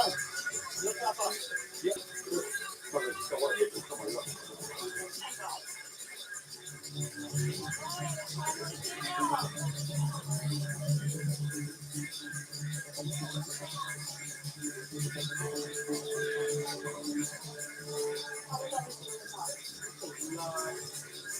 Look sharp, look perfect. But overall, I think You're enjoying it, that's good. let's go. Where's the fish? Right here, all right? How long has you did that? That one's just coming up now. Josh, let's consider it 3 more carbonara. Yeah. You ready cooking? Yeah. All the way to the cook. We'll stop. Put that right now. We'll stop the cabin. No, we're here. Family, here we go. Real top. Carbonara. You're welcome. Good. Right over here. There's that. Unbelievable. That's so good. Here you go, guys. What's we doing? 6 more. No, 6 every good. First up. Hey, I'm going to get top there to make my carbonara. Let's go. Let's go. Okay. Something set upstairs. How we doing? We're going to pick it from your face today. I did race it today. To explain exactly this man who you are. Yep. And you got it. Oh, no, Jack. So that was a very good situation. Now the question, I need to know. Actually, look, you on. Okay. Let's fucking do it. Absolutely. I really do. So what was that? You sat there under the tree. We wrote that. It's your room. I know. That's our room. Right? I don't know. The critic is over there. Half your brother is over there. So you need to find that place.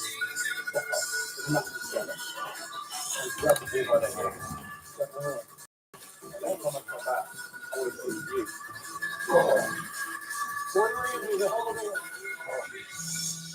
Capacity and help people is immeasurable. Keep them out.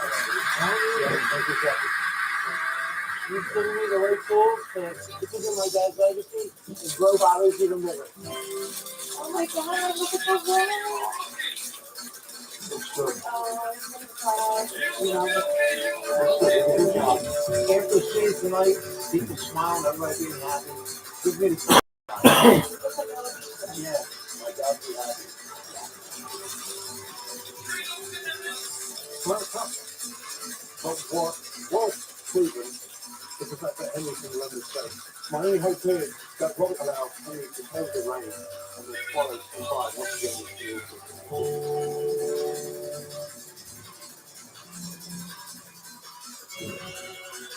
that brings me to get my wish come true. We'll be bringing it down room and the customer's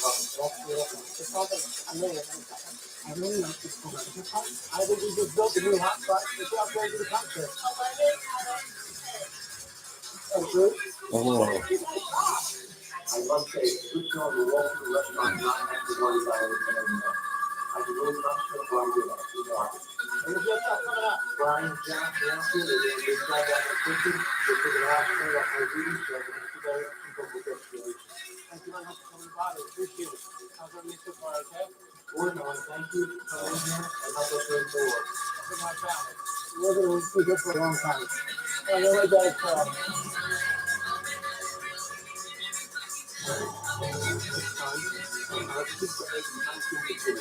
Welcome to hell.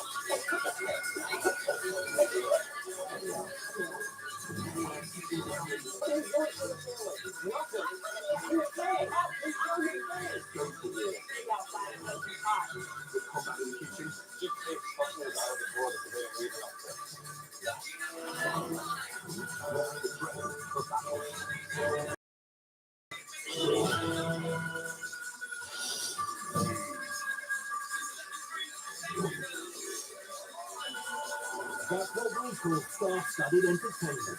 Late entertainment on tour, proudly sponsored by William Hill Vegas.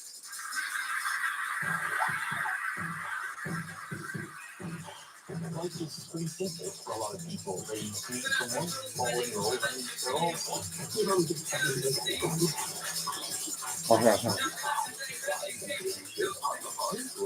We don't have each other. The time comes, live them all, and you never get away with it. never get away with it. I think maybe some of them. Why are you bringing them on door?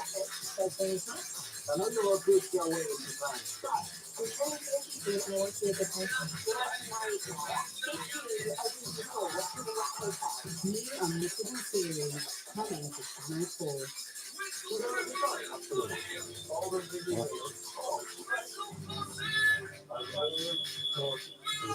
Oh my God, look at this. You are too much on this system. You find out unexpected things about business. Just Let's take the call in the Channel 4.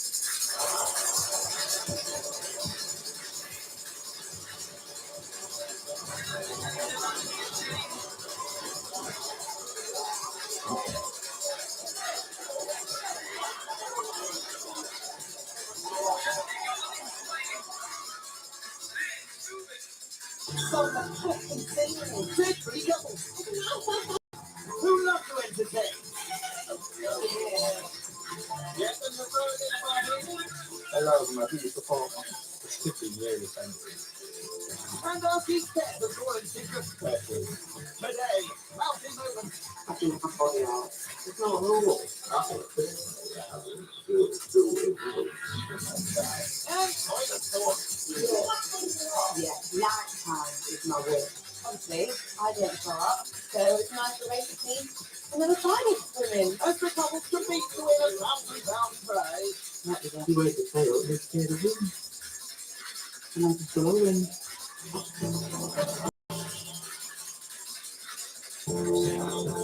Today we're in Sheffield, where one person used graffiti to propose to his loved one. The concrete proposal, you could say. As for our first couple, Frenchman Ray knew exactly how to make his girlfriend of 2 years late swoon. we used to work for Holodesign. Ray Dancing was actually one of the most which is when I first saw him. Oh my goodness, those hips were Leave don't lie. So you need more than straight hips during the competition. I hope my friend nationally is going to help me for cooking tonight. Straight in, and the first course, the French dessert, which is all French, I'm guessing. It's not typical French. Oh? It's I think it's typical dessert for everybody. They're not French, but everybody's dessert. Brownie and Everybody likes chocolate, so chocolate brown note, you can't go wrong. It's a dry out, isn't it? It's a brownie. Captain Positive here is photographer Andy. He and his wife Claire met online 9 years ago.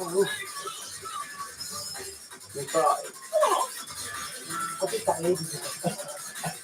When I first saw you on that, I wasn't that excited, I must admit. It wasn't the best photo of you. What did you guys want to be doing? Good point. Great point, sir. 50 point, that one. I am straight talking. Sometimes it comes out before I get the chance to think about it, you know, isn't it? So something would come out, and then I might think, so it's come out anyway, so it's too late. Just for that birthday, Chloe's making a brownie. Surprise. Oh, this is exciting. Yay! Next, the jar of cocoa powder, everybody. In the chocolate butter. Never worked with Gucci cake. And the brownie mix is poured into a baking tray. All right, you two. Put the brownie in the baker's onto the bake. Good buzzing on here. Look, it's simple. Might be a bit simple to make. I think I know what I'm doing. I mean, there is a pinch of science for this thing, and now it's finding this thing to really come up now. It's good as well. Something sales manager Rob is one thing they know about is cooking.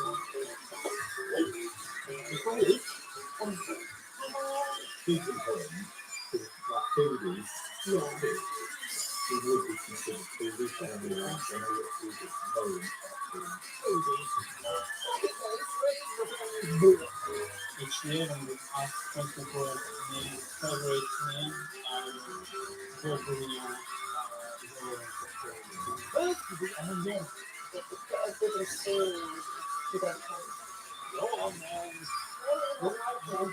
Let's go.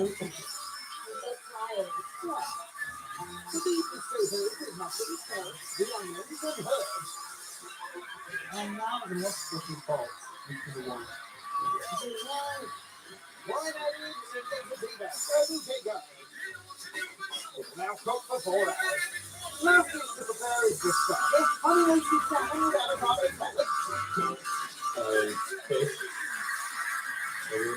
salmon, not like salmon.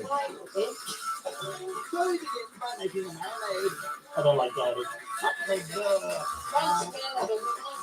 I'm not a cliche. I like blood, I like name, I like garlic. I do like butter. Imagine the taste of the honey and salmon. Yeah. Put just the drizzle on the top. Okay. In the kitchen, Chloe adds honey and sesame oil to the crushed garlic. Then with...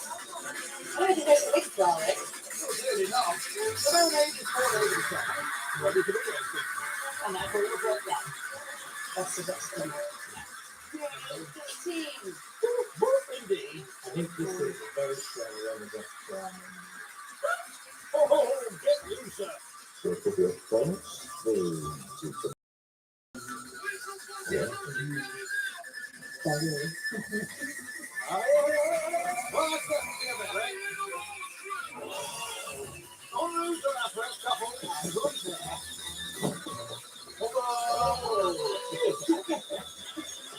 Oh, not the time to be practicing my own way. So then, You say hungry? Capable? Next to the cruise, now cosmopolitan. Do you want a drink? That'd be lovely, thank you. My name is. No, that's a couple of Spanish. That's a por favor. That was noted.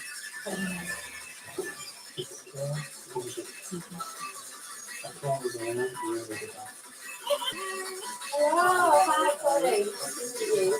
I'm the guy. Nice to meet you. How you go? Is that your question? yeah, we call it cocaine. So She's Macedonian. Very difficult to allow. You need to spend something heavy. The final couple are definitely not foodies, Rob and Emma.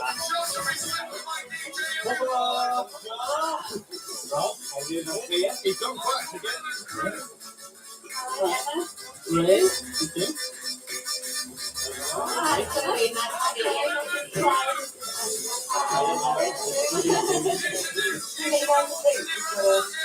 You guys to one of those days, yeah? Is this place French, isn't it? Come again, now again. You got something on your tongue there, Emma? It tasted like blue somewhere. And it did that.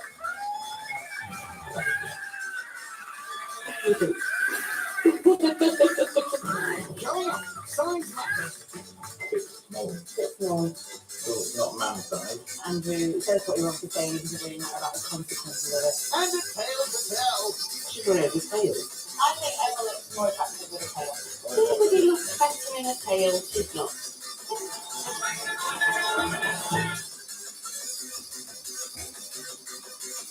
Tiny, dark and ready to explore his passion for everything property. This has got to be how you do Open Plan. Jamie, as he travels across the UK, don't give it a go. How are you ever going to know to witness stunning extensions? This is going to stay. A brand new series of extraordinary extensions on Channel 4. Starts Friday at 8. Just like doing yourself, try something. So because it's not really too hard to do, always let it come out of your business. Check the time. Really good stuff like that.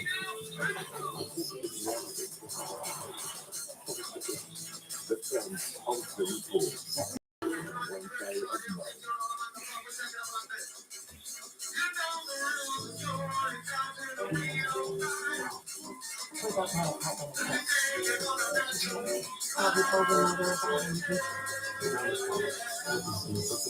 I want to see the Eiffel Tower. I don't really read it because we don't know I haven't got that story. It's such a cool story, isn't it? It's a story.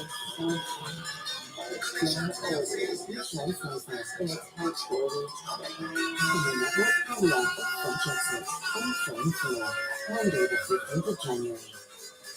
Maybe how sexy is that song?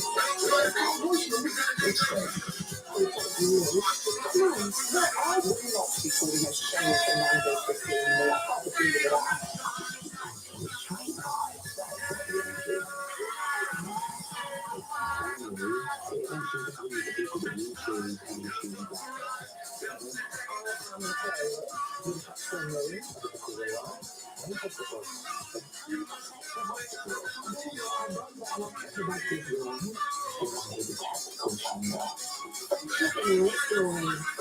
Boys on Channel 4. Start Sunday at 10.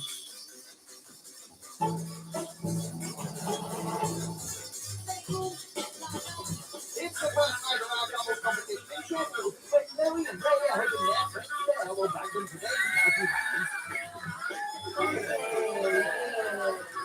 How does our first host fish out their tongue started? Edmund's around. What's this? Yes, Andrew and Claire have found something bizarre in the boudoir. Nice. Okay, that was the page. Strong. Oh, yes.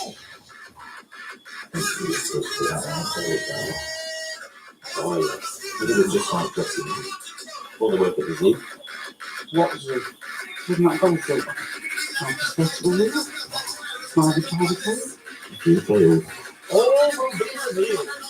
They smell really good. Downstairs, the hosts are sizing up their families. Do you think this is a title after something? For starter, we're not going to expect it big here. They've got the feet. We're fine. Here it is, a tiny piece of honey roasted salmon with a meager avocado toast. I was a bit nervous. I don't really do fishy fish. I think I'm a fishy fish. It's actually not fishy fish. That's me. Sounds a bit fishy to me.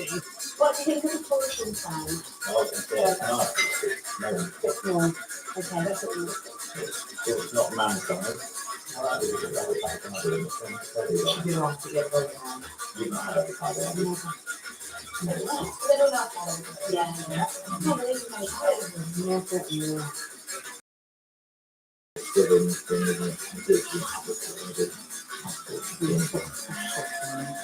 Yeah.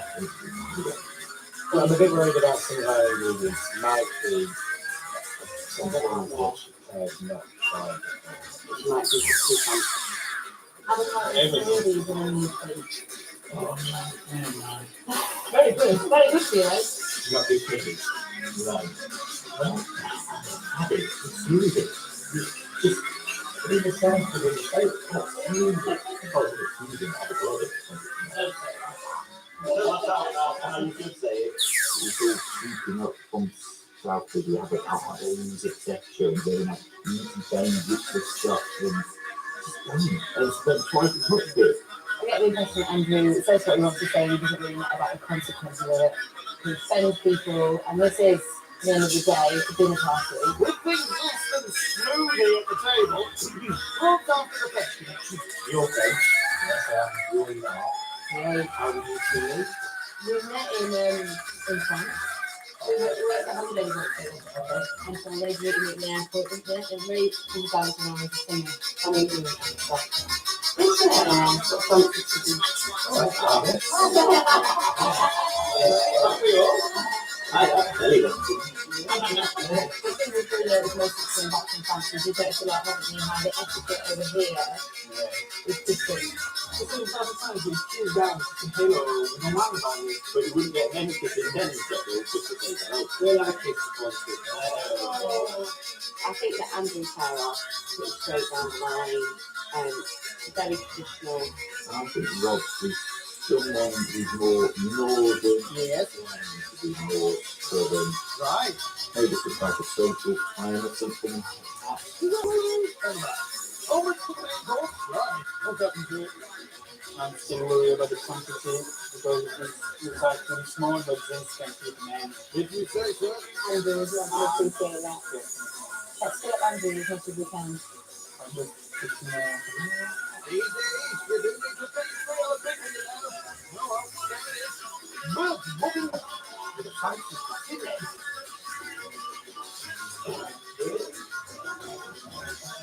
Ham fries enough for your ordering? Nice. Very expensive. Not unusual flavour, I must admit, but still tasty.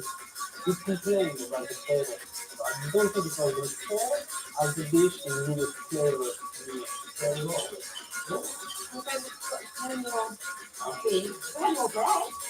And the rest is with the beef.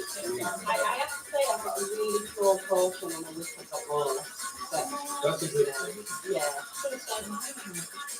Still tasted nice. The meat was still good. But everything else has disappeared into it. Really deliberately good, Andrew. A lot more. I'm going to talk about it a little bit. All Andrew wants to get to the bottom of this tale, gentlemen. So what they would say, we just discovered a few things, is what the news about.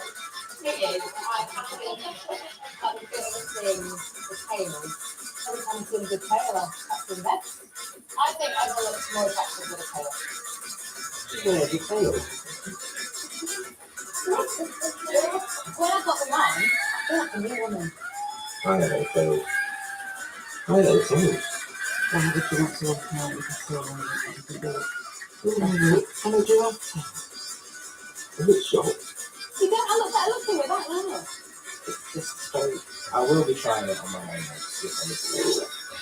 Everybody looks better in a tail, she's not. So I've got the tail. Does anybody have any tails? I'm very particular about hens. He's collecting them. He's talking with us. He's scared of wings. The man is scared of wings. That's why he's That's a good one. But after the wing conversation, I thought, it was all right. What was that? She went to tail and he's scared of wings. And I just said, oh, Nice. yeah, night time is my work. It's like you ruined it a bit because Ray is doing the impression that women don't fart. Honestly, I don't fart. So it's nice to Ray to see. And there was silence women that you couldn't see. Let's not blow this out of proportion. Could be important. Trying to play that pudding. Oh, good. It's so wonderful and good. That's definitely not it. Well, dear, there is a rather raw brownie ocean glass. Fantastic.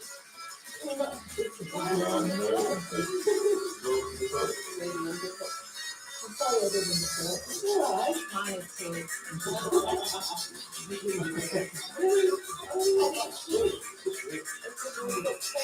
I feel like, especially with Andrew and Claire, you may have got away with it. You may have pulled it back because they loved it, didn't they? At the table, Emma wants to get to the nitty-gritty. I'll tell you what, first because when we did the first rehearsal, I went and just started knew that was it. I was committed. Because I have got no talent. So beautiful body art.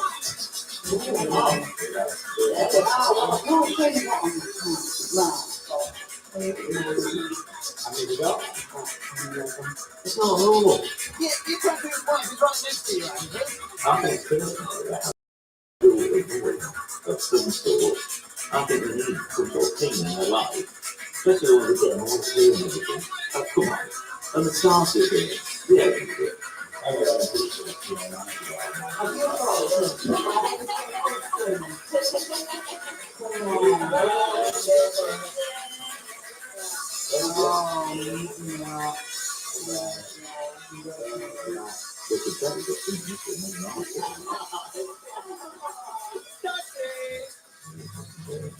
My opinion, I think they want to forget.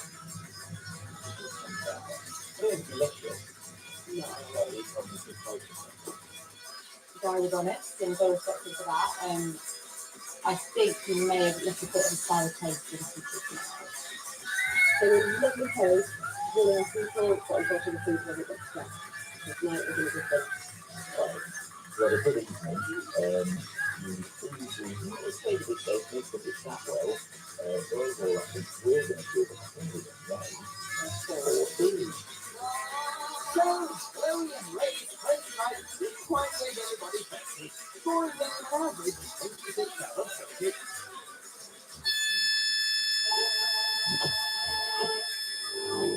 It's day 2 in the turn of Andrew and Claire to host. And after last night, somebody certainly made an impression. He evidently doesn't have a filter. I think he's set what's on his mind, which is great, but at the same time, I think he should really learn to hold his tongue a little bit.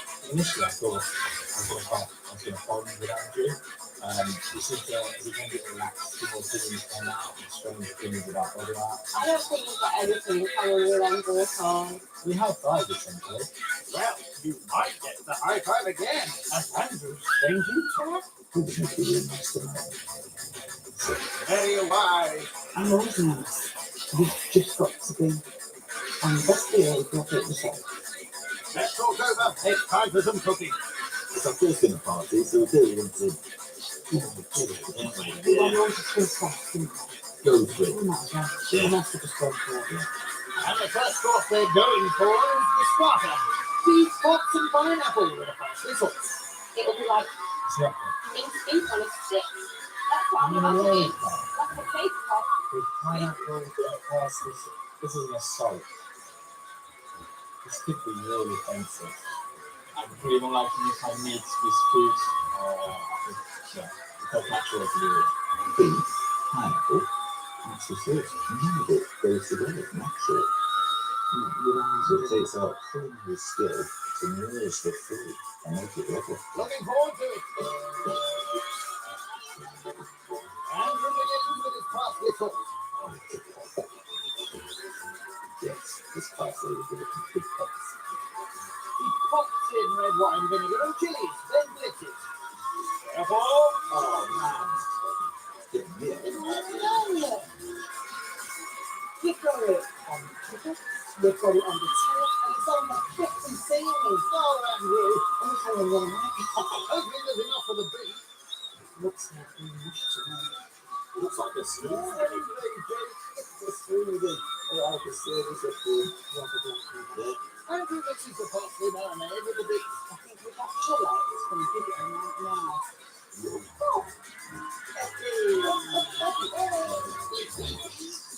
The beef is added to the pineapple to make the pot. Will be cooked tonight. Next remains lamb practical with the olive dressing. I did not expect it to be beef at all. I was expecting taking the whole Yorkshire pudding. It's not Yorkshire at all. Interesting. The marinated shoulder of lamb is added to potatoes.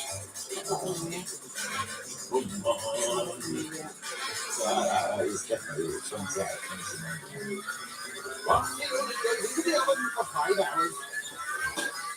Next, Claire makes up yogurt dressing. Oh yeah, man. Back off, Andrew. Lemon juice is mixed in with yogurt. I'm on pick 3. That's it. It goes in, and the dressing is ready to be served with the lamb tonight. The final course of breakfast dessert, chocolate souffle in baklava pouches. Now I'm interested. That sounds really good. Baklava we like. Don't know what baklava pouches. Whisked together melted chocolate and a souffle mix. Is it good? Yeah, that's nice. The chocolate souffle mix is spooned into phyllo pastry parcels coated with nuts and honey. I think you should let your guests be the judge of that. Got it in the back. High five. All the prep's done, so it's time to get ready. I think Andrew and Claire have been quite critical last night, especially Andrew, some of our meals. I'm expecting him to therefore be able to take criticism as well. Food concern from Elena.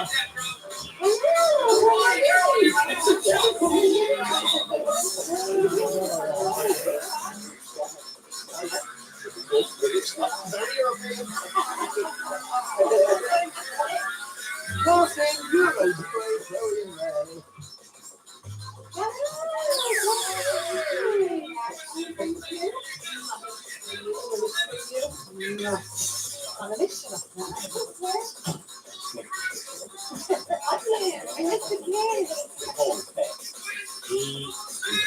Opening new doors to new things that maybe Yorkshire men haven't always had. Coming up, cheesy. Being a photographer, does that mean that you've got a certain way of putting people at ease?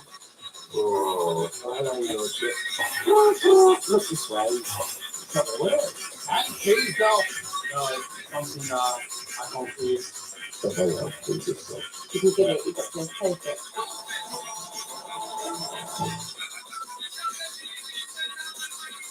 What's that crazy boat now? Oh, it's moving slow.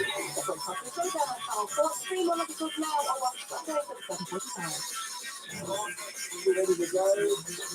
The one, yes, he's going down under. Come on, mate.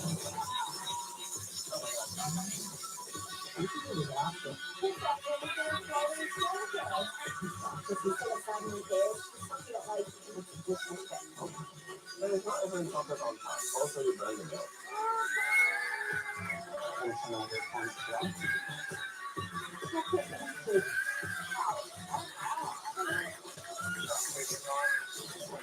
The low deck down under on 84. Coming soon.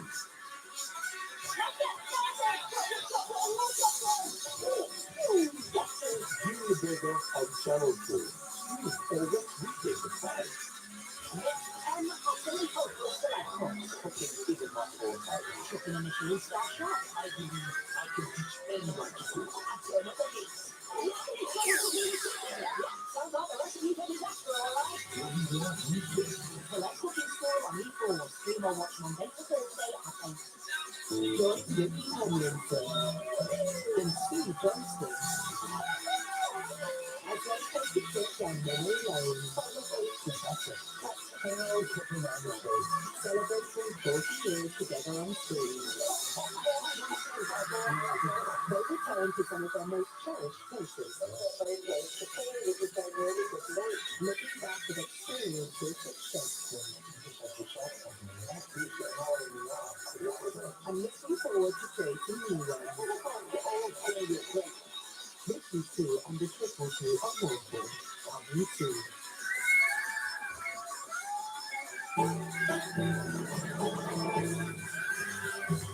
It's night 2 or 3 in Sheffield, where dinner party virgins Andrew and Claire are out with friends with their greasy 5 men in a bit more than £1,000. The hosts make a start on their first course.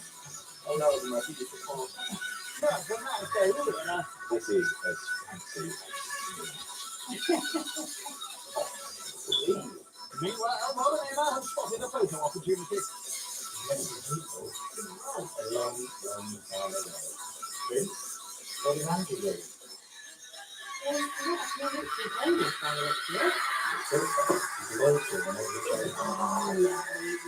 A lot of photos. It's like if you're looking there, it's celebrity and he's kind of going. Nobody else looks like they're having a photo of me. He's doing one of the photo then. He was like a bodyguard or an MP. Andrew and Claire played a up their crops with homemade vomit and fish. Chemical poison berry. Let's start building steak out. Definitely. And here it is, the intriguing beef. You know what? For me, it's actually the best part. Good start. Individually, everything's nice, but when it comes together for me, I find it quite overwhelming. Rob? It is nice. It's really different. I really like the beef, I really like the herb mayonnaise, the pineapple just didn't go. I can't really. I'm not a fan of sweet and sour. So you don't like the fruit and the meat combination? No, it's something that I can't really open it. It's just not opening because I'm not a sweet and sour fan. Yeah, that's okay. Well, it's not because of it. I think I could people like that Andrew took our comments really, really badly. I could see it in his face. He took it really personally. So you're not disappointed with the starter, you're disappointed with the rest of the down. Because there wasn't a lot of praise for the copper meat. Yeah, right, you've still got 2 courses to go. And back at the table, Rob wants to get in the picture. So Emma and I have like photos around earlier. We found some photos on you. Now looking at these photos of sort of these celebrities, I'm not sure what on this. Celebrities, royalties, if you're either bodyguard He's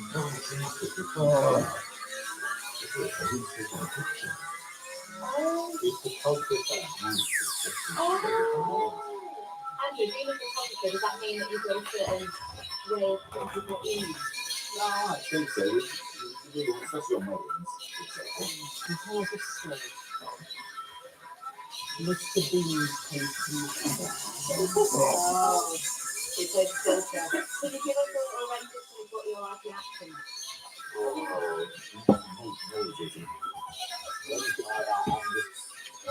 Put silly faces.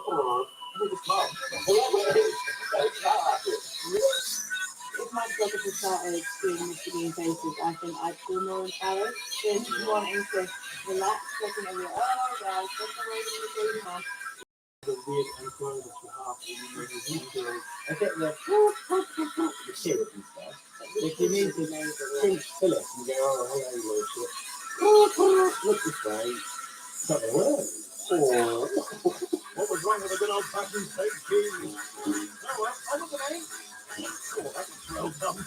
Yeah, bang on that.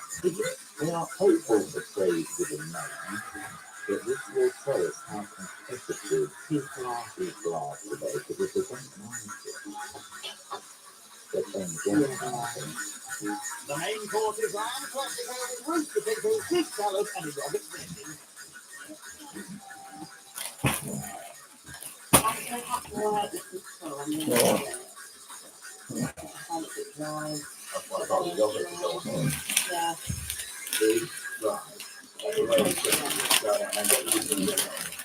I do when the meat is dry. Especially when it's dry, because what it does taste it with nice honey. If they do come to it dry, but I think that's what it's there for. But they won't do this way. You can try it. All the potatoes, all the salad. So I tried the yogurt sauce, and yeah, there is a lot of flavor on it. But I'm not actually a fan of it. That's the way I am. Okay. Ouch. So you're different. If it didn't say something, I want to get angry. I said, yes. I really feel that Andrew is being rude to me by saying that the upset is food. And to be honest, I really take it badly. Andrew did get something about food tonight, but he also criticised the food last night and didn't give it, he got to taste it.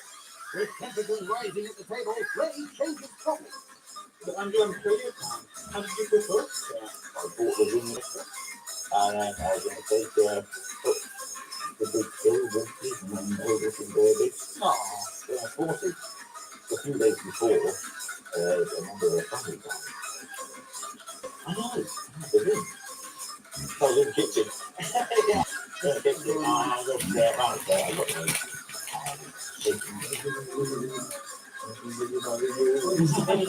Yeah. It's the big one, brother.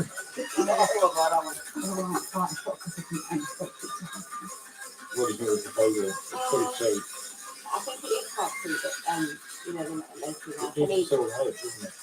yeah, I mean, Anyone married like that, it's still hope. I think they balance each other out a bit because he's got extreme opinions.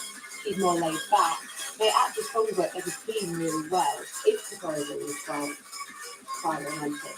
It was your birthday. You went down on me and you said there's only one thing that I want for my birthday. What's that then? You want to meet tomorrow.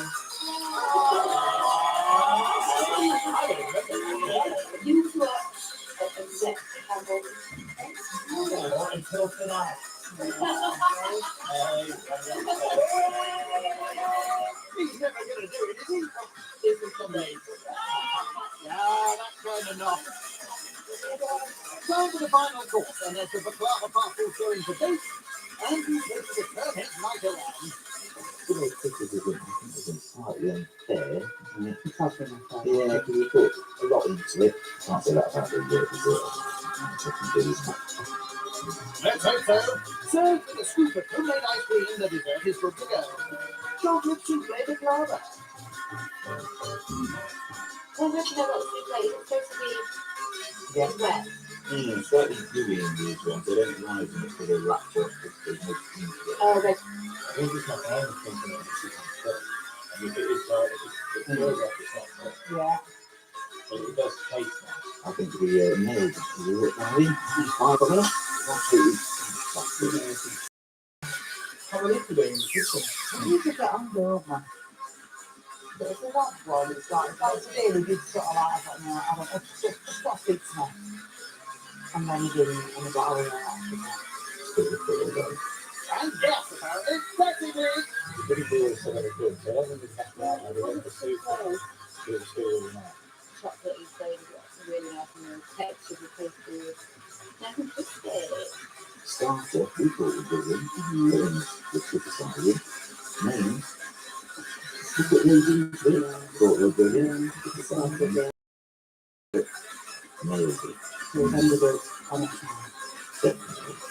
Unfortunately, the hosting let Mike been about to down, particularly because of Andrew, and they reacted to a couple of comments from both us and so based on that, my score is 13. Average tasting, 2 average dishes, and then a good dessert. I think that's your giving Andrew and Claire's night pops down to the bottom of the pile with 25 points.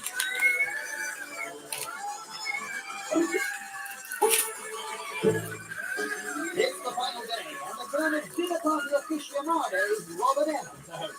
Okay, that's all the life. We've had, I think, some kind of media announcement when it comes to the food. We need to find out. Yeah. I think the food offer is spot on after criticising ours yesterday. It's just got to be bang on. Fine dining, teamwork, trendy, super food, but refined. They're kicking off with their main course, lamb 2 ways with token mashed potatoes. This is a very different dish altogether to Andrew Landish completely. Andrew? I'm not totally impressed so far. I thought I might have done a little bit more fancy when I was in lamb 2 ways and some potatoes. Emma starts by coating her meat with a herb marinade. You got your hands on the other man's meat. It'll be interesting to see with the lamb, because obviously we had lamb and the Claire's eating last night. The rank will be the lamb number 2, a croquette made with lamb and sweet potato. You cannot serve Andrew dry. That's not really dry. So that makes it you'll get indigestion. It didn't, like I said, most of those criticised bars, the first is good, they're telling it's good, but if it's not, which are criticised back. The lamb makes his roll into panko-covered balls, Is which will be fried tonight. Next course, dessert, lemon potted. I personally don't like lemon dessert. I'm more of a chocolate girl. So for me, this is going to be interesting. First, Rob boiled double cream and sugar. I'm bored. Warm cooking. Already? I am a bit bored now, yeah. My attention, we know my attention span's not the best. Stay focused, there's plenty to do, like pouring in your lemon juice. If you put too much lemon, you can palate. Palette. Palate. Thanks for the warning, Ray. Toss it ready. Oh, what's it? Sugar. Into the fridge they go to set. The last dish to prep is the starter. Butternut squash ravioli with sage green. Very trendy, very, a little bit pretentious actually, which surprises me. As Emma ruffles up a pasta dough, Rob prepares the squash. Any double pepper? Are you sure you can check it out? Really? Heavy. Eventually the squash goes into bed. They need to make the room ravioli tonight. Yeah, with a dish like that, you've got to make those ravioli. Well, they are making their own ravioli. The key to the pasta is the roasted super smooth.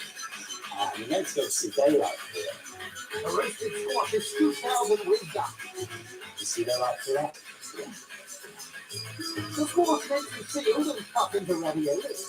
We've got soup like that. And that's all the prep done. I'm hoping it's better than meals that we've eaten in the restaurant. That's what I'm aiming for. High expectations, you know. I think we'll get it in the lead. No. It just all depends what's tonight. It doesn't. Good luck. On his way is Catherine and Spooky Hedging Andrew and his wife Claire. Hello, how are you? I'm fine.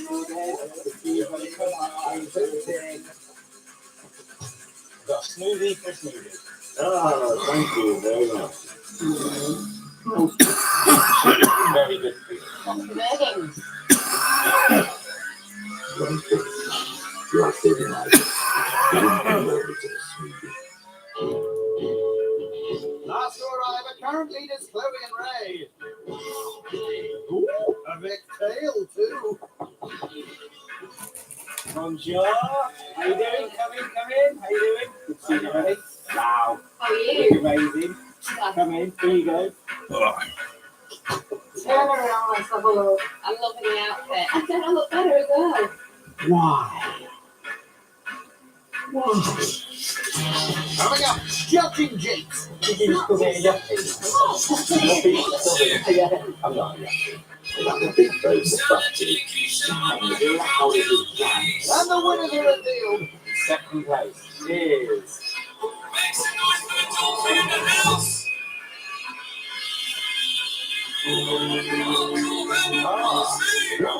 Chinese passion ready to explore his huge passion for everything property. Wow. This has got to be how you do open plan. Join him as he travels across the UK What we're trying to achieve here is a property which we want to spend the next 30 years to in. witness the arts. Doing some parts and features and see that. Yeah, you see that? That's not untidy. I'm down. It's more about being painful. We're kind of struggling to see how you're going to make this work. Including some stunning extensions. What's not to like? You know, of all the renovations I've seen, this is definitely up there. It's insane. A series of extraordinary extensions on Channel 4. Starts Friday at 8. We're also going to go on campus one for people today, aren't we? Is it the one with all those that? I've actually seen Blue go. I can't believe this is what she actually did. Friendship in the Next World. Brand new Big Boys on Channel 4. Starts Sunday at 10. Oh, the slow. I won't get near it. I hate more than stuff to shoot and spoil for all sport. Very good away. People get away with it. We do it out of love. Drama, True Love on Channel 4. Stream or watch Wednesdays and Thursdays at 9. Beautiful day for it. Start today with Steve. She should be sorted. Thanks for that. Cheers. Make Channel 4 your daytime destination. That's what I left to here. Smuggling, crazy.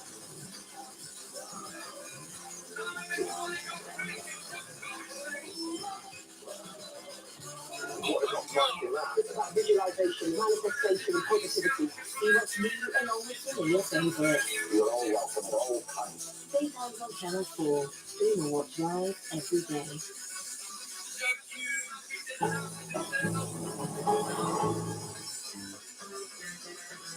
It's the final night of the competition in Sheffield, and Rob and Emma hope to rank with a fine dining menu to win them the £1,000 prize. Everything's lively. There's no chance of 50 pants and Our host make a safe sauce. That's the sauce, Rob. Upstairs, Andrew and Claire are having a nosy. Yeah, I think that they're connected to the whole smoothie thing. Smoothie, young skateboard, trying to be, yeah, in it. There is a bit of Rob that's trying to put in on the team. And it's very close to just going over there and being in the middle. Downstairs, Emma and Rob are revealing their ravioli. Disaster. Is it worth pulling out all the pasta and stuff to food then? Uh-oh. Absolute disaster. We need to try and salvage the filling and just roll out the rest of that pasta that's in the fridge. Okay, that's going to take a while. You better get on with it then. Ravioli, take two. Instead of 4 5 small ones, like 1 big one. I do think Andrew was definitely still saying something about portion sizes and that now can't be very good. One was covered in sage sauce, and here it is. Butternut squash ravioli and a sprinkle of walnuts. All okay, Andrew? I didn't think it's actually really tasty. Yeah. Result. I'm going to find cheese as well. Are we all cheese fans? I was going to say flavour, very effectively, it's pasta and cheese and butternut squash, which is my favourite meal in the world, I think it's a hit. apart from with Claire. The main thing is Claire and Andrew. He's going to cook it, and he even admitted he didn't want it. Yeah, he's been okay. So far. So we're upstairs. We found a skateboard and some drumsticks. They do have cheese together. Oh yeah, he's definitely a day over 19. So I got Emma Carney done with my 33rd birthday. I'll be 33 year old me. Skateboard. Me and a friend, we both thought this is the age to take a skateboard. We spent most of the time just sat on them, trying to look cool. We also found some drumsticks. Yeah. What drumsticks do you have drums? I've done, Where? they're dismantled at the moment, really sorry. I haven't had them out for about a year. I think that lunch is quite high maintenance by this. They're not exactly cheap pasta to go for. Really trying to live before we drop it.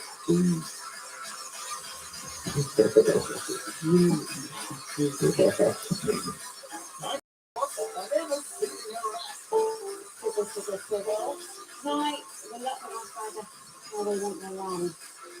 It will be served pink. Risky. Once the meat is sealed, it's into the oven for a quick glass. Next, Emma fries up her balls. Then on goes the dresser, wrap and then. You can get it out now because they're cold. Here's the main course. Lamb, 2 ways.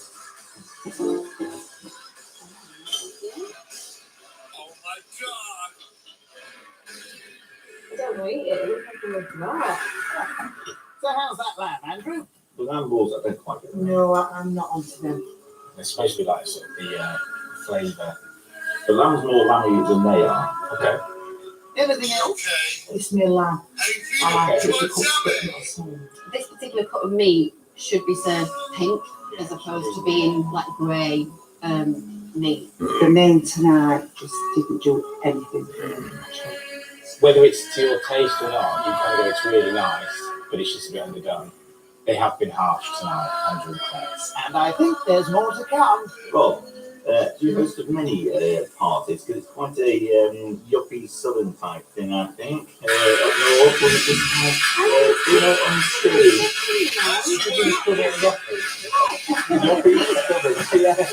Can you explain to Ray what you're looking at? Yuppie used to be when mobile phones came out, you could move off over the factory. Just there on the car one. It's shouting, hello, let's sell down now. That was a yuppie. I'm not a yuppie. Don't you feel confident now? If Rob was around in the 80s, he would have a pilot back underwear out, he'd have a big phone in the factory, shouting as loud as he can. I like to have lights down and cook food and have some like so yeah.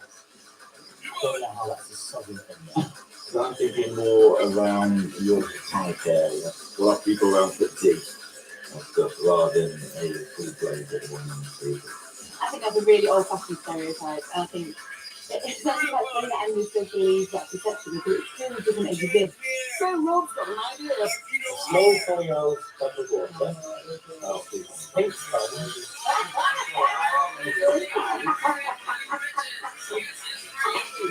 You're going to tattoo it down. Make it pink. Make it a pony.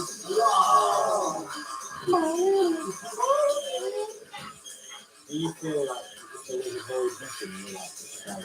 Something's definitely been filled with that. But in this movie, cat movie, haven't quite cracked the movie just yet. You're getting there, Rob. Very hard up here. Outfit, didn't you?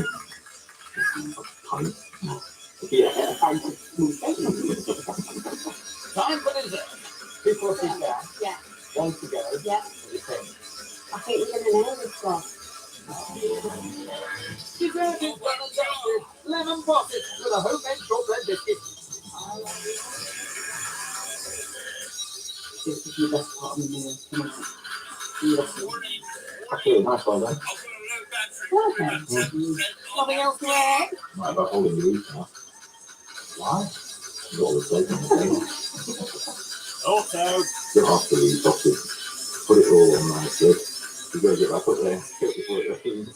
I feel we've done everything we can to win the competition. If we don't, then we know what we're going more. So, If we'd seen it tonight, depending who we lost to, I would not be very happy. well, brace yourselves because you're currently bottom. Emma and Rob need 27 points to win. The food was good, a bit lacking on the dessert, but the hosting was top notch. So we'd like to give Emma and Rob a 15.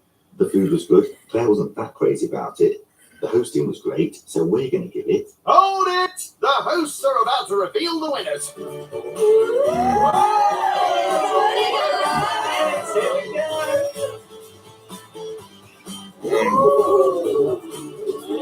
Here we go, guys. So, in third place is Andrew and Claire.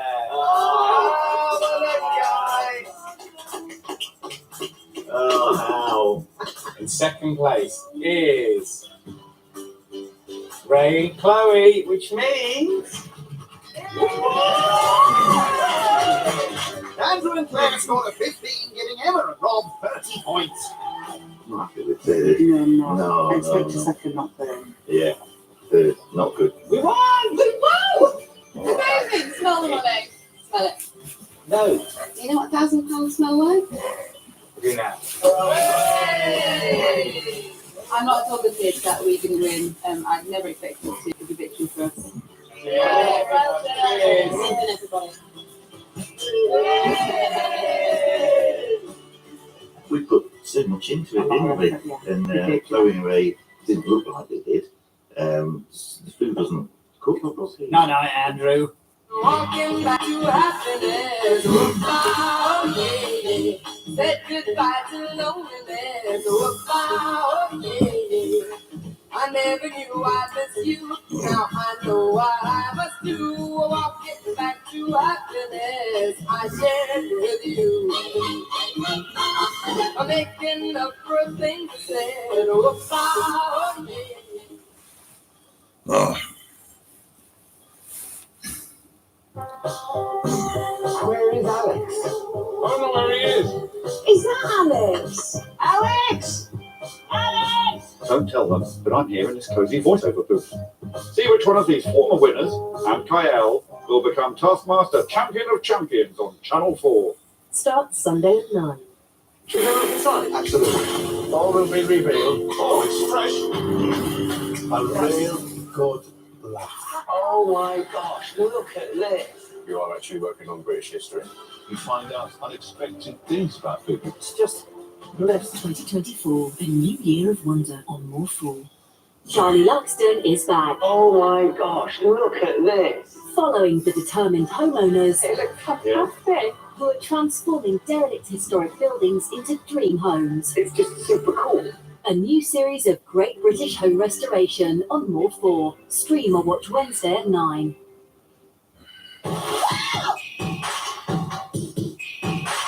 life is pretty simple for a lot of people. They meet someone, fall in love, and they're all set. Your mum did tell me you're a gay boy now. I see fancy straight guys. That is going to be an issue. Hot the phone, sweet. We don't help each other when the time comes. We're like elegant things. You never get away with it. People get away with it every day. I don't know what's wrong with me. Why are you banging on my door like this? Goes for your snacks. I know you're a good girl waiting to time, but I'm turning 30 soon and I want to be a good person. What a nightmare. Did you open the door to the Rat Hotel? New unmissable series coming to Channel 4. Beautiful day for it. Make Channel 4 your daytime destination. See what's new along with familiar favorites. What is not to like in that? It's about visualization, manifestation, and positivity. You're all welcome at all kinds. Daytimes on Channel 4. Stream or watch live every day. The numbers don't lie. Shocking realities hit Channel 4 at 9 p.m. Wednesday as brand new True Love continues. Get the latest from the series now, coming with strong language and themes some viewers may find distressing, as riddles plague the shores of the West Coast, and sign language is too.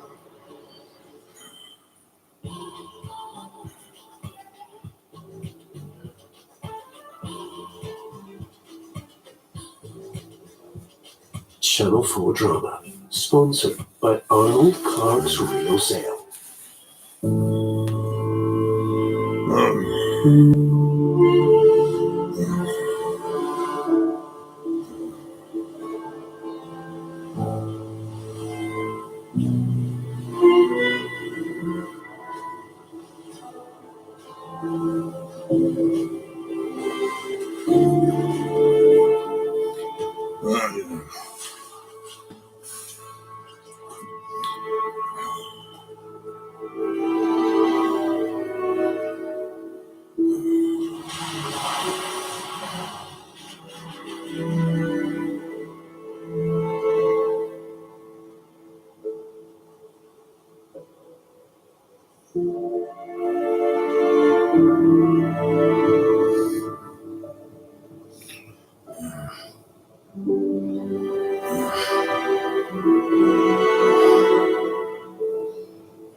I'm not sure I can drive.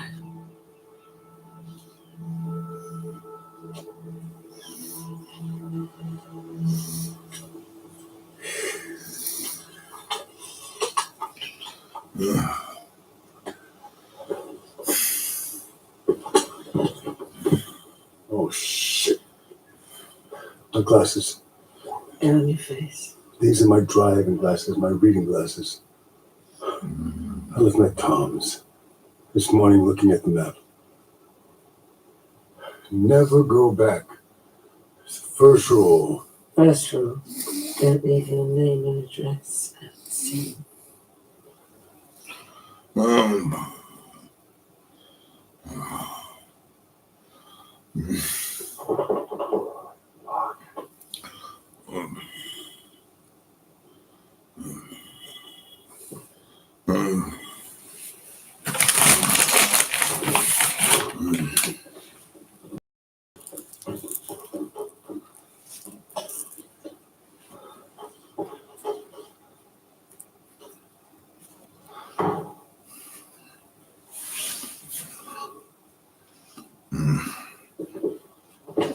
We need to clear this up. Give me a hand. Ken. Yeah.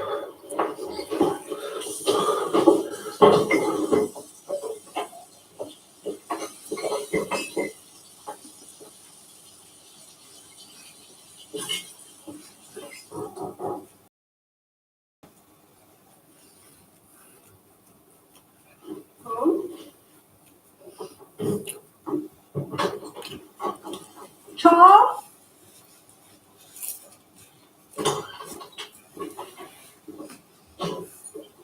Tom?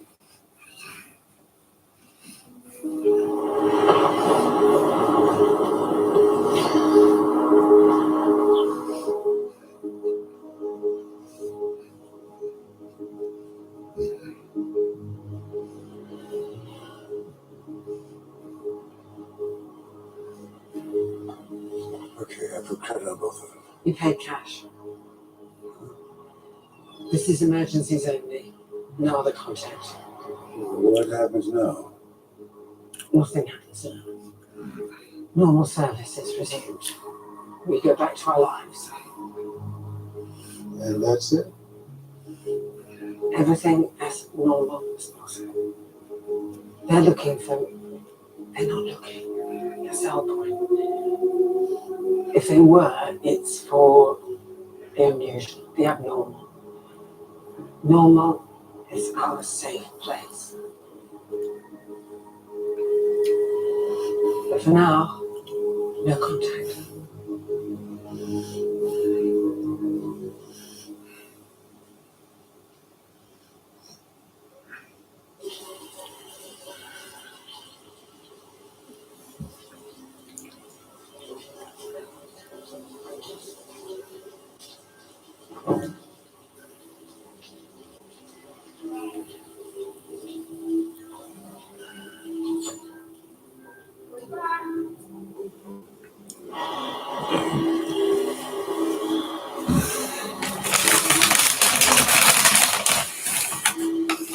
Ah, here she comes.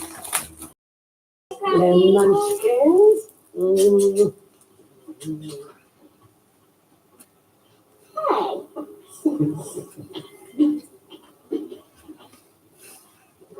Looks nice. Your hair. Thanks. Should do for all the time it took. I got round the shops after. We didn't have ketchup when I was a little boy. We had salt and vinegar. You still have salt and vinegar.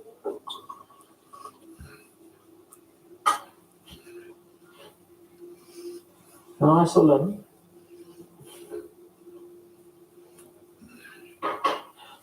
Senior.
Not a granny.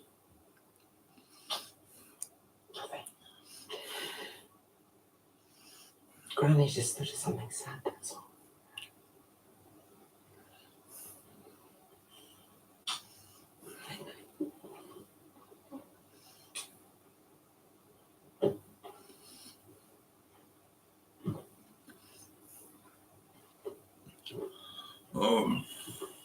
What? That was David on the phone. It's Tom. He's missing. He went out on his boat. He hasn't come back. They're looking for him. Marian's beside herself. Oh my God.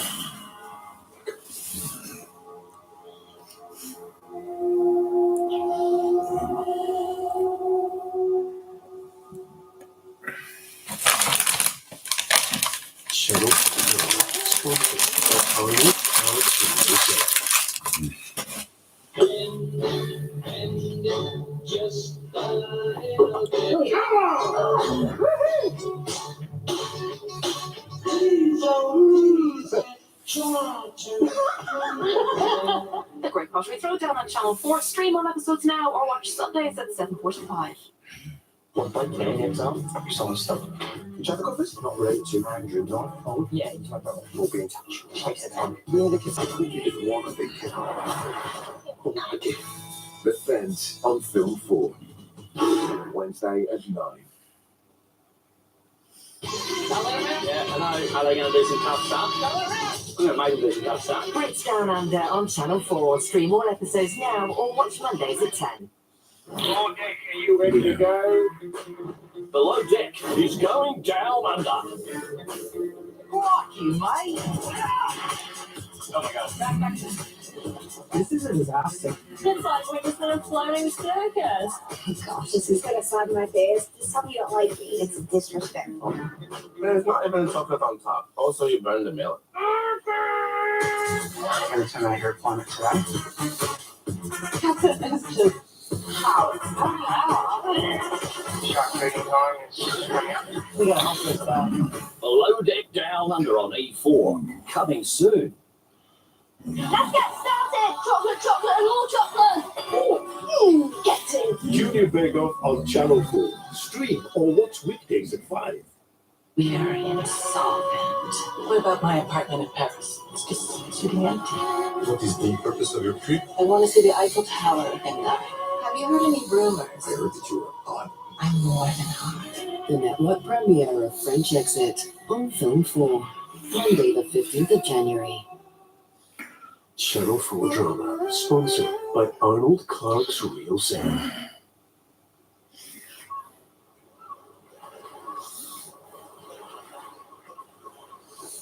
Quick work, Constable. Gold star for you. Well, let's be 100% sure before we praise Sherlock fucking Holmes here. It was easy. The GPS gave us his last known position and the Coast Guard did the rest. Of course, if we'd left it a bit, it might have drifted on the tide to Devon. That'd be their problem, not ours. Well, I call them grateful. Too long in the water, it's like slicing Vermont. Oh. You don't have to do this bit, because you don't want to. I'm fine, Sarge.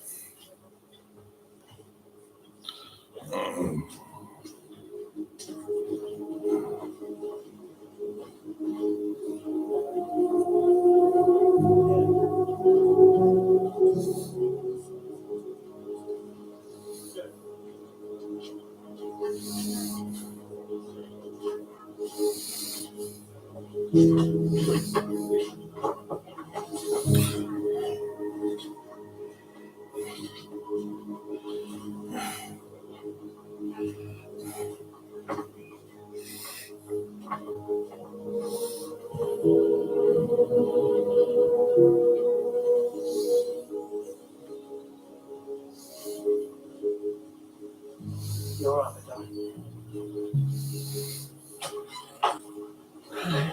Hello. I'm so sorry. Should I do this now or later? We'll take the number. If I do them here, I won't be able to do them later. Just put them in the sink, okay?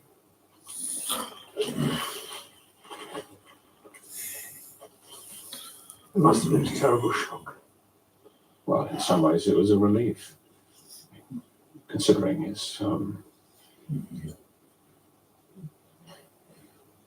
My big brother. What can you say? Did you have to identify him? He looked very peaceful. I mean, we smashed about it. Discovered. They say drowning is a nice way to go. I don't know that. I can't imagine.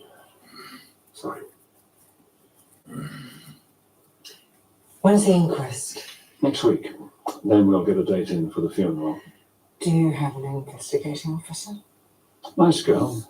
Very young. Isn't everyone these days? And she's looking into things. She brought us a victims support leaflet in case we wanted to talk to someone. Why did we all become victims? That's what I want to know.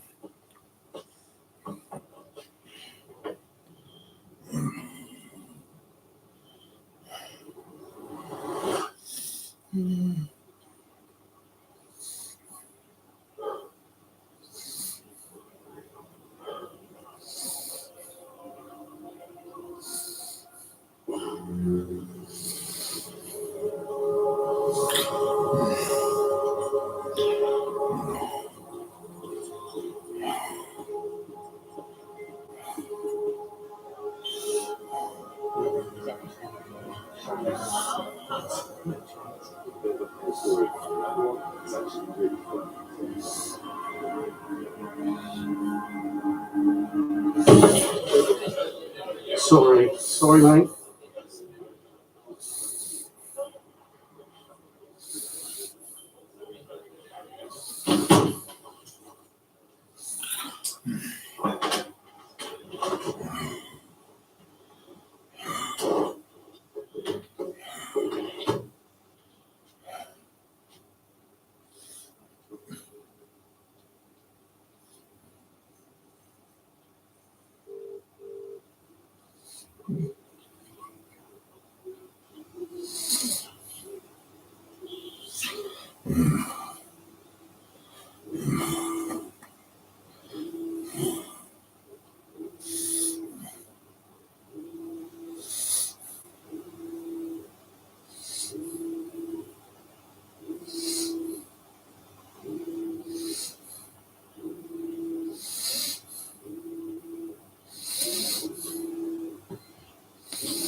See you later. Where are you off? Just nipping out. How's bridge? Marjorie was having one of her nights. I was trying to play with you. It's your thing. It's good we have different things. And what's your thing? Where's that one? Western. Prime Costa Geriatrica. Shall we go and see it? Really? I said I wouldn't. Maybe you're right. Maybe it is time. Do you need anything? No.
It's a bit public, isn't it? We're not supposed to meet. You called me, John. I know. Sorry. Are you okay? I've been better. You paid cash for those tickets? No. No way they could track us, is there? I signed up for the family membership. I've just been banging on about it for years. You're on a guest pass. You will never hear at all.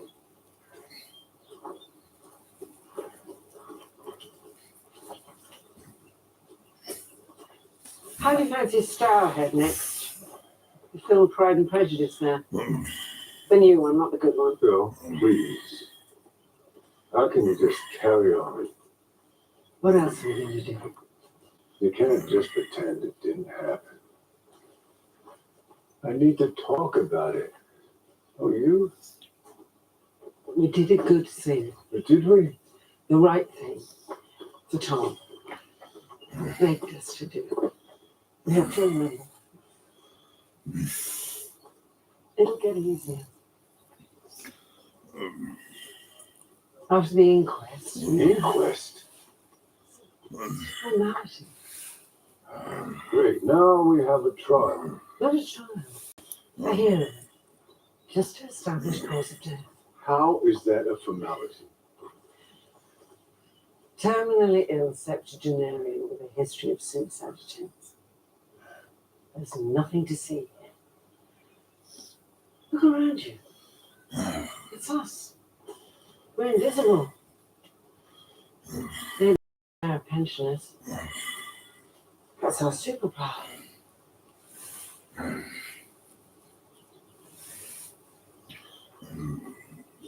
Love. It was for love. Never forget that.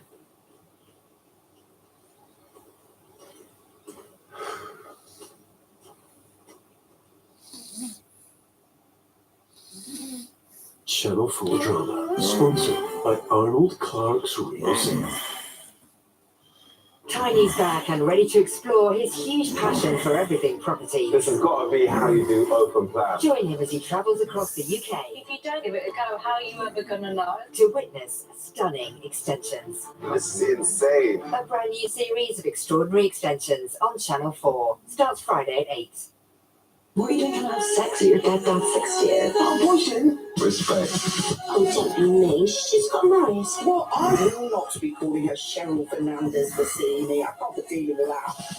Hey, guys. That's going to be an issue. Family, it eventually becomes the people that you choose and who choose you back. I am an Aquarius with a full moon. Because of that. Oh, yeah. I can't believe this is what I choose to do people. I think I made the tactical Chanda. Friendship in this story. Brand new Big Boys on Channel 4. Starts Sunday at 10. Join Ricky Tomlinson and Sue Johnson as they take a trip down memory lane. Celebrating 40 years together on screen. They return to some of their most cherished places. I got very close to Paul. We became really good mates. Looking back at experiences that shaped them. You just had your shot something, right? You used to get married in the yard. That was it. And looking forward to creating new ones. The old favourite thing. Ricky, Sue, and a trip or two on Warfall. Coming soon. Mix 10 utterly hopeless celeb cooks. Cooking isn't my forte. Chuck in a Michelin star chef. I believe I can teach anyone to cook. And turn up the heat. Lonely going to do the chicken. Yeah, sounds like the recipe for disaster, all right. Every day I use this. Select Cooking School on E4. Stream or watch Monday to Thursday at 8. Channel 4 drama, sponsored by Arnold Clark's Real Sale.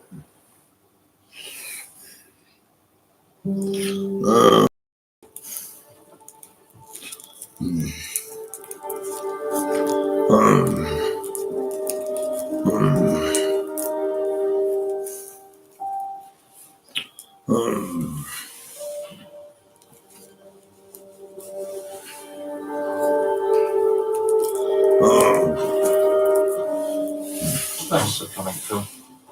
Please took a do. I'm going to bed now. I'm pretty fucked. All stand, please. It's 13 minutes past 2 in the morning. I've got to go to bed. We'll now hear the inquest for Tom Richards, deceased 21st of May.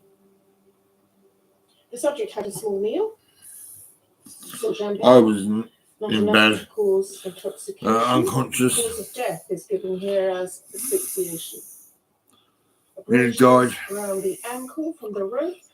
Hematoma around the throat, consistent with the earlier documented attempt. Stage 4 cancer of the pancreas, liver, lungs. I believe we have PC Aisha Kareem here. Please come forward. I couldn't find it. Congratulations, Constable, on what is a very thorough report. Exemplary, in fact. Is there anything you want to raise? The Seacocks. They were open. I wanted to state that. The Seacocks are openings that allow the boat to drain or let water in. Thank you, I noticed that. There was also the champagne tied to the boat. Anything else? There was no water in the pathologist's report. There was no water in the subject's lungs. Dry drowning, we used to call it. It's a common reflex. We've covered the pathology. The knot around his ankle was tied tight. The subject had arthritis in his fingers. How did he manage to do that? I'm sorry. You take a minute.